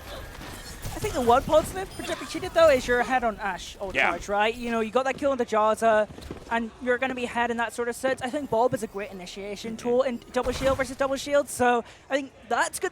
Going to be one advantage. The problem is if we get into a brawl versus brawl scenario when you push forward after that Bulb, you're going to have to deal with Abyss's Transcendence. So, I mean, you've got that one advantage, so maybe if you could force out the Transcendence, then Durpee cheated will have a better time. I mean, also a really long fight, 1:40 for one team fight. You didn't get much value out of it. And it really depends on what you can dish out to bring that Abyss Transcendence out early, infected, leading in with the Supercharger. You can just casually commit that into this and peek the corner. You're picking up Durpee players one by one. There is an accumulation, though, and an amassment from Durpee Cheated to make sure they've got a stack going into this next fight with 2 minutes, mind you. 6 ultimates versus 4 ultimates is good for Durpee Cheated, especially in a longer team fight. So if they can make this team fight longer and sustain well, they'll be in a really good position. My problem with their ultimates is what's going to win? What's going to be their win condition? Is it going to be Supercharger? Is it going to be a hero play from Sennis? Is it going to be OP as Gravitic Flux? What are you going to use here? Because if it's Gravitic Flux, you need to force out Transcendence. If it's Supercharger, you need to make sure the DPS are taken care of. Pulse Bomb gets tossed up into the sky, attempting to coordinate with the halt, so Glacial doesn't get the value. Gaza gets 2 with that Dynamite and actually gives enough snowball potential, despite Skeleton Key getting their return fire. Durpee's actually brought down again, and now in final fight territory with this 60 seconds to go. Durpee Cheated have 1 win condition. Skarm, not quite at that rally yet, so they're about to build their first rally. And it's going to be the win condition instantly because they can use that rally to sustain and approach better. They'll be in a really good position with the armor to brawl better than their opponents. And realistically, Among Us have no support ultimate, so the support ultimate advantage from Skarm is going to be critical. Oh, that damage was significant onto Zeb. And with this supercharging amplification matrix, it's going to make sure that Mongoose doesn't peek out, but it also puts them into a very defensive position. Skeleton Key getting Abyss, though, is really helpful when you get rid of that Zenyatta, making sure that they don't have that Discord Orb to gain the extra damage on this dominance moving forward. Opia and Skarm, though, are still holding strong for the time being, as that should be the nail in the coffin. Yaza going down. This will be able to have Durpee Cheated, managing to focus fire the remaining few, eliminating them off the point. They just have to get rid of Glacial, who's buying time right now. They can't bring them down. Finally able to do so, and will cap this point. That was almost concerning for Durpee Cheated. If Glacial was there for like 3 more seconds, that got an entire team back. Supercharger was almost online, but now we're in a situation where Among Us pushed to try and get that contest, and Abyss was out of position. Joshua also getting a little overzealous on that bridgeway, almost being taken down with the Halt Rock combination, the accretion, getting that decent stun to make sure that they can keep them close together. And yeah, again, there's the Halt accretion. Back-to-back attempts, getting them, denying the help onto it. This is the snowball that you need from Durpee and what we've seen historically from them. This is good for Durpee. They're now starting to get some momentum on the double shield. They're rotating their ultimates a little bit better. Now they've got positional advantage on the high ground. What a clean haul to get that Orisa play from Zev down below. And now you're seeing this movement through the pylon terrace to gain accessibility and visibility, but ultimately you do see some hesitancy now from Durpee pressing forward because those couple of picks came through, but they've lost the harass from Mongoose because Glacial's down and has to wait to get back into this. But they've also lost the high ground. Durpee Cheated won that high ground. They did so well winning it, and now positional advantage has just been given up. Bob entered into the mix now, the extra player, the big Omnic Butler assisting as you do get a Immortality field out early from Gunther, but they commit the amplification matrix from this flanking position through the arcade. Yaza gets this takedown onto Zeb and eliminates that shield. Opia is so alone in this and just has to flee. They can't stick any longer and just maneuver away. Durpee Cheated used a lot of ultimates as well. That is a horrific fight for them. They are not in a good position. I mean, maybe you can get some value with the Matrix early. You've got to get an early pick. You've got to get an early pick. You need someone to step up here because in a standard team fight here, the ultimates are in favor of Mongoose. The positioning's in favor of Mongoose. Durpee Cheetah needs someone to step up big in this next fight. Skeleton has done it before. We've seen them find a unique angle to get that initial takedown, to really lean into this. We had it more so on the Cassidy versus the Ashe, but it's something that's still accessible to them. Amplification Matrix down below. Z-Man, once again, making sure that there is forward momentum into this. They need to look for a trajectory that's going to lead them to a chance of taking this back and claiming the remaining distance. But with this 10 seconds, picks come through. Opia and Skarm down. Everyone just being picked up again. The staggers. Mongoose are playing this beautifully. The supercharger in the corner, wedged away, so no one can even see it nor deny it, as the overtime will wither away, and that's going to be Durpee being able to push just before that second checkpoint. This is not what I expected going into this map. If I'm going to be real honest, I expected double shield mirror, and I expected Durpee Cheetah to have the better of this mirror by a lot, right? But credit where credit's due. Mongoose played that mirror really well. Their ultimate economy was really good. Yeah. And what I really liked from Mongoose is when they lost the high ground, they just went separate angles. They were very, very patient with their approach to defending the objective. They made sure that they were going to win the team fights that they took. They were very clever about what team fights they took, what angles they took, especially on point A. Jaws are getting a lot of value on Ashe because of a more patient approach. You'll see like Infected play, like a main angle. You'll see Jeshua going on an off angle. That gives space for Jaza to find the damage that Jaza is getting. It was really compelling how much harassment was being brought out, like you mentioned, with the D.Va, with the Tracer, able to buy that time, because it was those few picks after the high ground was obtained that eventually drew them down below, looking for the health packs, trying to find different avenues to regroup. And now as we take this swap of sides, Durpee cheated on this double shield composition, keeping the same thing. Skarm is really the big focus here with the adjustment and adaptation for that support role, bringing in this Mercy to damage boost Skeleton Key to find, hopefully, those early picks. I think that's a better approach because the Brigitte is better if you are a double shield team that is really good at rotation and is wanting to brawl as well as have that spam additional effect.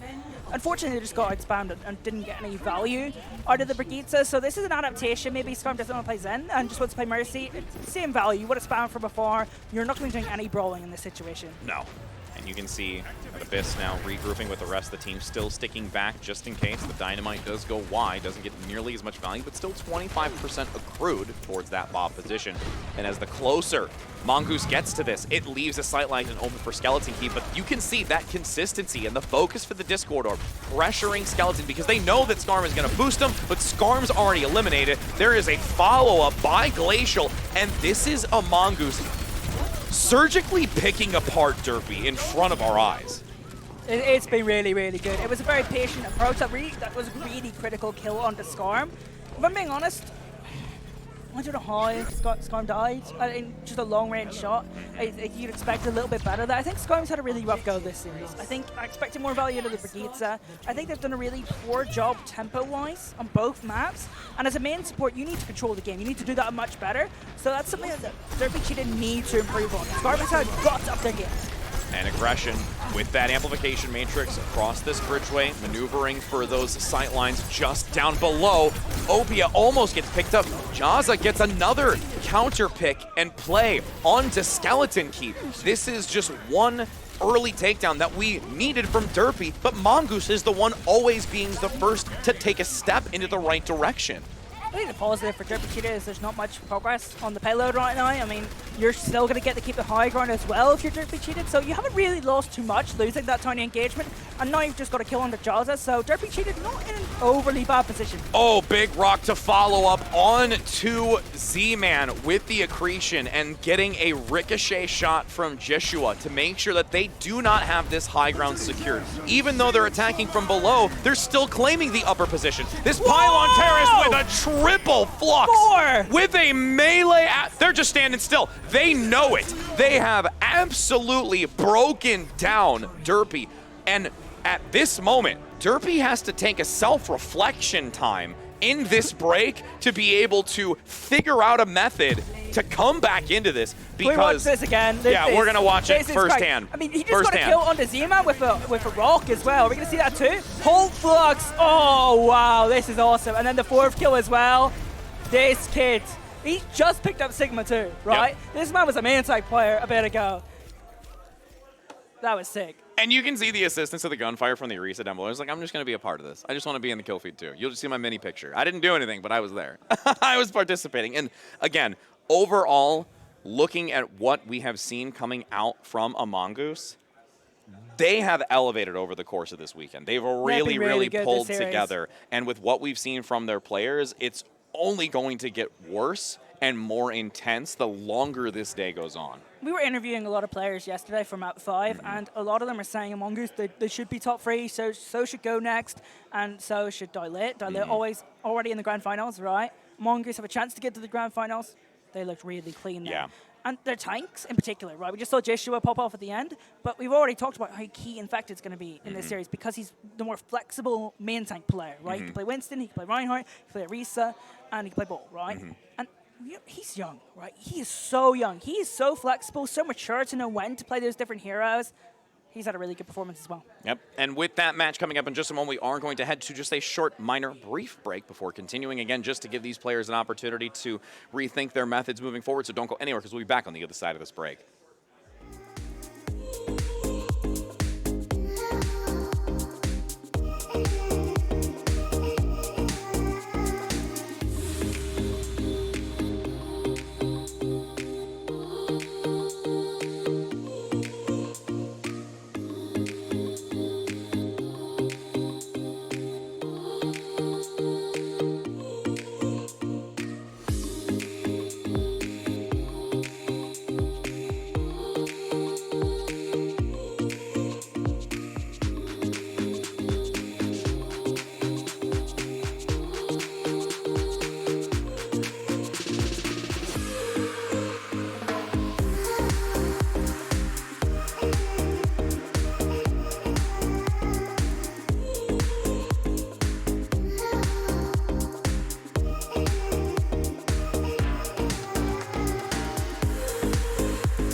It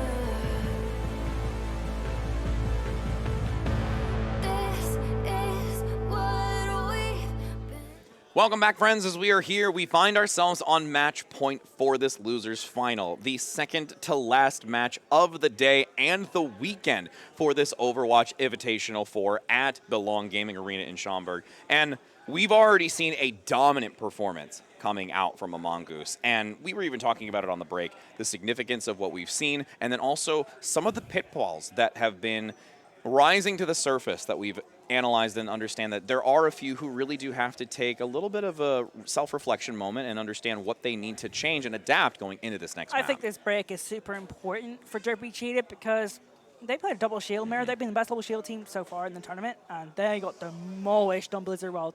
I think one of the players that really needs to step up is Skarm. Unfortunately, he has a really bad series. When you are a main support player at a high level, you're looking for your main support to control the game.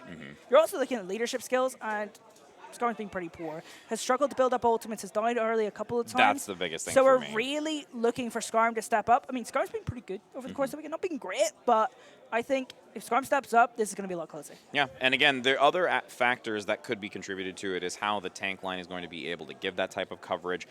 There were some risky maneuvers when it does come to the Mercy, the aerial positionings, going onto the high ground, so those kind of vulnerable positions you have to be extremely cognitive of. Not as much saying that you're going and being okay, like, hey, like I'm going to go ahead and take this leap, but you have to understand how dominant your opponent is, and if you show that weakness, they will exploit it, period. 100%. A Mongoose, with us talking about it, qualifying in contenders, working in that B-side, knowing that these are very seasoned individuals and have a really great synergy because they reside on such a similar team. We do see a little bit of that from, you know, the opposing, but still, just overall, it's just this synergy that has really allowed them to play so predominantly. And Among Us have been better over the course of the weekend, right? They've just got better. And we identified going into this series, Infector's going to be critical because that Infector allows them to be a more flexible team. And Infector's had a really good series, and Joshua at the end proved the superstar that they have. Oh, yeah. And moments like those are also what wear on the mental. When you're in a LAN environment and being in this real competitive experience, that's already a factor in and of itself. But now when you're talking about plays like that where you hear almost a battle cry in this sense, as we heard, a barbaric yelp of what display of dominance is there going into this, again, their tournament life is on the line. Oh, 100%. One more map for Among Us that is done. Interesting to know, we've got some DPS swaps here. Glacial is going to be an Echo instead of Tracer, and Jaws is going to go for the Widowmaker. It's still kind of the same concept. We're going to see Glacial versus Sensu, and Skeleton Key versus Jaws. Yeah, and this early dominance coming out from the Tracer play is very helpful, making sure that you deny that sightline to counteract and take down Skeleton, who is going to be more so in that longer range position, trying to find an angle, but you can just see that Jaza is going to abandon ship onto that, knowing that they need to take this hand in hand with the Ashe play. I wouldn't be surprised to see Glacial going over to the Tracer as well, and just mirroring DPS. There we go. I mean, that was a dominant fight win, and I think they are regretting those DPS decisions. Going into this next team fight, we see a small ultimate advantage for Durpee Cheated. So in a long team fight, they might get some of those ultimates, but that kill on the Skeleton Key is going to give some leverage to Mongoose. Revitalizes their defenses, and again, it's the game of chess. You sacrifice the pawn, but your pieces are not yet completely removed on that front line, and it was already once coming in Joshua with that Sigma play, and now Jaza's doing their own work on this map of Rialto. You know, Justin was a widow at the start of this. Why? You're so cracked at Ashe. Like, I mean, it's such a good series on the Ashe. I don't understand it, really. I mean, it was a really important kill. Otherwise, point out was done. That kill doesn't happen, you're losing point out, especially in a longer team fight. So Johnson just kind of clutched up in the way Joshua did in the last round. Very solid game. I like the fact that they instantly identified the problem and swap those DPS heroes. Going into this next team fight, now Durpee Cheated are in a rough position because they have to walk so far to get to the objective. I mean, no hesitation coming out with that pulse bomb, instantly finding Jaza in the back, and since Joshua is down, they've lost that extra shield and mobility in the defensive positioning. Supercharger even committed. Durpee wants to guarantee this completion. They are going to enter that along with Z-Man's amplification matrix to have 4 minutes and 30 seconds to carry into this next stage. Analyzing that team fight, it was just a bunch of individual plays, right? That should have been theoretically harder for Durpee Cheated, right? Because they have to walk it off a long distance. It's always hard to play in the courtyard of Rialto on offense, but just their players stepped up in the right moment, and they need more of those moments. They haven't had them in the series. and Sensei in that particular moment look really good. Yeah, and now you have to look very, very carefully towards this next corner to pivot around. Again, that stairway and high ground management is so critical on this angle. Glacial looking for this backline harassment, forces out the immortality field. Z-Man does still give coverage to the rest of the squad, but because it's been committed early because of that backline aggression, Mongoose is able to take this and not even have them push towards this staircase. I think you're okay with that if you're Durpee cheated. There was a lot of ultimates from Mongoose, right? I mean, you used a couple, right? You used your Gravitic Flux. But you're going to have better ultimates in this next team fight. The problem is this bridge, right? Look, Mongoose, the way they're set up, you're going to take a lot of spam damage. And once you eventually get there, yes, you're going to have the brawl potential because you have the pizza. But Skarm again struggling. No rally yet. We are 3 minutes or so in, no rally. Yeah, and rotating between these shields on both tanks is going to be critical. The immortality field comes out. Opia in the back so low. Discord Orb guaranteeing that their health is going to vaporize. And now with a little bit of a side angle though, Zeb taking the stairway to get up to that high ground, to draw attention away. Jazza knows it, and you can see them maneuver across the catwalk. Finds Skeleton in the doorway down below, and you're even going to have Glacial take down after the pulse bomb gains some value of pickup onto Census. So with this being a back and forth engagement between them losing picks, there actually still is some distance gained here. They get a little bit, but I think this fight's got to go the way to Mongoose, right? And it does. This kill is just going to be a little bit of a stagger. 2 minutes 34 left. You've got a lot of time to work with, but I mean, that was your best fight ultimate-wise. And look, again, you're just going to set up on the high ground. You got to do this all over again, right? You got to deal with all this spam and get across this bridge. They did a good job the last time, though. So, if they get into a brawling situation, you've got the pizza. If you control the tempo, you'll be in a really good spot. But you got to control that tempo, and we know Scar needs to do that better in this series.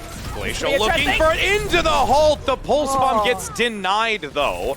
Immortality field, lightning fast responsiveness, knowing how close Glacial was, but this Flux will guarantee that if the pulse bomb doesn't work, the rise and fall will.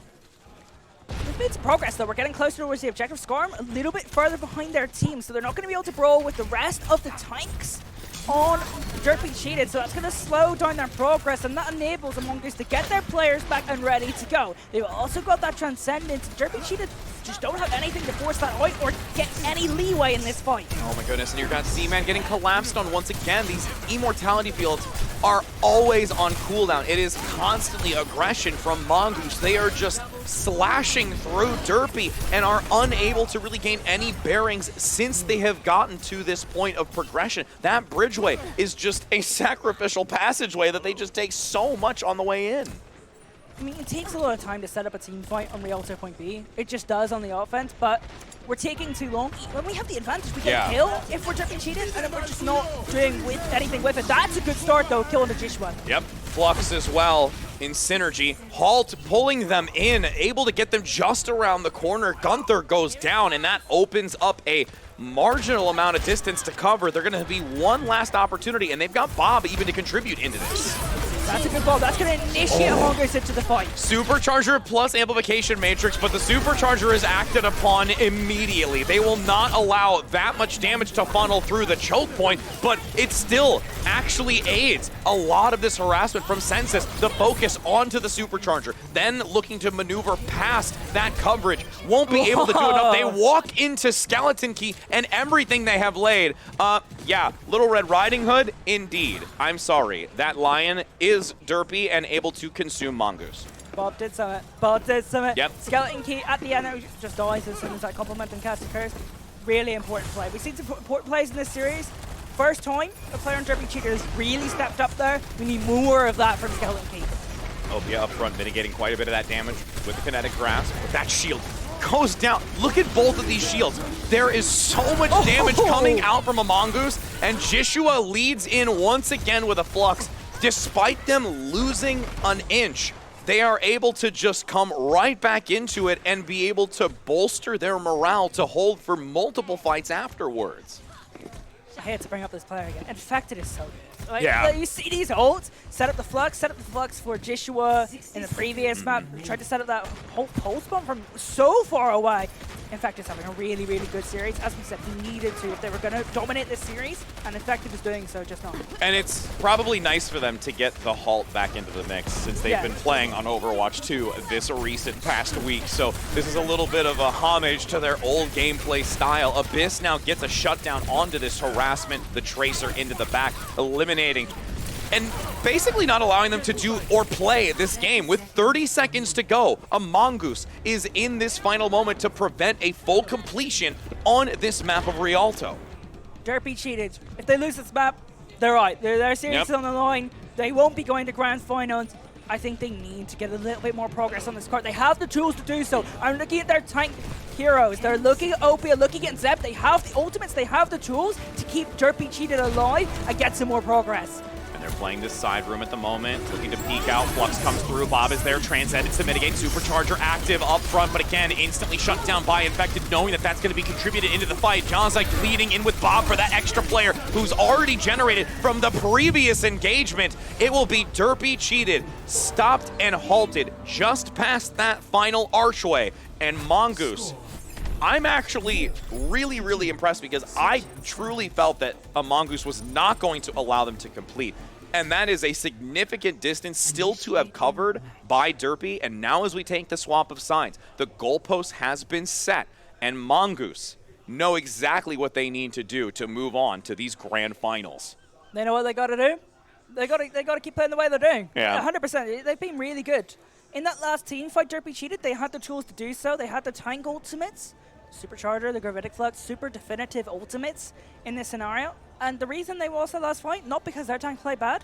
In fact, Magician did better. Yeah. In that last team fight, dominant. You saw how many Orisa assists and kills were on that kill feed.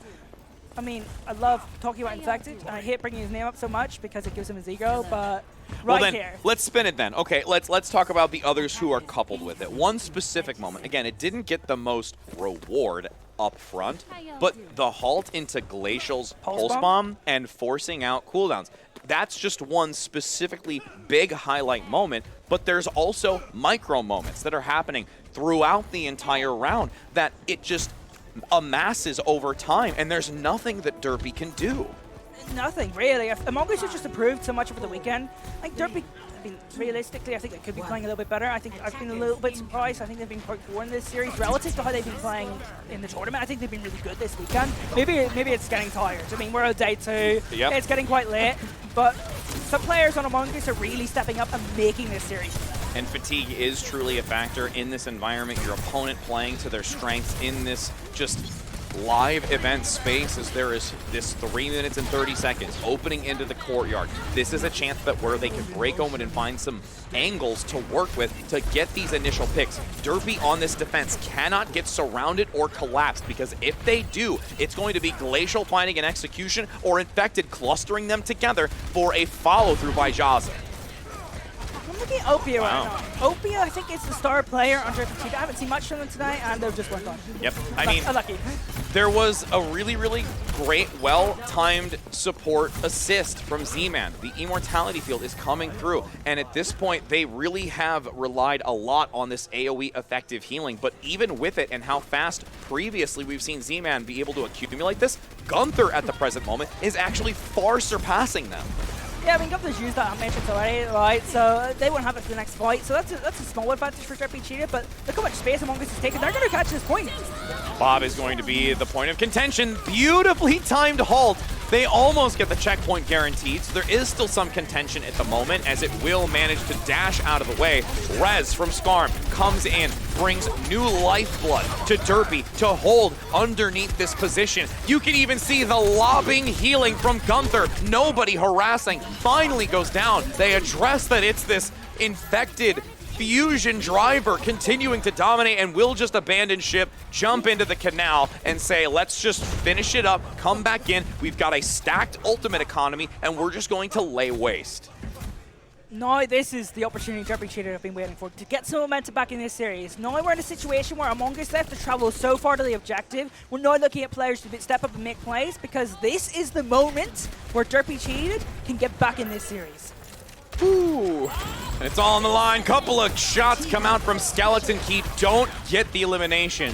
That would have been beautiful. But Bob instantly taken down. Pulse Bomb takes down Jaza. Both of them removed from this equation, but with the Flux up front taking down the tank line, Seb follows in suit. That will be a Mongoose reading this play perfectly and now having 4 minutes pushing forward, and they are going to throttle. This is the moment for Mongoose. This next team fight is not their moment. We talk about, you know, Durpee cheated, that was their moment in the previous. It was. Right, you know, they had the space to work with, they had the ultimates to work with, and they didn't make it work, unfortunately. Now Mongoose can win this series right here. They've set up on the high ground, they're in a good position. Really good Amplification position. Matrix 2 down the funnel, but the Flux might be able to do something here for Durpee cheated. They get so many, but there is a instant transcendence to respond. Abyss keeps the team alive alongside of the immortality field down below. It's almost like a magic trick. When you have like that flash fire that comes up, the spark is there. Durpee gets the moment, but then it fades so quickly. I thought that hold to get players off the high ground was going to lead to something. It didn't lead to anything. We're just waiting for the final product from Durpee. It's just not there right now, but they do have more ultimates for this next fight. Hidden Supercharger in the doorway actually isn't going to be there for much longer as they commit the Valkyrie from Skarm. This damage and healing boost across the board is going to give them this opportunity for recovery. Big dynamite again, though, coming in from Jaza. They're going to oh my gosh, they're almost gone. They have 1 pixel of health. Finally get the elimination. Durpee is exploiting those low health targets and will allow themselves to hold before this next checkpoint. But again, that golden box of victory is not that far outside of that corner. It's maybe 1 or 2 team fights for the side of a Mongoose. Holy crap! Hang on. I just started to look at Rich, and then 1 second, someone's dead. We just hear bink. All right. Okay, turn it on. Refocus, Something gamers. happened. I mean, Durpee cheated are in good position positionally here, right? I mean, not in terms of the series, but in terms of right now, in the moment, you've got this high ground. Mongoose has to walk across this bridge. You're building up your tank ultimates, but as soon as Mongoose gets momentum, they're in trouble. That's a good return. You've eliminated one, a significant player who does have the mobility and big AoE damage, but you also have to be extremely aware that Skeleton Key doesn't go down either alongside Census, who on this Hanzo has generated that Dragon Blade, or Dragon Strike, so that they can use to force back and separate Mongoose. It will be a tactic to divide and conquer. They did get across the bridge, though, however. Mongoose are across the bridge on the high ground, and now they're starting to set up. That's a good pulse bomb, good trade. 1 for 1, but the res is there. The significance of Skarm, the Dragon Strike up the stairway, rising up to see if they can turn this around. But again, a transcendence, a deja vu moment. First, it was the Flux, and then the Dragon, both being nullified. The immortality field down below, it is a flashback from what we've seen. Skarm. Consistency. This pickup from Skarm does get rid of Jaza, but that doesn't really do everything for them. It leads them into mitigating some of the damage, but Glacial and this Supercharger by Infected is fueling them to keep contention on this point with 55 seconds to go, and they're only 2 meters away. That's a really, really good hold to bring the supports out of play, and that's going to get point B for Mongoose. 1 more team fight, that's all they need. And I see a critical ultimate coming up online. I think later in this fight, we're going to be looking at that Gravitic Flux from Joshua. It could be a match winner. Could take a Mongoose to the grand finals. Oh no! And Joshua's just going to pick as well. The stagger is not what you need. Look at how close they are. They're closing in onto it. It does have to be under 5 meters. Can they even get there to touch? And they're not going to be able to in time. They hesitate and wait for the regroup. With 1 player down, a Mongoose absolutely shreds through these 3 maps and exerts dominance to bring them into this grand finals match. And what a spectacular game. Joshua at the end, just that zoning, and getting that final pick is the player who shines at the end of the map once more. Yeah.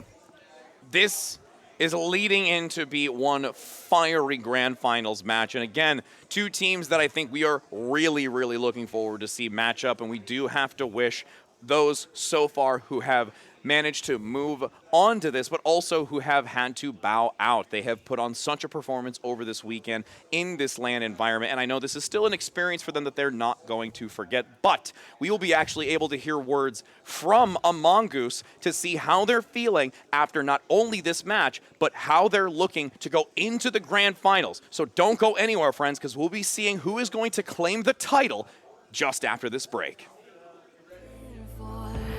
They don't know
Back, everyone. We are here with young superstar, main tank, trifecta, infected.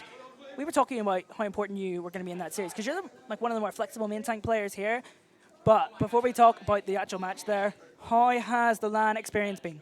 It's been really fun. It's also like really fun to just like meet people that like you've played with like for a long time. Yeah. Like I've known Opia for like so long. We just played against him, so it's like really cool to like play against him and meet him. So yeah. That's cool. You were showed up really early this morning. An hour early. You excited, raring to go? Yeah, I love LANs. They're so fun. Okay, really cool. And let's talk about the series, right? You know, you had a rough day yesterday losing Shikigami. You've bounced back today.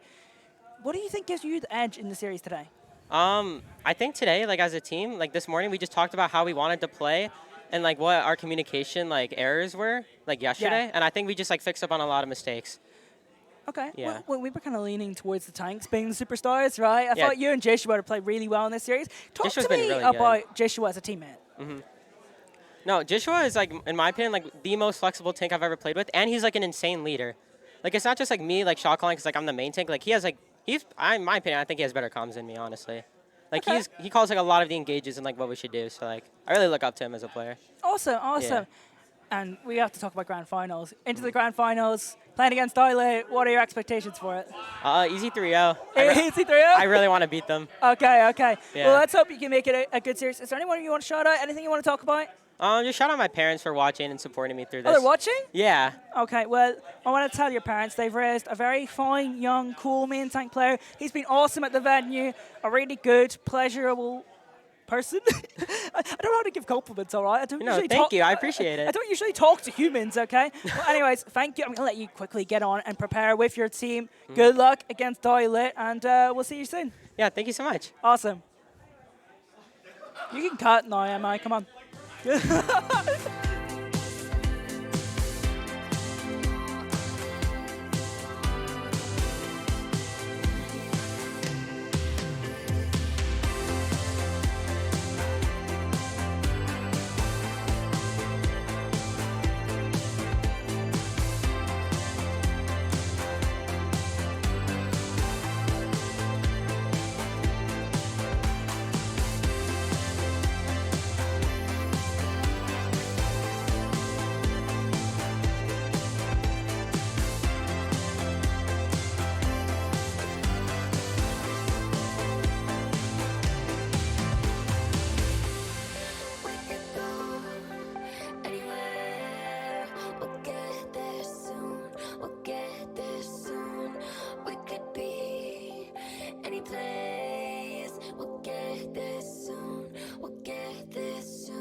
slow. It's what we know. If you're coming over, I just wanna be real with somebody. Somebody like me. If I tell you how I'm feeling, would you say that you want me? That you want me? 'Cause I'm so sick of all the noise, all the back and forth. Just wanna find a still place where I could go. I lose myself, I cannot help it, I'm emotional. Oh, if you feel like this, would you let me know? Would you let me know? Please let me know. Would you let me know? Oh, if you feel like this, would you let me know? Would you let me know? Please let me know. Would you let me know?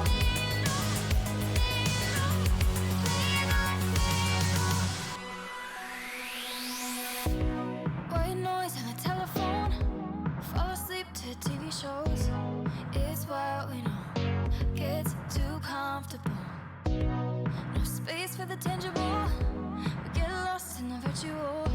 Are you less alone when you're logging on? If you're coming over, I just wanna be real with somebody. Somebody like me. If I tell you how I'm feeling, would you say that you want me? That you want me? 'Cause I'm so sick of all the noise, all the back and forth.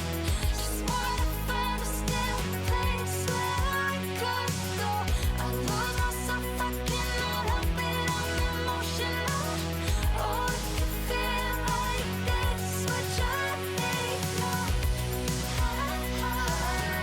Would you let me know? Please let me know. Would you let me know? Oh, if you feel like this, would you let me know? Would you let me know?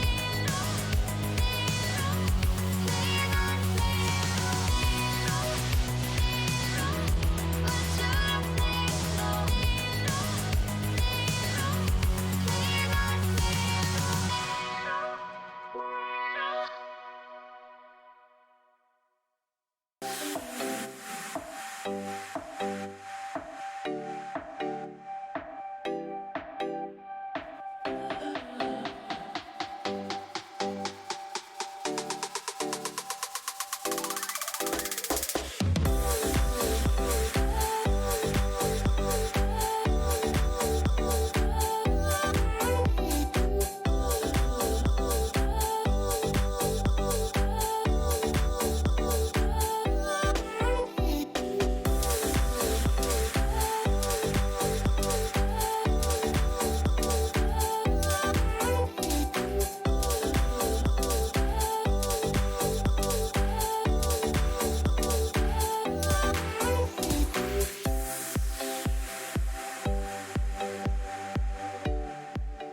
Hello, and we return, my friends, for all those tuning in and for here at Belong Gaming. We are so absolutely excited to be bringing you the grand finals to this Overwatch Invitational 4. It has been a long day. It has come from 13 teams, dwindled down now to the last and final 2, waiting to see who has been able to reach this final climactic hour and be able to take the #1 spot.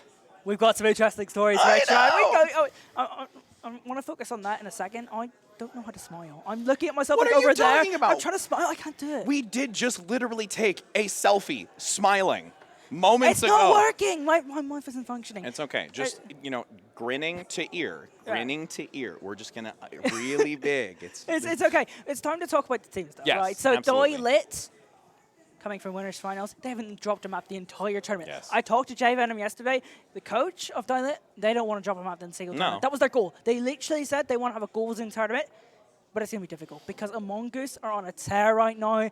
They've just improved over the course of the tournament, and we just saw a brilliant display from them in the previous match. And that's what you want. Momentum going into this grand finals. It is a first to 3, just as we had moments ago in that losers final. So there is a lengthier outcome to this as well. And as we talk about these teams, already when it came to a Mongoose, specifically Sleepover, who we've seen on that B side compete at the contenders level when it does come to their opponent. They are also having individuals from this contenders level play, Bearclaw specifically, also coming in from others, combining forces and being such a, I mean, like you mentioned, they want a golden run. They want their Willy Wonka and the Chocolate Factory golden ticket.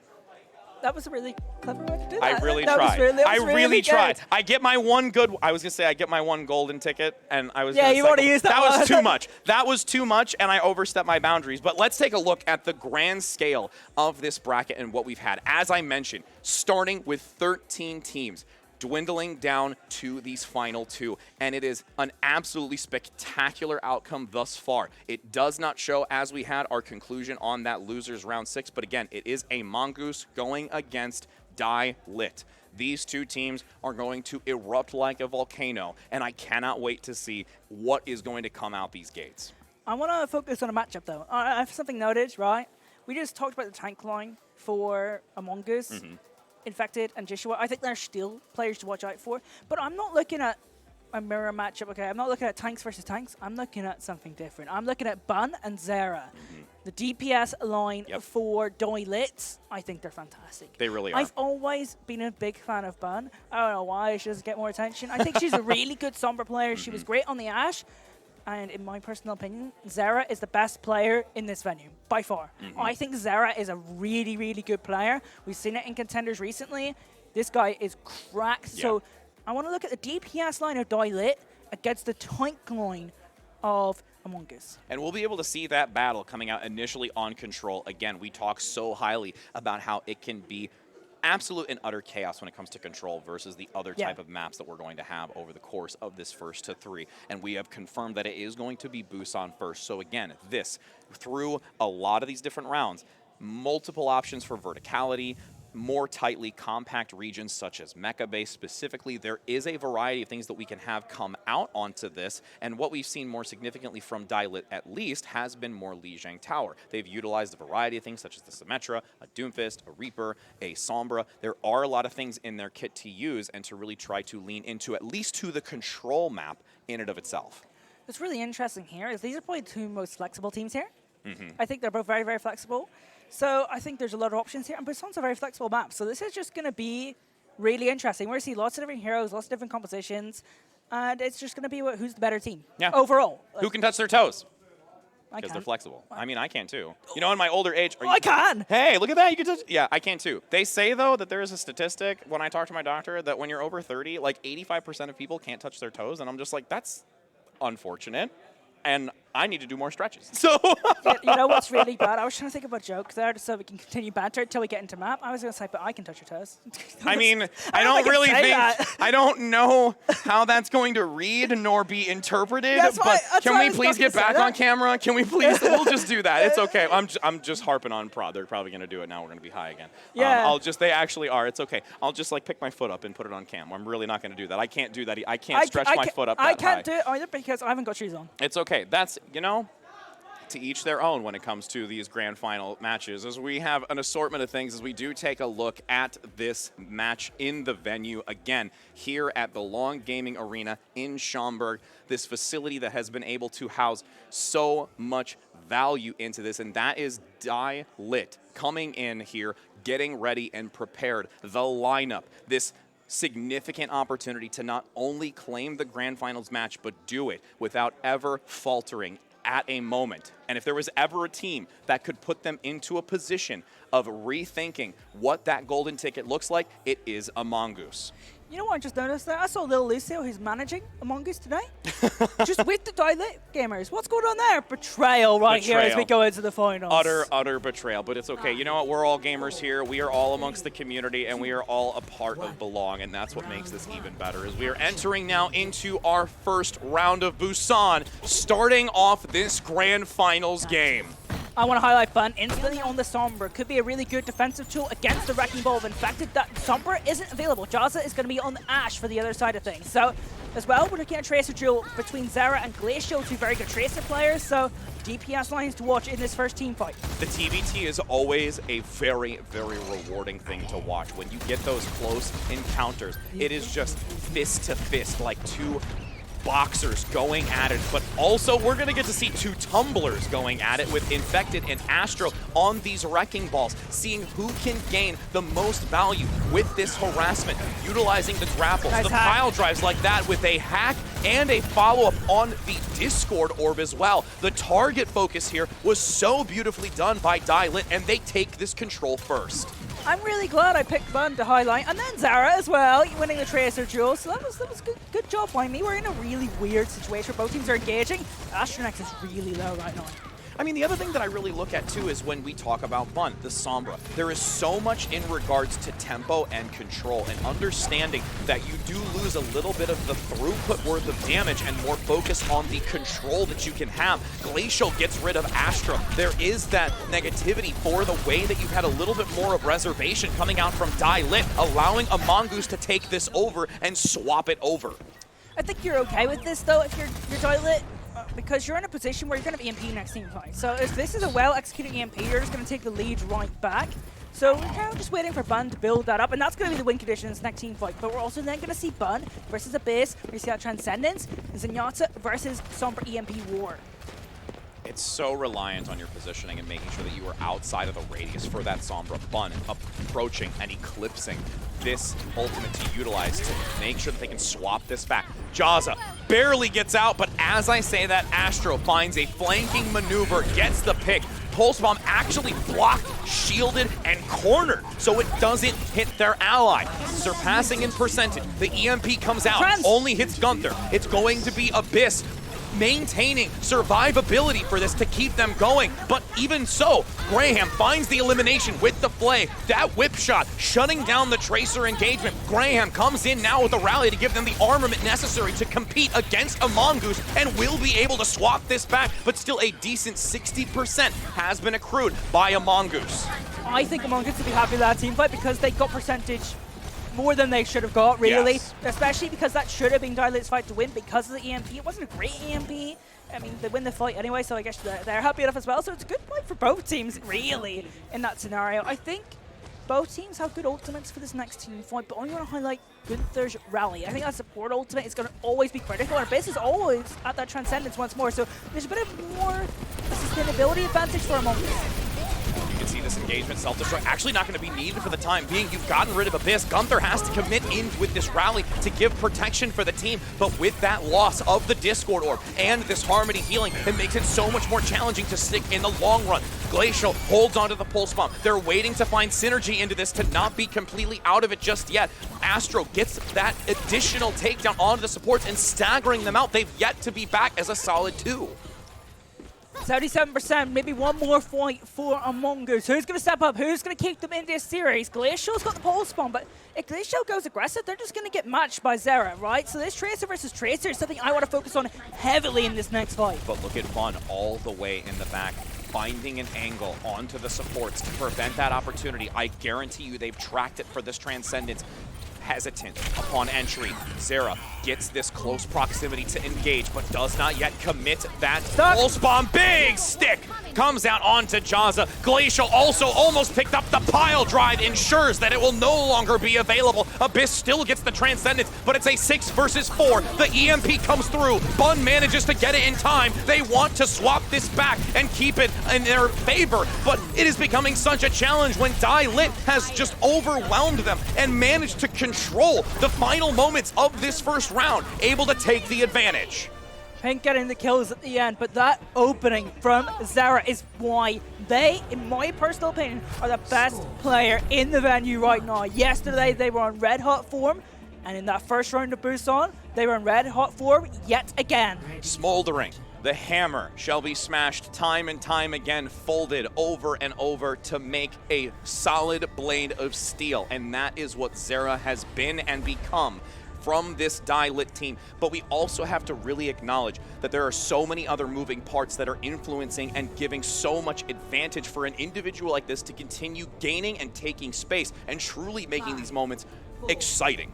So Bun's going to use the Symmetric Teleporter here and then go on to Tracer. They're just going to play a more spam-oriented version of the composition we've just seen on the side of Lit. Yeah, Tracer from Bun. And it's against the Brawl composition. Mongoose want to get personal. They want to get up close, and preferably for them, up close to the back line. My eyes fixate on Glacial immediately to see what they can get out of this wall. Already been committed. Nice flashbang, though, to stop the momentum from Astro, but rolls and tumbles right back in. Is just being the bowling ball of doom, but despite that knockback and that discombobulation, it is still going to be a Mongoose claiming these eliminations. The stun, the lockdown. Astro is practically almost incapable of playing at the early portion or the later portion of these fights. This is going to be interesting because now Clear's kind of out of spawn, can't go to Diva. You're kind of forced to attempt to brawl here, but you have a spam-oriented comp. This is difficult for Lit. Yes, and look at this corner. They are pushing them back, keeping them in this rigid area with Zura finding these arrows, continuing to take down an individual that will control the temple. Glacial can't manage to get this wall up or isolate and slow and stun these players, because again, in this Overwatch 1, you can lock down an individual versus what we've seen. Great retaliation, though, by a Mongoose to continue applying pressure as they've got 30%. Mongoose are in control of this map right now because brawls are being enforced, and Lit's composition just does not want to brawl. It does not. And Infected, Gunther in particular, are having a really good map right now. Oh my, Pink commits the Transcended so early. It was only just more so to save themselves. There's not an influx of damage, and now that they don't have it, Zura gets hyper-focused. They know that that is an individual who has such a significant factor in changing these fights over so that they can take the advantage. It's already past the 50%, and they do still hold on to ultimates for Mongoose. Lit also have ultimates though, and I think that's going to give them some space, and they need space right now because then they could get away from this brawling, and then Lit could be in a better position. Pulse Bomb comes in. It might not take out Infected from the get-go, but the Dragon Strike will. Zura times and perfectly understands with that Spectral Arrow to know where the Reinhardt positioning is, and these pickups are coming through for a Mongoose to finally be halted and swap it back. Bun, Pulse Bomb, Dragon Strike then from Zera to finish off that kill into Infected, stops them from holding that choke. And now look at this. Infected and Joshua instantly swap compositionally, and now they're behind an ultimate economy. This could snowball pretty badly for a Mongoose. They just need to get that one fight though. Yes, that's the most significant part. They can have this moment of reckless abandonment on their percentage because they have the longevity and time to utilize a stun onto Astro. This flux from Clear has to be big to take over and just reduce any sort of recovery tactic. And with how quickly they are shutting these players down, they're not able to generate that ultimate economy after they've been punished by swapping.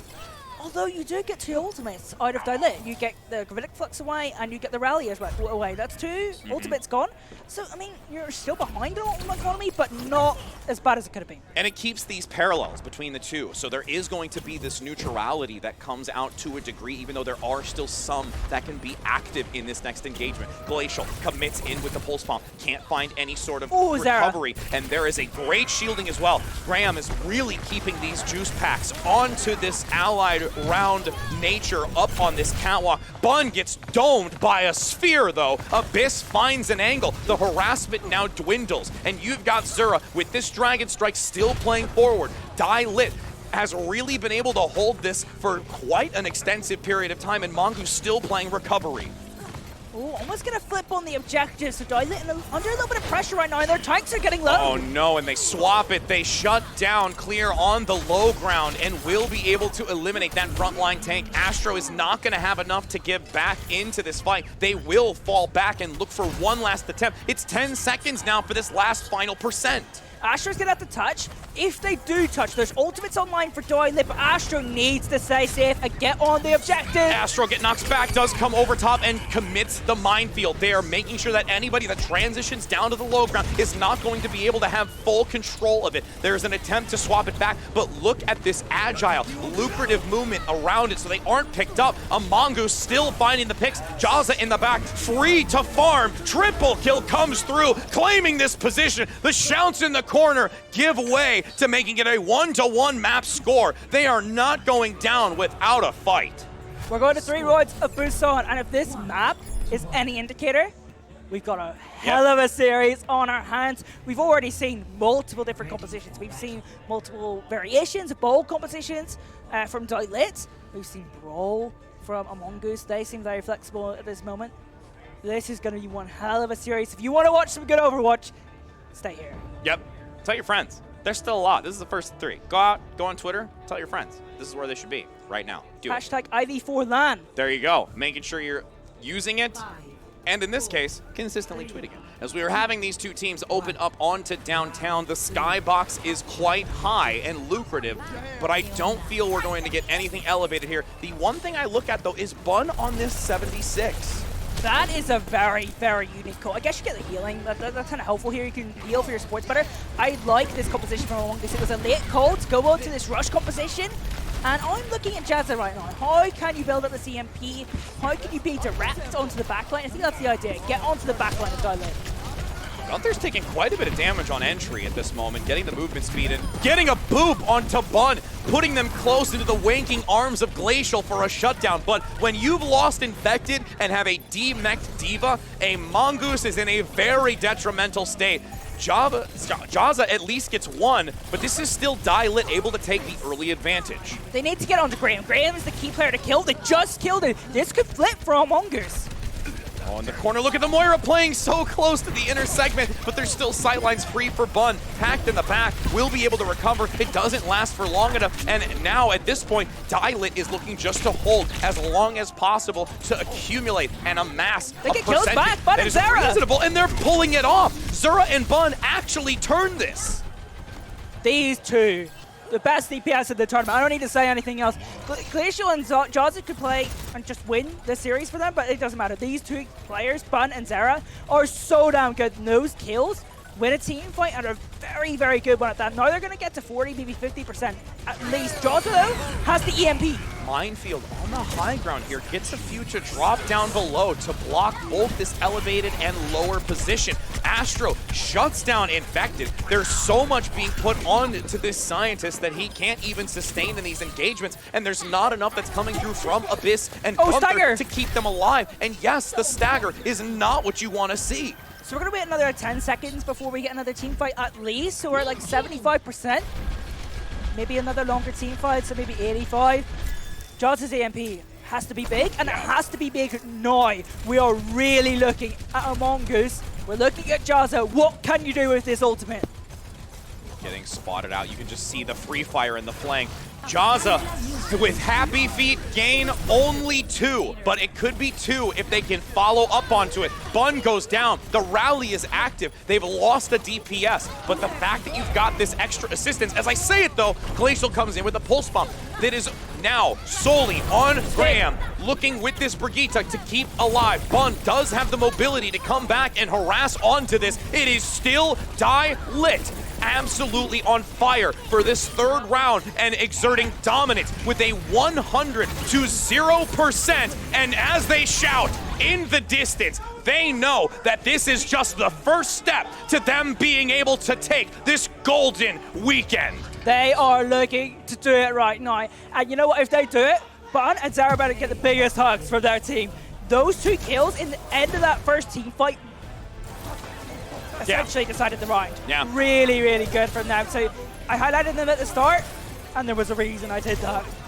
I've got such a grin on my face because, again, for those at home who might not be able to hear it, the sheer can see it. electric It's so awesome. energy that is just being immersed amongst this area. I can feel it in my bones when they're shouting for that round completion to know that they have taken it. We're going to get even a live cam just to look at it again, looking to see now that they've settled, they've managed to recoup and come back, bring it all back in, because they need to then exert that energy back out into this next map. Again, Lit able to take this first map of control and will be able to take the early advantage. A Mongoose, still can't discredit them though. There were strengths that we did see in competition over Lit, but overall through these long run engagements, and once they start grabbing hold of the tactic that they want to continue to pummel their opponent with, it is so strategic.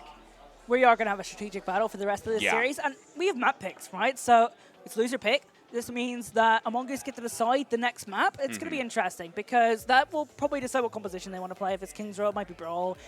It's going to be Eichewalde. We do get confirmation. So Eichewalde is the one I would say that as we look over the course of the weekend, hasn't been as consistent in selection. Mainly been Blizz World, mainly been King's Row. I believe we did have one Eichewalde situation that was a little bit earlier in the day that they wanted to dabble in, but again, it has not been the most relevant one that individuals have picked. So that's what makes me interested to see what a Mongoose is going to bring into this to try and be able to compete against Lit, who is right now at this moment just feeling absolutely revitalized going into this grand finals. No, I have a really mixed up thought process for why they selected Eichewalde. You're gonna have to hear me out in this one. Okay, so, I'm gonna take my moment. I'm gonna pause for you. Okay. So yesterday when we were getting games started, round one, the first games were meant to be played, and I was walking around and was like, why have all these games not started? I look at Infected's PC. He's on Eichewalde. He's playing ranked, so that's why they're playing Eichewalde, because that is the game that made the series and start late yesterday. That's why. Okay. All right. So we've got some foundation laid for the moment. We'll see if it settles, whether or not it's going to stay level or it's going to crack amongst the weight that is about to unfold here. Doorway is about to open as we look at the defensive side first. A Mongoose will be able to come out with this Orisa and Sigma combination, still sticking on though with this Tracer and Ashe dynamic that I think is still going to bode well for them. It just really makes me wonder how these cyclings and combinations of these halt accretions, the shield management, and assistance from the support line is going to give enough influence to open up space for Glacial and Jasa. Yeah, this is going to be interesting for me because you're playing on defense here, you're playing spam. It'd be quite difficult on point B, right, to set up because you have to move a lot on point B to get to the high ground because that's the most dominant area in Eichewalde. It's so important. And you can lose high ground very easily in double shield, so this is purely a point A strat. We're going to see Zera go for a grapple shot in the Widowmaker, then probably go over to the Cassidy. And Bun, I do like it. They might look for a cheeky strat here. Looking to utilize it just for, again, that sightline early. Zura can't manage to get any sort of angle onto it, but there we go, swap to the Hanzo. It was taking a little bit. I was thinking they might have actually opted in for it, but they changed their mind, and with this patient play, curious how Bun is going to enter in onto this and see if they can get this divide and conquer tactic over Lit. Good kill from Zara instantly on the Hanzo onto Glacial. That's going to allow Lit to get in a little bit more freely. Yeah, they are going to freely move on to this point. There is a pickup, though, onto Bun, but as I say that, this will now slowly continue to just waste away. Lit already managing to gain this first tick. They're putting Mongoose into an absolutely just devastating, uncomfortable position. The ability to recover on this, even if they do, they've already lost 2.5 ticks. So Lit, if they lose this fight, will be able to come back, but they might not even have to reconsider. They're still continuing to be on this position. The Hanzo play, the shots line up. Infected finally shuts it down, preventing any more of this free-firing arrow usage in the back, and will be able to maintain defensive positioning and recover with their coordinated mobility. I mean, Bud's still on the objective, but I don't think Bud's going to be able to do it. I think Bud can't. Ooh, I think we're going to back up for a second. In fact, it's had a couple of moments like this where he is just held on his own, right? Just on the objective, stalling for time. And he's had a really mature understanding of, okay, I don't need to go and get a kill. What I do need to do is sit on the objective, be annoying, and then Glacial will come and do the work. Or Jasa can get a position to come in and do the work. In fact, it's been really disciplined with that this week, and that's such a mature thing to have at his age. Yes, and with this now, 2 minutes remaining, half the time bank eliminated, infected with the, oh my! Bun comes in and gets a shutdown. Icicles to put a frigid nature onto Glacial to their name, but Jaza said, no, no, no, I've got my squirt gun, I'm on the beachfront, and I'm ready to super soak you, friend. That was good. I like that one. I tried. I tried. That was what we call good play-by-play commentary. As Zura goes down, but you know, I had my moment, and so did they. I mean, we're in a bit of break of the team fight. We can establish what's going on here.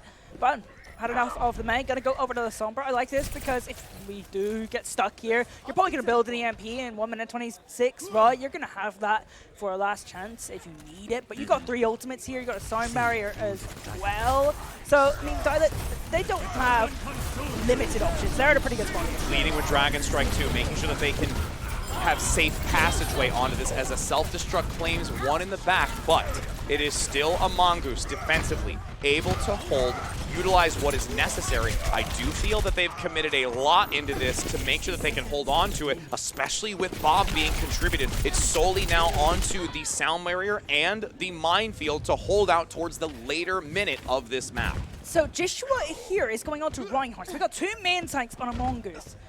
I think this is practically just to block the Earth Shatter. They have ult-tracked this, and this is their best way of dealing with this ultimate. I think that's why they've done that.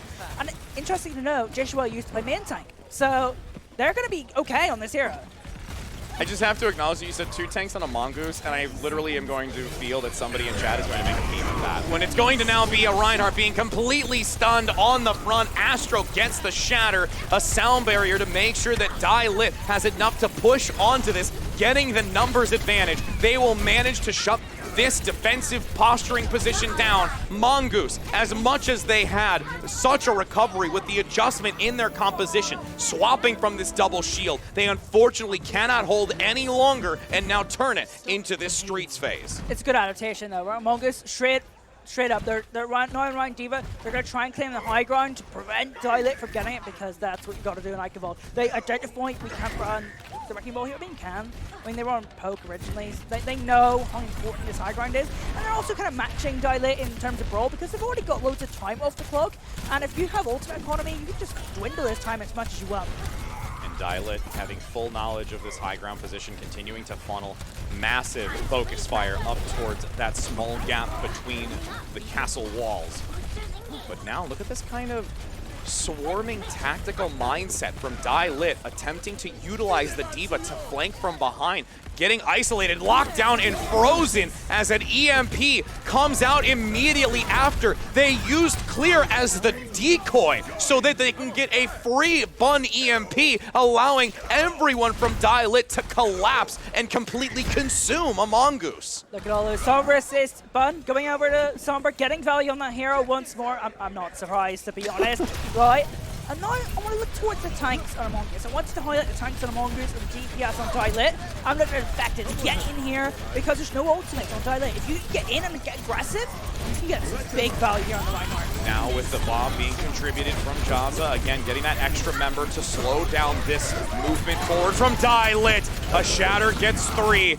Lit goes down. A Mongoose hold. 55 seconds to go, and Lit at this point are just approaching the castle doors and are looking to breach. I just heard a massive let's go from Gunther rallying the troops after that massive earth shatter from Infected. Can that be a motivational tool? Gunther hyping up the team after that amazing play. No ultimates left for a Mongoose, but they are at a pretty good defensive position. They've got the high ground. Oh, and also the but in the back, they're holding cap. the line, and there is a potential back cap, but it is still far enough back that they don't get punished for it. Bun and everyone rotate together. They are keeping a watchful eye. The cryo freeze comes through. Glacial is not eliminated. The wall buys some time, and this rotation now is looking dire for a Mongoose. If Lit can get the advantage, the shatter doesn't hit pay dirt. It's going to be Zura stunned up front. Lit now, despite them having the surprise factor, are actually falling away. Glacial is able to try and attempt this blizzard, but it's consumed. They go into the overtime. Their awareness to keep the player in contention is so high, but the pickups come through despite managing to proc it. It will be a Mongoose on this defensive end, able to hold just on the bridgeway and keep those castle doors from erupting open. Hold on point B for a Mongoose. Lit have a tough task to keep this golden stage alive. Oh my. putting the fire under Die Lit. They're already lit. So, I mean, putting a fire under them might not be a good idea, but in this metaphor, I'm just going to roll with it What's anyway. fire squared or fire times fire? A blaze? Is it? I don't know. I'm assuming. I'm taking a gamble. I mean, I don't know. Chat, what do you think? Is it a blaze? I'd think it's a blaze. Or an inferno? Would you say inferno? Inferno's a little better than a blaze. Yeah, inferno's kind of cool. Yeah, I like that word. It does. It does sound pretty cool. It does. I tend to like aggressive things. It also reminds me of Inferno when it comes to Diablo for whatever reason. I don't know why, but that's how I correlate it. But with that being said, this match is becoming an Inferno as we have now Die Lit on the defensive position, a Mongoose on the attack, opting to look for a Widow shot out the gate, but as you've mentioned before, we will see that swapped right back over. And I'm so curious to see the type of tempo control we're going to have now with Bun, who has been successful on Mei previously, and how they're going to control this entire engagement. They've got a tough task. You're kind of relying on Bun as well because Blizzard is a really good win condition as well. So even if you win neutral fights, you are still going to have moments where you're going to need a win con, and Bun is going to be providing that win condition. Yeah. And if that win condition is able to be held defensively, that will give Die Lit the advantage and put them on a match point, a position that would give them such a powerhouse for their completion into this, again, undefeated and without ever dropping a map. But as the doors open, we look from the perspective of a Mongoose to see how they are going to enter in onto this and see if they can bypass Die Lit. They've already made it through choke. That's the first challenge. Now, on this left-hand side, harder than teams interact. Not very well as Zara gets the kill with Durpee. Yep, there's a lovely counter shatter attempting to mitigate that pin or knocking off the environment, but Die Lit defensively is able to hold strong. This Ice Queen is able to build a fortified defense with that ice wall, just as if it's the castle behind them. Joshua just gets back in the spot. That's a really critical immortality fail for a base. Saves them with the team back potential, having to switch heroes there. Bun, look at the ult charge, 30% higher than Glacial, doubling them on the Blizzard, and that's one of the key win conditions here when we're watching this mirrored composition, so still, keep the eyes on Bun. Infected now, being quite easily maneuvered on. They're locked between two Mei walls. Who will break free? Die Lit unfortunately loses both of their tanks. Clear is out of mech and vulnerable, and in the waking arms of Infected, they will plague them with the hammer and now maneuver this into the street space easily with a significant time bank. Stuck between two walls in a hard place, but yes, I'm gonna high five you for that one. I mean, what a pin though, onto Clear, and that opens up the fight for Mongoose. In fact, again, the player making plays happen at such a young age, the superstar tank player for Mongoose steps up once again. And now, as this first smaller entranceway opens, you see Die Lit prepped and ready in this enclosed area. Bun waiting to drop the Blizzard, but has to be cognizant of Joshua with that consumption, able to mitigate it and block it. You see the movement forward. The defense matrix is active, but Bun doesn't commit. They hold on to it. They know these amplification matrix at the moment are making it a challenge to aggress forward around the payload. Double wall comes through. Blizzard out, not consumed. Able to be managed. Oh, can they lock down Gunther, who does have the sound barrier to fortify their defenses? The self-destruct buys space, opening it up for Mongoose. A denial once again by Infected, able to show that they are responsive and just completely denying any sort of turnaround. I think, personally, that's okay for Die Lit because they got 40 seconds off the clock. You don't usually see a team fight there. Usually, you're going to set up on the high ground and buy a bit of space for your opponents. I think, personally, Die Lit are just trying to lower the time back of that team fight, and this is going to be the critical one on point B. This is what's going to be deciding the momentum. And, I mean, to be honest, Die Lit don't have many tools. They don't.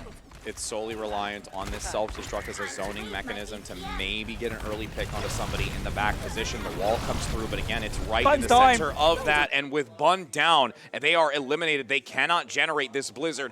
Looking to approach this final moment into that golden box of victory. A Mongoose takes advantage of it. It's under 3 meters. Can anyone get there to touch it? They can't. A Mongoose takes this. As much as we saw Die Lit be attentive and aware for a back cap when they were on the attack, defensively, they drop the ball. It doesn't bounce, and they will just allow it to roll and putter away from them, with Mongoose now making it a 1-1 score, and that golden ticket grand finals victory is now just a figment of their imagination. That perfect tournament's gone. It's Yeah, gone. it's That gone. was the goal, right? Gone. So, I mean, we wouldn't mention it if they didn't mention it themselves, right? Yeah. They said we want to have a perfect run. It hasn't happened, and Mongoose Infected in particular. I mean, that huge slam on defense from Infected, the shatter bulk on the offense, and also the opening that Infected got while stuck between those two walls was huge. Yep. That player is the individual difference on Eichewalde. It really is. But with us reaching this 2-map position, we are going to head to a short break before entering into the third to see how this will continue to unfold. So don't go anywhere. Tell your friends. Grab some snacks, because we'll see you on the other side.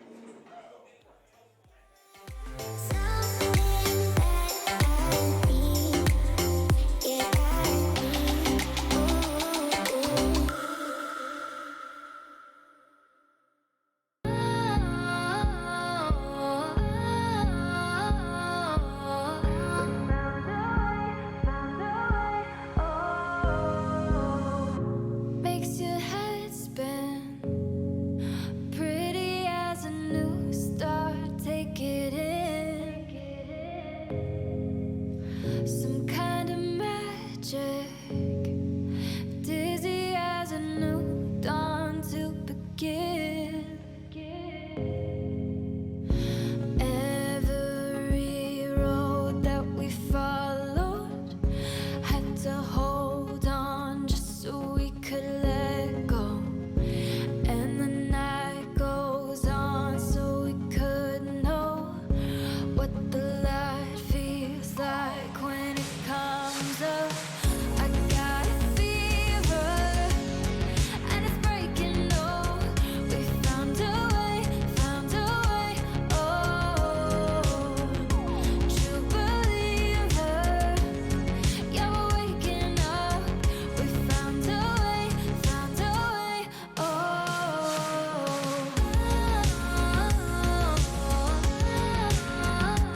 destination. At the end of the world, where will we be? Immortality is calling. They'll speak our names forever. Gonna build an empire.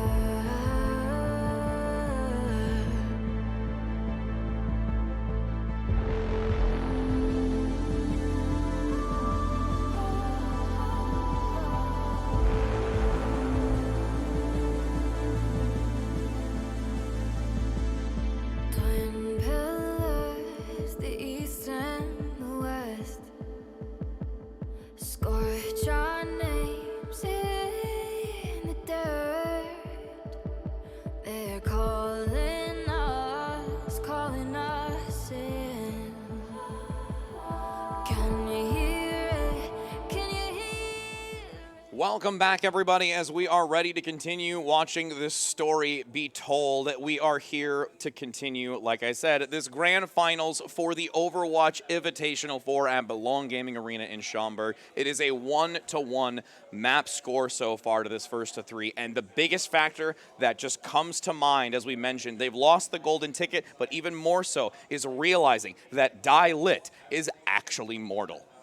You know what? It's really important for them to be able to mentally reset, because they had their sights set on a golden ticket the entire tournament. They came in here yesterday, said, we're going to go and beat them. Yeah. No maps dropped. And now the mentality is reset. They need to make sure they don't fumble and don't snowball out of control. And they've got a good coach to do that. Jay Venom will be making sure that doesn't happen. But another thing that's really interesting is Mongoose had a really poor day yesterday.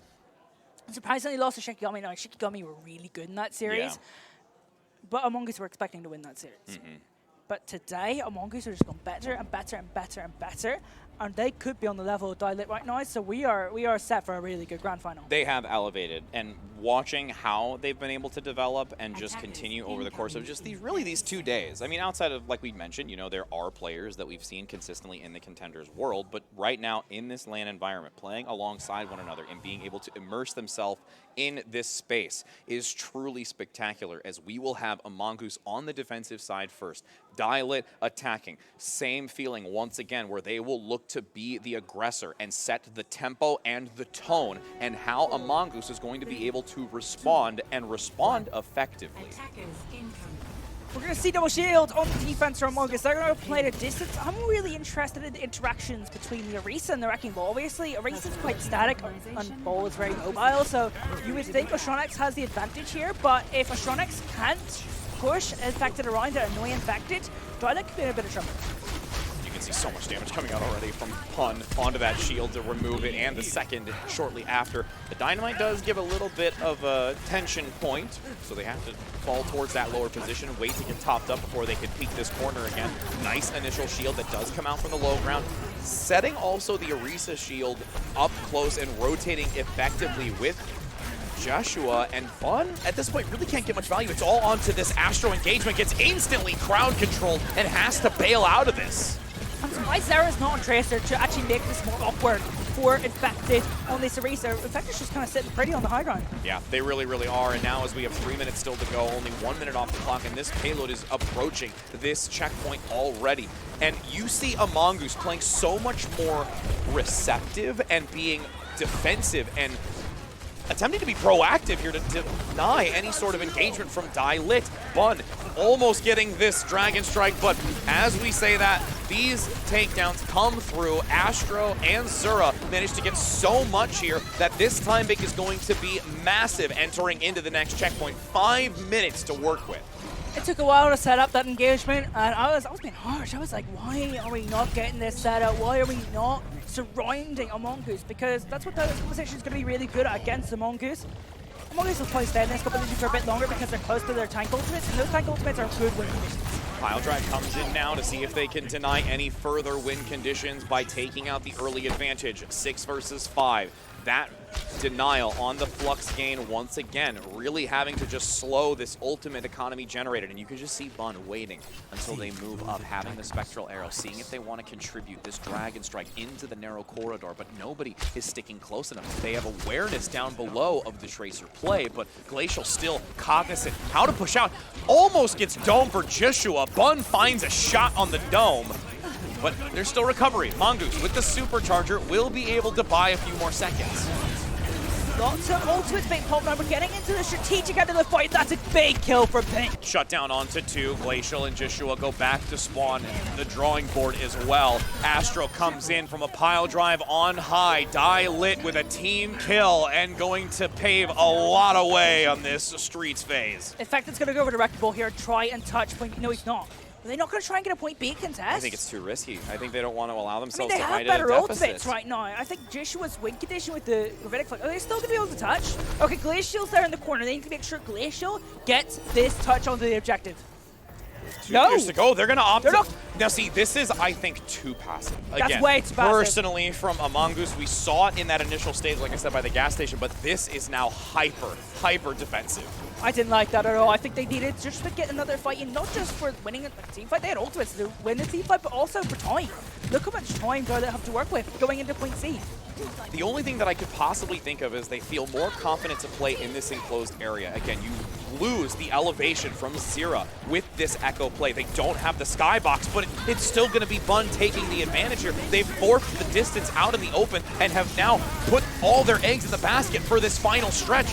Joshua does eliminate Astro, so they've at least stemmed some of the bleeding for the time being, but there is still dominance moving forward. This payload unleashed and continuing to just rain free distance. And 4 minutes in the time bank, Die Lit is not being stopped. Graham is, I think, the difference maker. I just watched that team fight. Graham identifies, we're player done, we've just used Transcendence, we need to go, and the main support themselves is doing the brawl, doing the dirty work, getting the damage in. Graham just carried the last team fight. Skybox or not, this Echo play is still gaining massive value. There is no need for that much passive play, because now when they start to go into this aggressively, they're finding the short end of the stick. Die Lit is dominating now in their ultimate economy. They're rotating through, they're finding these angles, and they are playing every corner imaginable to take down a Mongoose. This map of Route 66 is going to be a detriment right now for any sort of comeback. Die Lit with a massive time bank here for these final few meters. It is a scramble for a Mongoose to touch, and they can't even get there, with Zira picking up every person to breach the door. That was a statement, Rich. They were offended that they lost that. They were straight up upset. And raging, I would even say. Salt in the wound kind of gamer play. And you know what? That is a really good mental response. Absolutely. Because they had their eyes set on that, and I was worried about them, because since they really wanted that perfect ticket, I really thought that they were going to tilt a little bit. But that mental reset was instant. They were instantly ready to go and dominate on Route 66. It's like, you know that Superman is indestructible, but then there was like a tiny little piece of kryptonite that was taking away their golden victory, but they're just like, don't worry, I'm Superman. I'll get that encapsulated, move away from it, and then just be the strong man that I am, because that's just how their tactic is. I really tried to make that one work. No, I actually liked that. I tried really, really hard. I wanted to lean a little bit into DC for some conversation points, but with this swap of sides now, Die Lit on the defense. Again, 3 minutes and 14 seconds, almost an entire time bank from the start on the reverse position. A Mongoose has a tall task ahead of them to see if they can get even just a time bank as it is. Mongoose made a lot of mistakes. I think they stayed in the Arista competition too long. I think they gave up way too much space on Point B. They only got like one team fight, maybe maybe half a team fight. If like maybe even just have a team fight. Yeah, I think, probably a half a team fight. And yeah, I was being nice, and I just had to be. Whoa! All right. I think, can they hear us?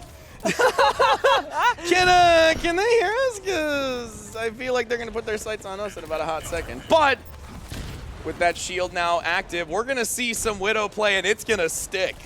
That was such a shot. John's just going to pick the 0. I like the fact that Infected is gone to the Wrecking Ball. I just think they stuck on Arista too long. I think that they made mistakes in the last round. But now, we're all good. We're in the mirror matchup, and this should get closer. But Die Lit have already done serious damage here on Route 66. Oh, that was a shot you needed too. You got us excited out the get-go, and now we have to wait for another moment of triumph with this Jaza Widowmaker play. Glacial looking for a flanking position in the back. Clear actually takes down their mere target on this Sigma play, and a Mongoose, even though they had a couple of just early cheeky picks, it right now hasn't been able to pay off in the long run. Honestly, Bun being off the Hunzo and on to the Sombras, it's going to work quite well for that. In disguise that happened. So in this situation, you're okay with that. Like, neutrally, the Widowmaker's not going to get too much value. No. When Widow gets into position and is going to get picks, you're good.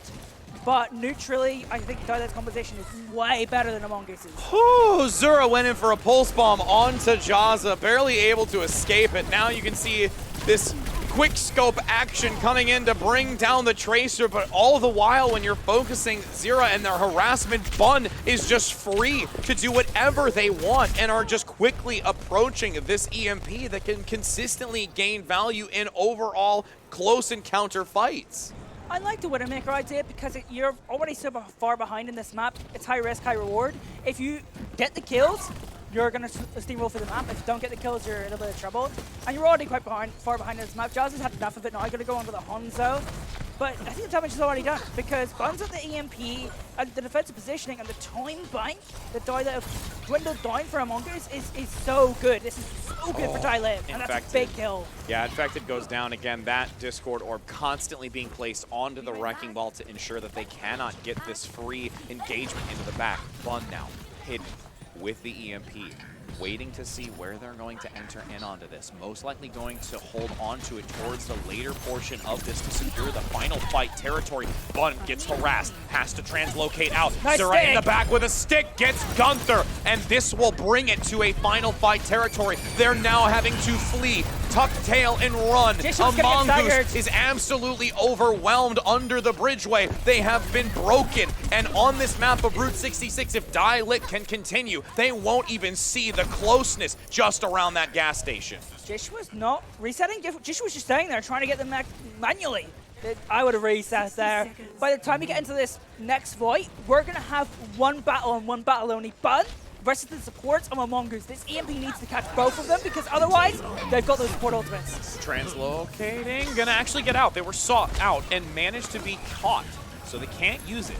And Mongoose up top will get a decent high ground position. Two are clipped by the EMP. Jaza gets down, and that's going to be Jeshua also.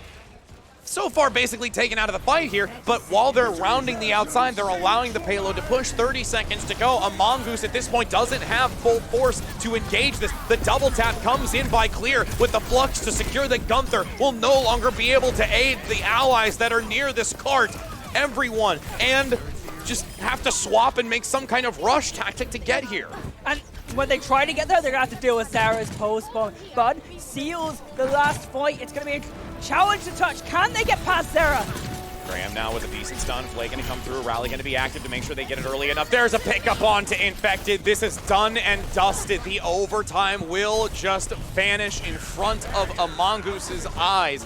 I would agree with you that it's a high risk, high reward with the Widowmaker at the start. They've opted to say, we allow this to get away from us. We will gain a map selection and hope that we can bring it to a 2-2 map score because this went handily into Dialet's pocket. A statement map win from Dialet. I can hear them celebrating in the background. They're one map away from winning WillEnglish Invitational Overwatch 4. I got that completely wrong. Overwatch Invitational 4. And now we can see the highlight here from Clear, making sure that they have, again, another statement flux, which we've had. There is an attempt for Dialet to be just extremely overwhelming to any of their adversaries. Again, they have dropped one map, but realistically, despite losing that map, they have come back with an unrelenting vengeance to make sure that they don't get the golden ticket, but they can sure as heck claim the Grand Finals title. I think there was a lot left in that map, though. We obviously seen a lot of mistakes from a Mongoose, right? They stuck in the arrestor too long. On point B, they were dreadful. Let's be real. And they'll admit that themselves. So passive. Yeah. So And passive. you can't do that to Dialet because they'll just take that space and they'll run with it. I was really impressed with Graham in that map, by the way. I thought Graham was excellent. And I think, I always focus on the main supports, but I thought Graham, probably that one fight, who started point B on their offense. One of the best main support fights we've seen in the tournament. Yeah. Probably the best. I mean, I've not casted too many games, but that was I mean, from good. us watching in the wings and Yeah. others, I would concur as well. I think I that thought it that's was really a very, very factual statement to, you know, from our observation and evaluation of what's leading them into this. And again, that's why it's put them here in this grand finals position and what they've able to accumulate and accrue over time. And now, in this moment, it is going to be a Mongoose with a map selection to see what they're going into. And as we've even, you know, reviewed historically, this being the 4th Invitational, it is the first time that we have ever entered into a map 4. It has been such a clean sweep historically, and now we get to go into the longer aspects, this 4th map, to see if we can even reach a 5th. It could happen, but it's all on the shoulders of a Mongoose to see if they can somehow flourish in this map choice. I mean, I'm not going to know if they didn't play well in that last map. They've got a lot more to give. This should go back to being a close series. They're going to go to Hanamura. So we got an assault map coming up. So this is something that I have to comment on, because a lot of these individuals, we've commented on it not only yesterday, but throughout today, playing in contenders, being in the Overwatch 2 scene, managing to play this 5v5, and this map selection no longer being in the mix. And now, as they enter into this map 4, they are having to take a step back and flash back to moments when they are playing on this and how they're going to be able to either pedal on it as if it was just riding a bike, or they're going to have to gain their stabilizers and figure out how they want to work together. And this could be an opportunity truly for a Mongoose to bring this into that final map 5 of Control. I'm going to be honest, I'm quite disappointed, right? Because I'm on Sky Industries. Sky Industries is my favorite map in Overwatch. I was really wanting to do You know, for us not being able to cast Overwatch 1 much longer, of course you're going to look for the map that you enjoy. Yeah. I would definitely relate to that. Hanamura, again, I personally find it a very unique map, and you know, one of those ones where there is, it just brings me back to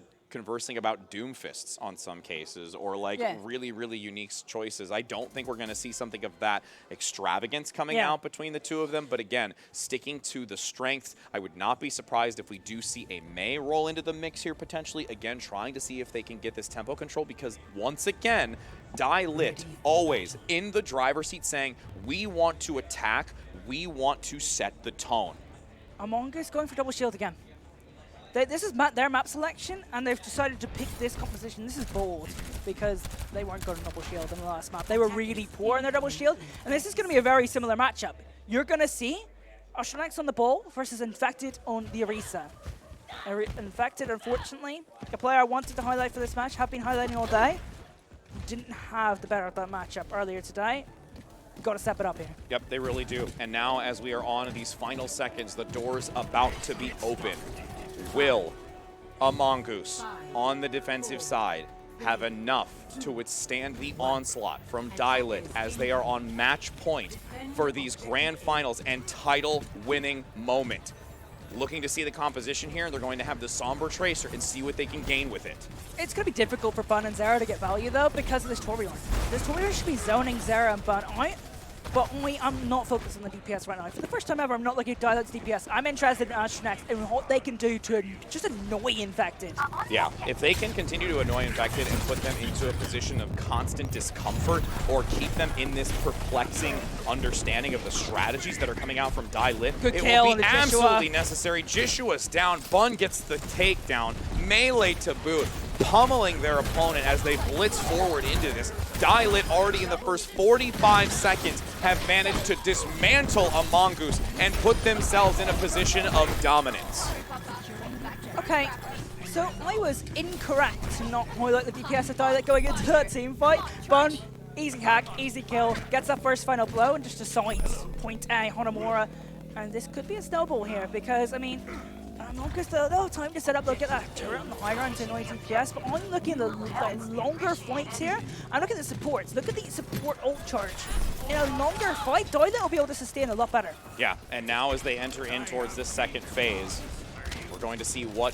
And again, this is typical Assault. There's still some pressure down below. They're going to look to try and just sneak it away under the nose of a Mongoose. Claim dominance. Again, one tick of tank. That is already something that you can hold your head high to when you've got 5 minutes and 20 seconds. Jishua able to get that tank down onto clear. That puts him into a very uncomfortable engagement here, and they're just going to have to, well, as I say that, though, they're still playing pretty aggressive and going in. Astro just having the time of their life. This is critical, though, for Mongoose, because normally they're not behind in support ultimates. They're relatively close. I mean, they'll have them first, but they'll also have their support ultimates within this fight if it's a longer one. So they're not that far behind, and now this next fight will be a little bit more neutral. Absolutely, and with it being, again, more neutral, it's going to give an opportunity over the course of this 5 minutes to gain some type of value, break the neutrality here. Pink manages to eliminate that turret, along with Zura taking down the hit scan. Minefield, beautifully tech play by Dielit, and just postures and lays that in with such precision, denying anyone to stay on that high ground. There's so many down, even with the respawn advantage. Bob is going to be the only factor to keep it contested, to buy those extra seconds to come back as a full 6. But even then, they're being picked off in the back. The hack, well, EMP comes out, gains the advantage, shuts down any sort of competition from them, and now it's just Infected coming in with a desperate play onto the Reinhardt, charging onto the position, instantly hacked. There are a few takedowns. Actually, both supports are eliminated, and this is just so unreal to see how well a Mongoose can come back, eliminating those prime support members. But Dielit understands that even when they're gone, they know who to focus, they're calling out the targets, and they're knowing how to secure the second point. I'll give you $10 if you can tell me who I'm about to highlight. Me? Zara.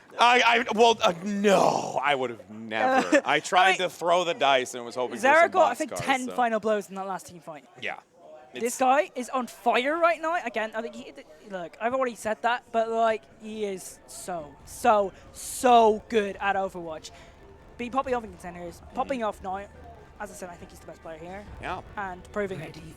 And just really the amount of consistent awareness. I've never seen this camera angle before. What is this? We're going to come out of the jar that is on point B. We first entered into a darkness that is the jar. Oh, well, now we broke the element of surprise. It's okay. We were there. We're in it. We're in it. We're in it to win it as we transition to the bell. Ding, ding. Here we go. This is it. It's going to now be a Mongoose on the attack. Again, if they do not complete with time and having a chance to come back against Dielit, this is their tournament life on the line. These final two duking it out, and Dielit with that wind-up punch here to close it out with a beating on the jaw. Dielit in a really good position to win the entire thing. 3 minutes 54, that's a really good locked-in time. And look at this pick. Run on the Junkrat, possibly to try and stop any teleportation, and that's what Mongoose wants to do. I love this idea that they're going to do it again. It's just so much to deal with and manage. But if you can capitalize onto one early, there's the disruption. Concussion mine is in. That shield is disintegrated. It is popped and just vaporized. There's no way that Infected is going to be able to hold up, but when you actually take down Bun, which I am impressed with, it makes it much more easier to regenerate that value because you're then solely relying on Zira with the sticky bombs and that tri-shot to take it down. We've got a little bit of a break in the fight here. Dielit will want to come back on this point. Zara's going to come, but get just completely displaced by Clear. Or not Clear, the other one, Joshua. Gunther almost gets blown up by the sticky bombs, especially with the Discord orb. The third one doesn't land, so it ensures that they are making a survival tactic. This and they're going to snowball! In fact, that's a little, again, the pin was attempted to go on to the point, but they hit the pillar. It's going to slow the momentum a little bit for the Reinhardt, but he's still here to dominate. Bun gets one, and the thing is that the Reinhardt wasn't there to keep the shield up because they got staggered out by hitting the pole, and there is a recovery here with 5 minutes and 40 seconds, so there is still, even though I'm excited and it was kind of funny that he hit the pole, there is a lot of time for them to work. It didn't matter in that team fight though, right? Because then Infected wasn't there to block that damage from Ban. I got a kill early. Next team fight is, I have no clue what's going to happen this next team fight. There's so many ultimates online. I'll tell you what's going to happen now though. Bun is done and that Riptire is not available. And this is going to allow a Mongoose to get a little bit more space, a little bit more room to work with and get to the objective. I wouldn't be surprised if Bun's going to commit the Riptire, look for the pickups with this much time, and they're going to opt to go to something different. They're going to want something point presence, Riptire out, looks for the combination into the pile drive, but an immortality field comes out by Abyss. It was such a worthwhile effort. And now you're going to have the dive from the high ground, the blizzard to give space, but this is still going to be Lit on the defense. Well, as I say that though, Glacial's coming out pretty dominantly. Pink forces out the Transcendence, dropped below. Self-destruct to zone. Guys! This could be a potential. Nobody's on the point. It's okay. It's back to neutral. Nobody's gonna fight anything. This is gonna be Lit. All right, everybody abandon ship. Let's just go. It was kind of cool. There was a lot of different unique things that happened there. A lot of weird interactions. Fireworks. Nobody here. Okay, cool. It's like when you watch like fireworks, but like they were pointless. Like they were for no reason. And it's like a sparkler. It's like, why even bother? Yeah. It was like all this cool, flashy stuff that just meant nothing. It's a bit like my life. Now, as we see with 4 minutes again, 1 off the clock already. That is the first step for Lit. They have many more to go ahead of them to make sure that they can claim this victory on the defensive side. And the assault map, as we've talked about, is such a challenging one to complete when you are having such high-level competition like this. That is the battle between two. And now, Glacial in the back will be able to get a couple of icicles onto clear. Lit goes down. Bun gets the assistance as well onto Joshua. And these DPS are popping off Bun specifically. They are holding. And there's even a wave from Glacial acknowledging, I'll be back, friends. Next team fight. I'm looking at this one as possibly the most important because even if you win this team fight, you're like 90 seconds behind Lit, and that's a lot, really. So if you don't win this one, you're going to be behind by an awful lot. You've got the tools to do so if you're a Mongoose. You've got Blizzard. I think that's going to be a big win condition. But you're going into Zara, who's got the duplicate, and Zara, again, has been so good so far this tournament. So I'm looking at Zara, and I'm looking at Glacial. I'm looking at that little matchup in the next team fight.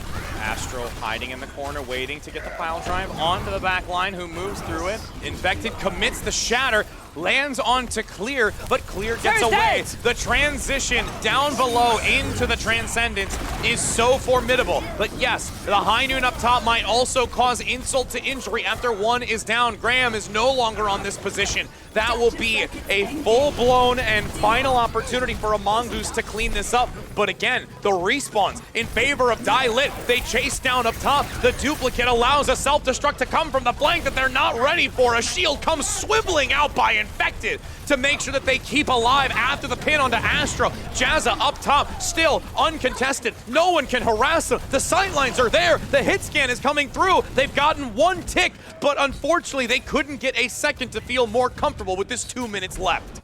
Just a clutch factor from Lit. Actually, everything went wrong for them at the start of that fight. They lost their flux. Zara died when they had the duplicate online, but they come back. Why did they come back? Because that's what they do. They are winners. We've seen the mental resolve that they had. They wanted the perfect stage. They didn't quite get that. But right now, as it stands, they are set for a brilliant tournament victory. However, among this, they still have time to try and change that. Oh, Bun with a Dragon Strike is going to make them split into 2 segments. Infected still gets 1. Clear, down, shield and accretion mitigated. The spawn, though, still close. 1 tick approaching the second. The rotation and drop down from Astro. The spin to win tactic shattered from Infected. They want to guarantee that they get these staggered picks. Glacial now up front, locking down, pick up by Jazza, ensuring that Zira can't continue to do work with the sticky bombs and maintain damage onto the shield. Blizzard shall be the final factor necessary as it is round 2 completed with 1 minute and 18 seconds. It is a completion, but my goodness, vastly less in time-wise in comparison. But they stay alive in the series. That's the important thing. And who's the player that steps up? Infected. Yep. A brilliant pin on the Clear, and that sets up everything for the next team fight. And the big thing, too, is the fact that Infected is this massive meat shield soaking everything. Gunther and Abyss know it, which then leaves Jazza in the wings to do whatever they want. It's giving them free fire onto Zira, who was a significant clutch factor. Catching out Bun, who's getting these generated Dragon Strikes very, very quickly. All these different factors come together where it's like deja vu. Let's rewind. Zira in the Voss, but now a different Voss. A different Voss. And we're going to come out of this one and adjust towards the outskirts, looking at the lovely architecture that's been damaged. But again, a Mongoose on the attack. Minute 18. Final moments. Lower time bank. Get to go first. Green means go. For the first time in this tournament, though, Zara was shut down for the last couple of fights in that defense. And I think if a Mongoose are going to win this map, they need to shut down Zara. continuing to. They have to. They need to instill some kind of fear and fright into Zera so they can't just play openly without any sort of compromise. They also need to get something on this round. They got a minute 18. They got to maybe get point A because Dialit, they'll 100% get point A within 3 minutes 54. They're going to use this TP onto the point initially so that they can make sure. Actually, they're going to bait it. They're going to not give way to joining it. Oh, no, wait, one took it forward. Am I mistaken? That is in the back. You do have the front line position. It is infected going in, and they don't overcommit to it. They actually draw back. They could have taken advantage of the singular individual that pushed forward. Joshua gets this Mercy play out of the fight. It's solely reliant on Pink, and that's not going to be enough to sustain through everything coming through by a Mongoose. That might be the moment that Die let go. We lost that map because, I mean, realistically, Infected should have died. Infected should have died, and unfortunately, it turned into Graham dying.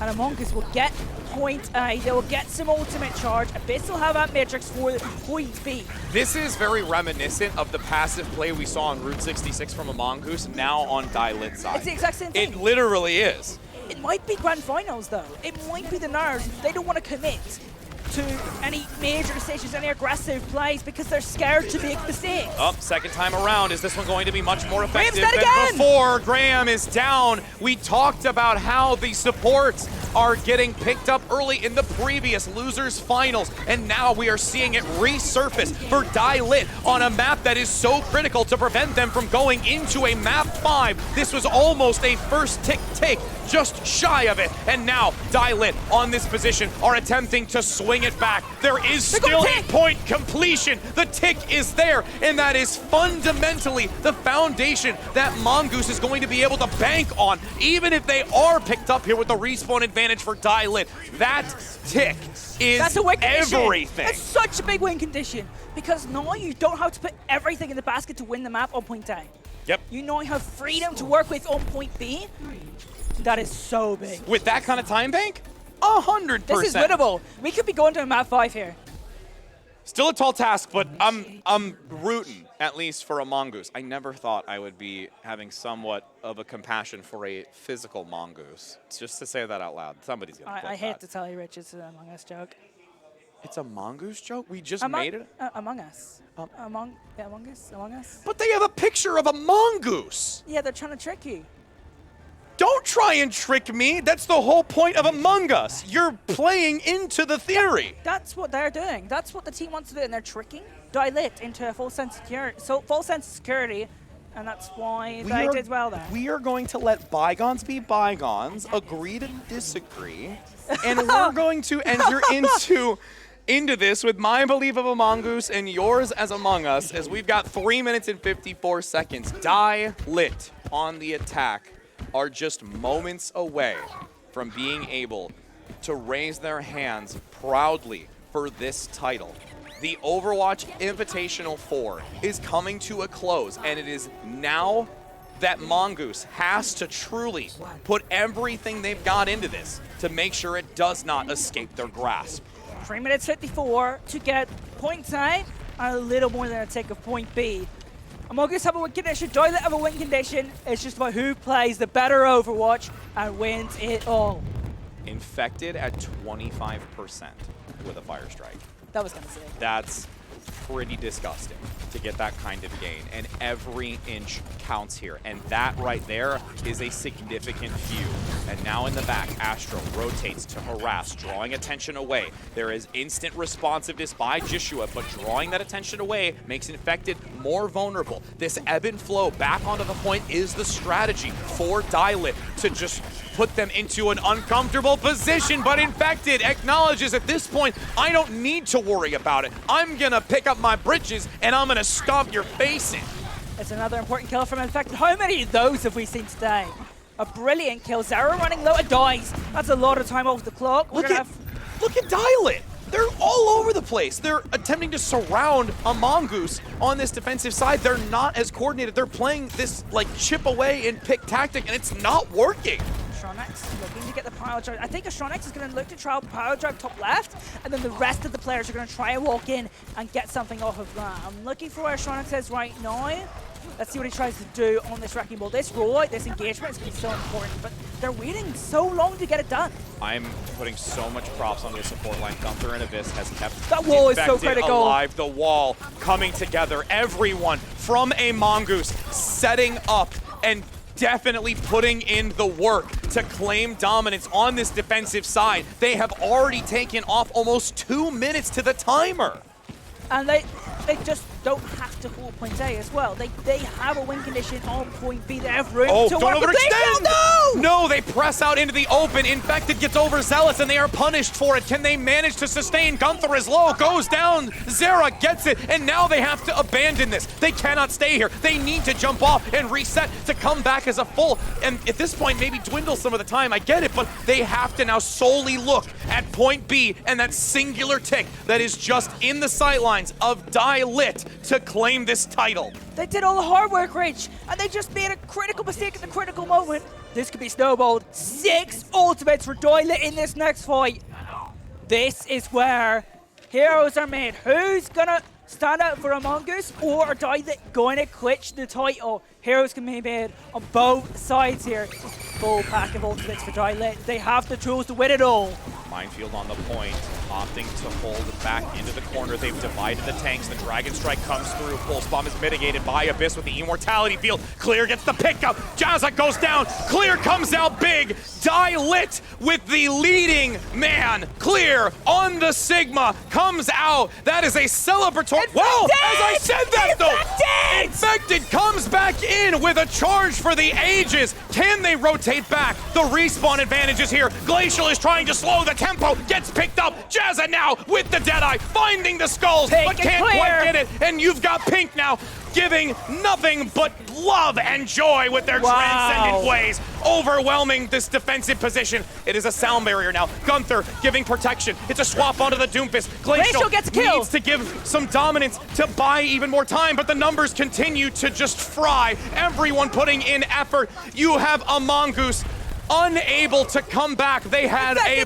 beautiful defensive hold, but as the numbers vanish in front of Die Lit, they are able to get the tick. They take this map. It is going to be Die Lit claiming the Overwatch Invitational 4 for the first time here at Belong Gaming Arena in Schaumburg, able to strut and show that they are a team to never trifle with, as they will dominate over their enemies. Pink got 6 final blows and 11 assists in that final fight. I think I might have miscounted. It might even be more than that. This flexible player on Pirates in Pajamas currently steps up when they need it most and clinches the series. What a final map of Overwatch. It really was. It was on the edge of your seat because there was such a clutch factor. A Mongoose was right there, and I can just feel the weight from those just on the other side of this arena, series, knowing though. how much pressure is on them for those final few moments, and unfortunately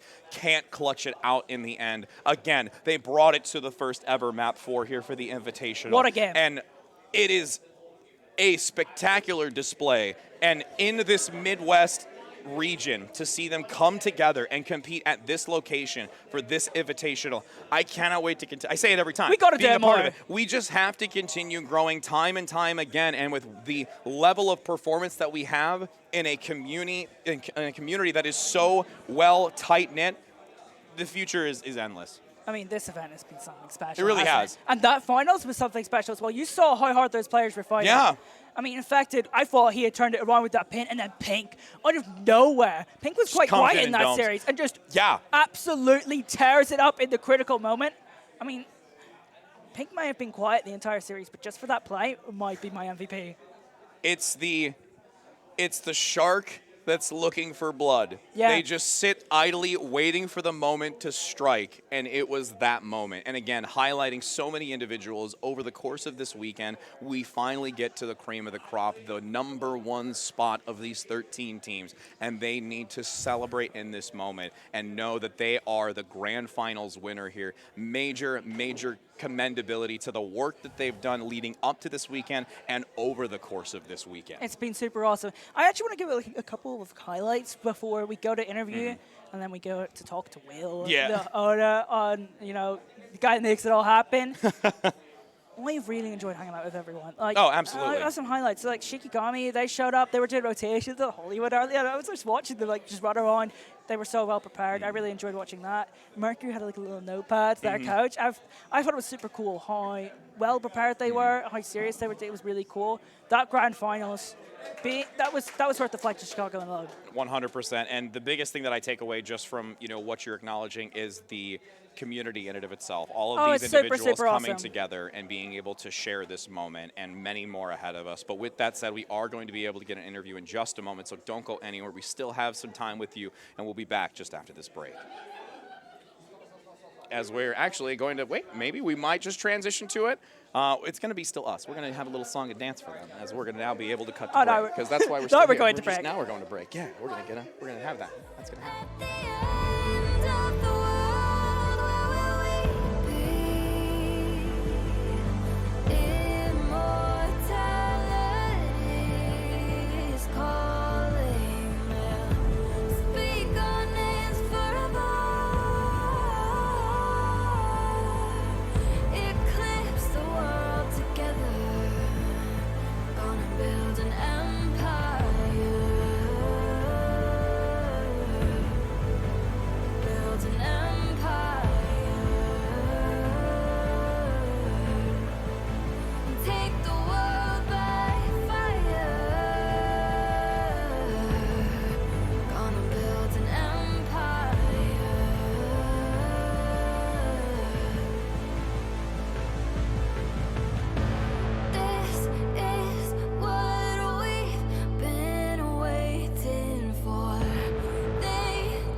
place. We'll get there soon. We'll get there soon.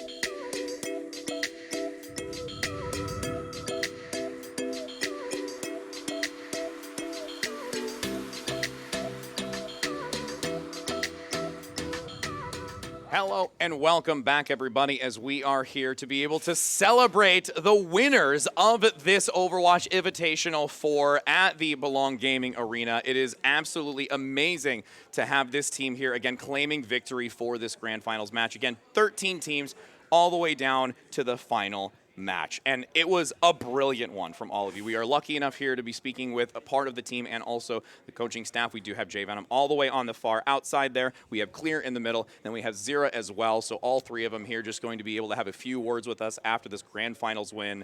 And first I'm going to say, overall, we'll kind of go in order to communicate it a little bit. Zira, how are you feeling after this? I'm feeling pretty good. I'm kind of sad we dropped the map to Infected, but honestly, it was a pretty good win, you know. I mean, that was something that we talked about even in the broadcast, knowing that, you know, you lost the map, but, you know, you still gained the most important fact, which is the title here. Yeah. I mean, that's kind of like the cherry on top. And then now, Clear, for you, how are you feeling? I mean, we've been able to see you compete before. What's your take on everything? Pretty similar feeling. I wish we could have got the 3-0. I blame Zero for that, but that's whatever.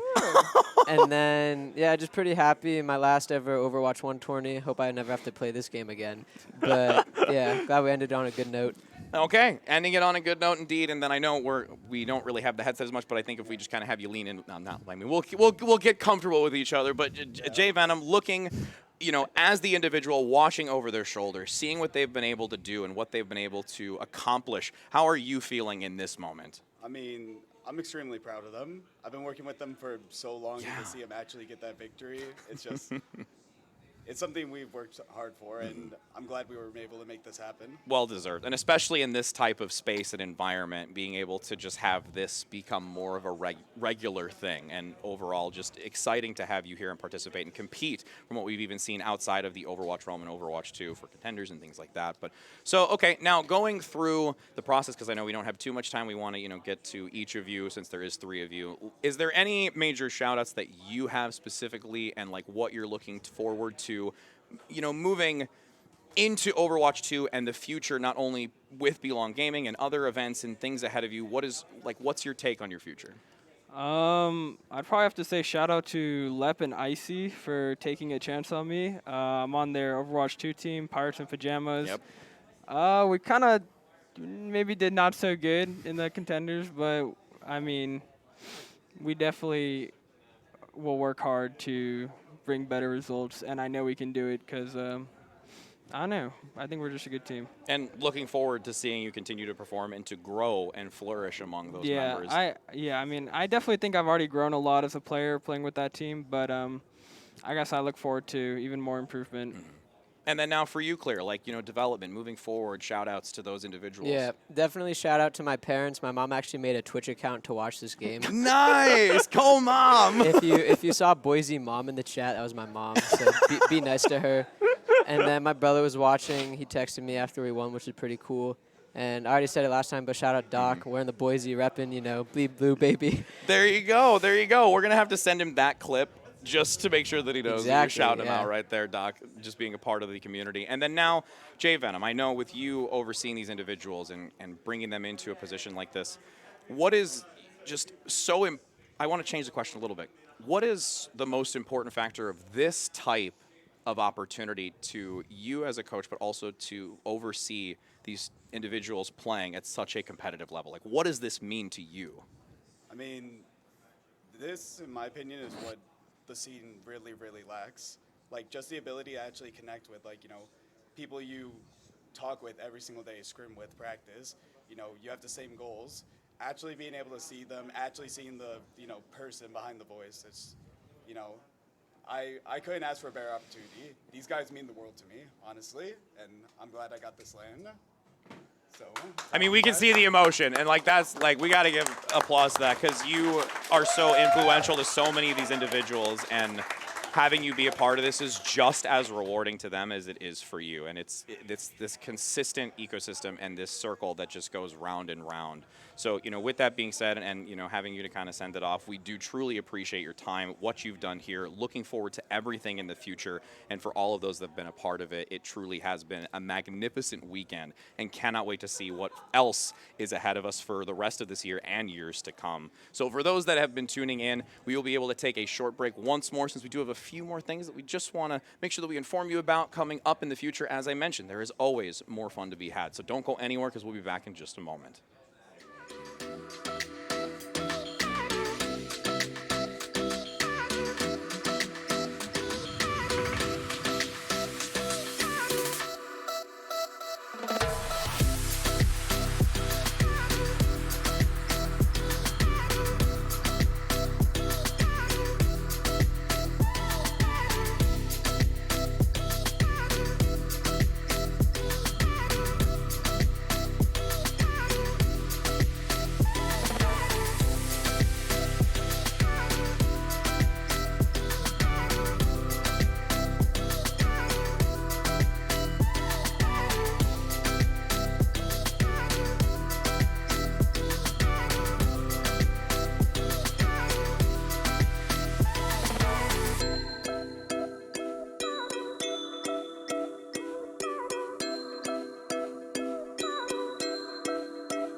Hello and welcome back, friends. Sorry. We are here in the final moments of this entire weekend event. Again, the Overwatch Invitational Tour. We have the man of the hour who is hysterically laughing because at this point, for everything that's gone on and overseen and managed, we have to give the moment to them, Will English, to be able to talk about what this, how this has unfolded, my friend. Yeah, thank you, Rich Rad. By the way, okay.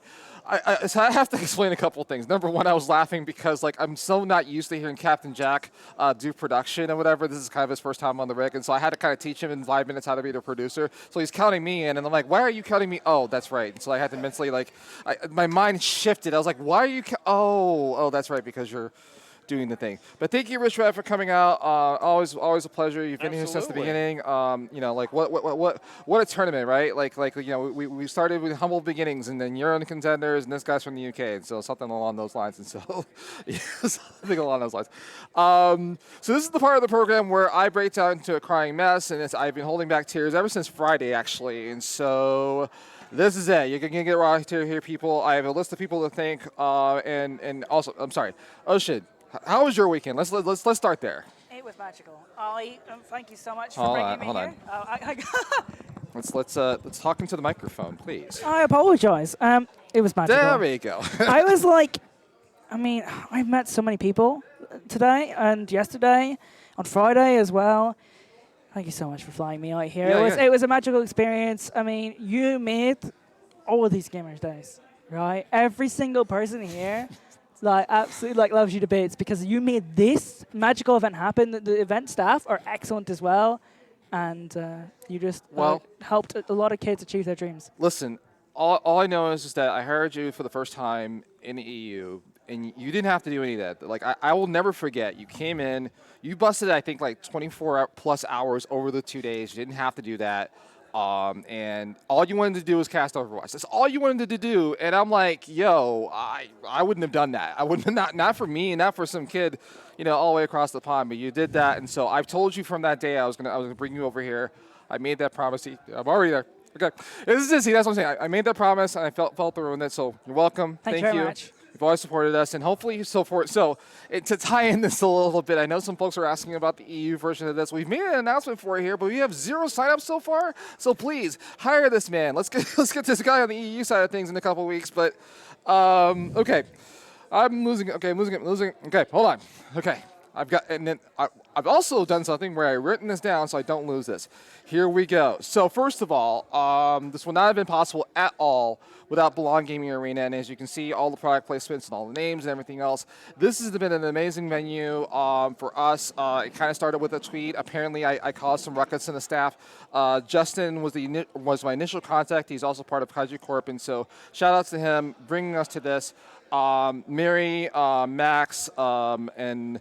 I'm missing some, and Mark, who's also Mark is a former Blizzard employee actually. So really? he had some Overwatch jerseys in his window. So shout out to him. They believed in us. They gave us a shot at this, and we blew it out of the water. I mean, teams practicing on Friday, kids buying Pokemon cards. I mean, so not even related to Overwatch. And so we did well.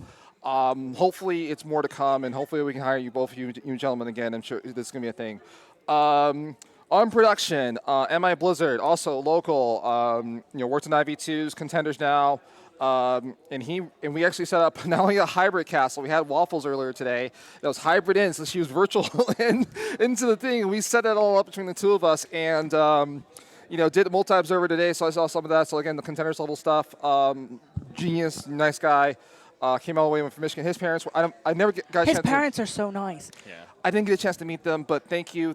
I actually have a story on this. I went to seafood with Emma Blizzard and his mum yesterday. Oh, wow, nice. And it was really, really sweet. They were super awesome. And it's so awesome to see all the parents. There's so many parents here supporting their children. Yeah, it's so awesome to see. Absolutely. Yeah, so thank you, Mr. and Mrs. Blizzard, and all the wonderful stuff. Juke, of course, Hippie and Build. First, I've worked with Hippie in another broadcast, but this is their first time at the Invitational. Welcome, goddammit, welcome. Thank you. And yes, I'm breaking my own rules. I'm swearing on my own cast. Okay, let's get into talent here. So user intel was in early. Toasty, Dividing, Clutchkey with the voice, K-Wing all the way. So thank you, K-Wing. Rich Red, obviously. Big Hungry Phil came in yesterday. Once again, I'm so sorry for giving you in for 1 day. I should have brought you in for 2. Ocean, of course, and then, of course, Waffles all the way from the West Coast. Another Contenders China person. Thank you so much. Also, quick small shout out to... okay. I'm You okay? I'm You almost okay? there. You I'm almost okay? there. I'm almost there. Almost there. Okay. I have not lost my place. Quick shout out to Billy, to Bill Skunk. Bill Skunk was in the chat. Frozen Goggles was on was on social media. I skipped over that. I apologize for that. And I'm reading this so I don't lose my shit. I'm so sorry. I'm reading so I don't lose it. Okay. Almost there. Tournament management, Captain Jack, obviously, he was also on production, so he's the producer now. So he's the EP, he's going to take course. And of course, I'm going to yell this loudly. Thank you to the lovely Artemis for putting up with the both of us all weekend long, even though she's ignoring me for the background. Yeah, we just got hard ignoring. She'll go back. Yes, Artemis, the unsung hero in all of these things. Captain Jack's lovely wife and their 2 children who are also here. Okay, I've gotten through thank yous. Shit. Okay, I'm almost there. It's lit. I'm almost there. Okay, because this happens just getting out of my system. Okay, next up. Okay, so what always happens at every Invitationals, people are like, when is the next one? Well, here it is. I'm going to tell it to you straight from the lips. We don't have any fancy graphics or announcements, but here we go. First of all, we have the EMEA version of IV4 that's going to be in a couple weeks. It's August 13th and 14th. Registration is open right now. So Jaru, I believe Jaru was that person that messaged me. Sign up for it so we at least have a couple teams to play in the EU version. I know you people are out there. I know you people want the tournament. It's on Battlefy. It's open right now. Next big announcement for the invitation for us as a group is we are going to do one last Overwatch 1 tournament. It will not be a LAN. It is going to be the last ride for us. So it will be the Invitational last ride, which is going to be in September.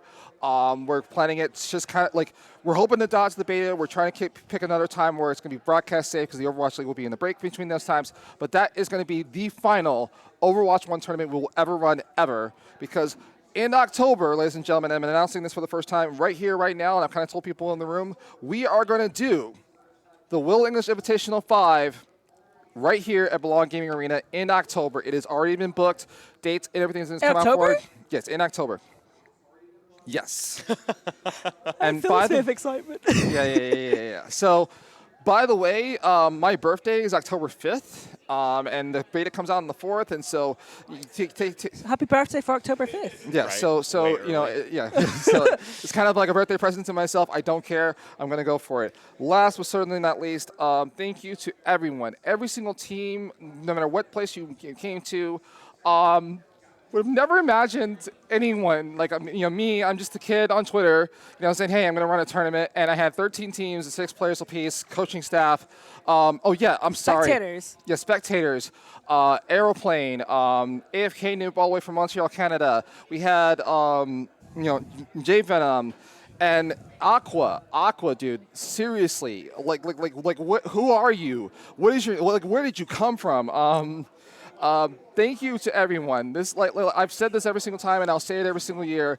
It is a dream come true for us. I want to keep doing this. I'm here for a reason, and now I'm on a mission. You're not going to be able to get rid of me. And thank you once again for Belong giving us a shot. Any final thoughts to either one of you? Because I'm done. I'm out. I still technically am allowed in the US in October, so just letting you know that. Okay. And also on the feedback form, I know all the players love me. I suspect, anyways. So and they're gonna want me back. Okay. All right. Well, the lights are starting to shut off. Rich Rat, any final thoughts? Any at all? Being a part of an experience like this every day, continuing to grow in the direction that it is, and just can't wait to see what it's going to lead to. Yeah. So once again, thank you. Grateful. I'm always grateful that we have the opportunity to do this. This is exactly what I want to do. I don't know about y'all, but I have a good time. Thank you all for participating, and once again, congratulations to Dialet. I'm sorry that Mongoose couldn't really come out and finish the job. I'm going to give some crap to Infected for that, but either way, congratulations to Dialet for winning the Invitational 4. I hope you come back for the last ride, and I hope once again we get to see you all join us here at Belong Gaming Arena for the Invitational 5 in October. It has been a great show, ladies and gentlemen. Thank you. Have a good night. We'll see you all next time.